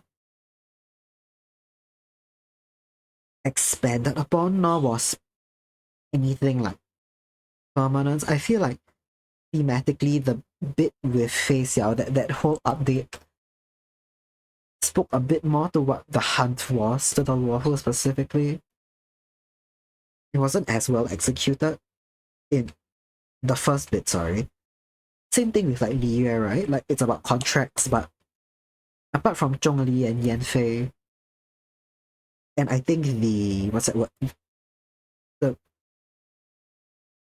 government, whatever Ningguang's on, I forgot what they're called. Man. The idea of contracts wasn't as well explored, but Ningguang, so fucking underrated, holy shit. The Jade Chamber side story in the Li Yue Archon quest, it felt insane. In that moment, she immediately won me over as like one of my favorite Li Yue characters, because it feels very rare in Genshin that people make sacrifices, especially ones that aren't the Archons, right? Nahida and Furina made really huge sacrifices, and I think that's why they endear themselves to people so much. But a lot of the other characters either don't have an opportunity to, or just are not the kind of characters to make huge sacrifices. But like man, Ningguang. So okay, we got people here that don't play Genshin and they may not be as fucking insane about Ningguang as I have been. She is basically the head of state of Li Yue. She's the one in charge of government and office, and their god Rex Lapis hasn't been seen for a while, and during a ritual in his honor, he fucking dies. He falls from the sky and dies. And that we find out as the player that Rex Lapis isn't dead, but he is basically testing his people to see whether or not they can live without him. Should the time comes and he fucking dies, right? Or he has to be sealed up, because some gods live for a long time and then they go insane, and he's worried about a future where he goes insane and has to be put down like a sick dog. Dalgona forgot it, but when she brought down the Jade Chamber, right? Yeah. He's worried about that, and he's seeing how the humans may cope without him.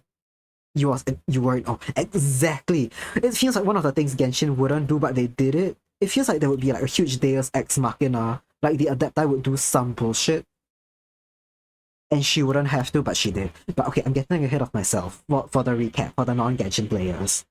Yes. So that, and turns out there's this one god that Rex Lapis has beefed with for millennia called Osiel, and due to events in the story, Osiel finds out Rex Lapis is, he thinks, dead, and this is finally his time to get revenge and wreak havoc on Li Yue. So a lot of the forces mobilize. You meet this group of people called the Adepti, where they're basically like celestials, like God, if that God help you. Wait, how do I explain what celestials are? Just imagine they're like demigods. Just imagine demigods who live in the mountains and don't generally speak to humans, but they were peers to Rex Lapis. You meet them, they initially don't really want to help humans. You move on with your life, and then Osile attacks, and then all the forces come together. So you got the Liyue government, you got the Adepti, you got you, the player character, the chosen hero, whatever, facing off against this gigantic Hydra. And the enemy human forces called the Fatui, they were there, they're not central. They're not super central. They're important, but not to this. But they're there. Oh, thanks for the snack. And at the end of the battle, something... Okay. Ningguang, minister of the country, works in an office called the Jade Chamber, and it is something that floats above the sky. It genuinely floats above the sky. You are in the mountain of contracts and the god-controlled stone. There are a lot of mountains. She's fucking severed from it all. She literally hovers above the country. She's first and foremost a businesswoman, and the Jade Chamber represents her years of insane hard work to get to where she is in a seat of government and to become rich and to build something as extravagant as the Jade Chamber, which is an ornate office that, as I said, floats above the fucking sky.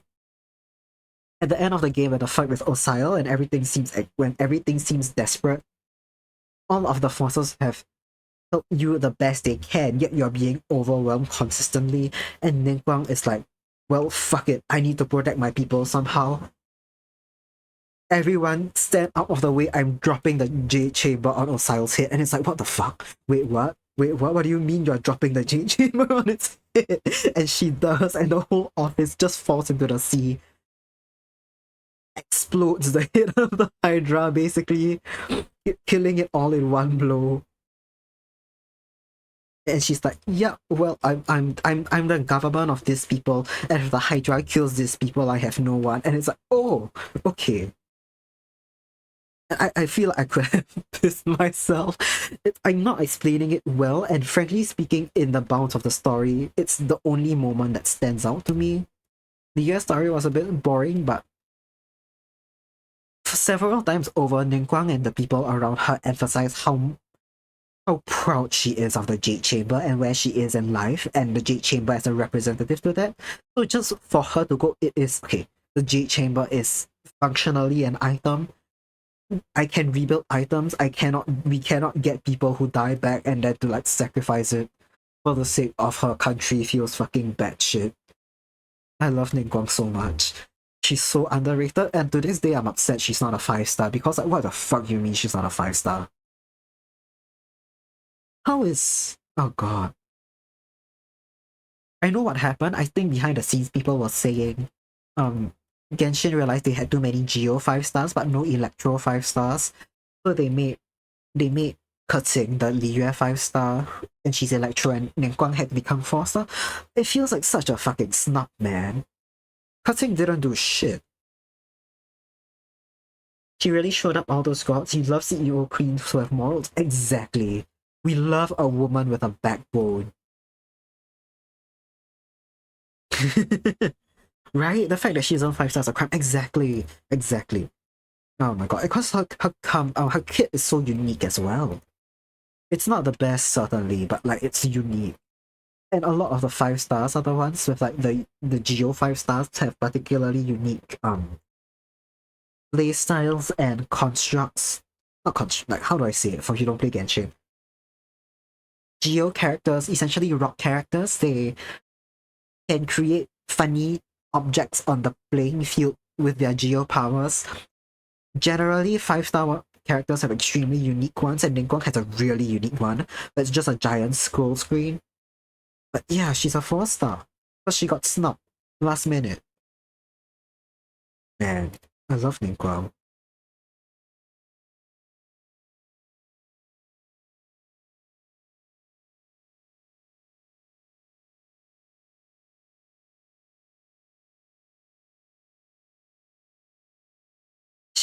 God, I feel like she just doesn't appear in stories that much. There are some characters that I really like Ningguang and Kujo Sara, but unfortunately they're also canonically busy as shit, so they don't go and fuck around and play in like all the silly side events where other characters, unemployed assholes, can show up as and when they want to.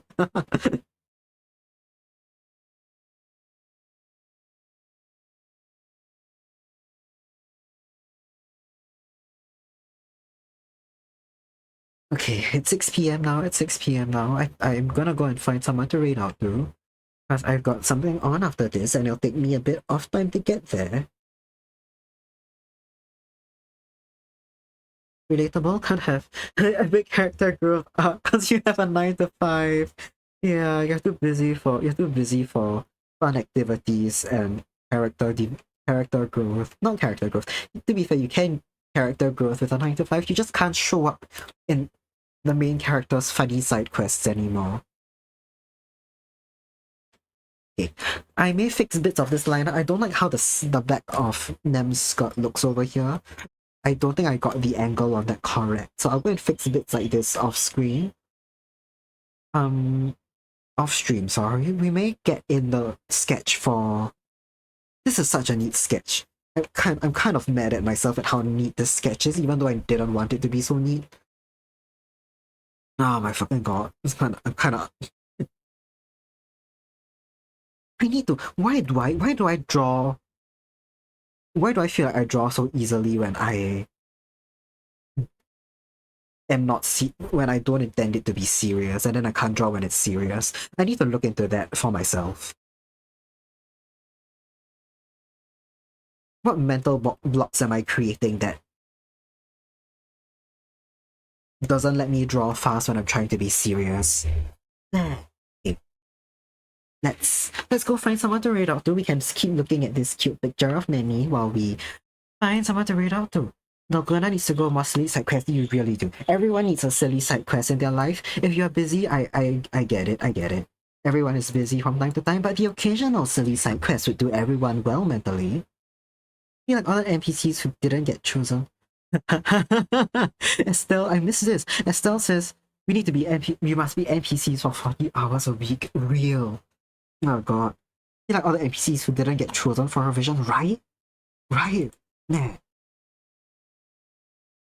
Man, that's like my goal in life is to not feel like an NPC and to do stuff outside of work or in work which makes me feel not like an NPC. Have I raided into Butterscotch Art before? Or were they someone who raided into me? They just started stream. Unless it's someone that Unless it's...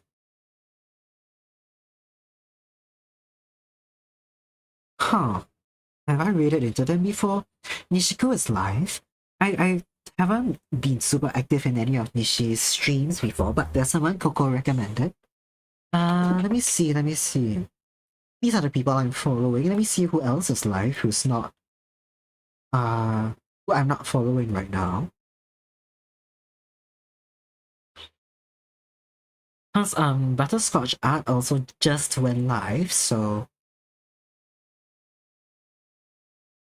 we might wait a little. If we do wait, then we may wait just a little bit to see for them to come back from starting soon. Otherwise, there's one more. Let me see who's...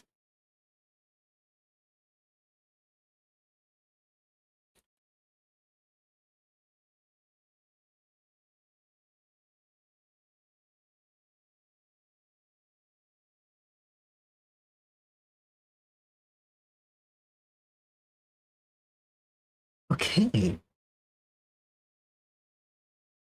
Okay. Let me get my raid messages out. I think I figured out at least 2 people I could potentially raid. Give me 1 minute to just check if anyone's stuck on BRB or starting soon or about to end raid soon. Or not, sorry, end stream soon. We got raid messages in chat. Copy and paste, smash that like and subscribe ? I Yeah, we're gonna go raid into Butterscotch Art. Yes, get that raid message copy. I haven't. I follow them, but I haven't been able to watch them for a while. Thanks for stream. Thank you so much for joining me. Yes, I had a really good time with you guys today. Okay. I was a bit lower energy than usual, but thank you all so much for the art redeems. Thank you all for keeping me company while we draw today. I hope you have a really good day going forward. I know it's morning for a lot of you. But yeah, I have to head off now. I'll see you guys again on Saturday for my 100 followers special. And then later in the evening for karaoke with Letty, should Letty be feeling better. But yeah, I'm really happy with what we've gotten done today. Thank you so much. I'll see you all soon. Bye-bye.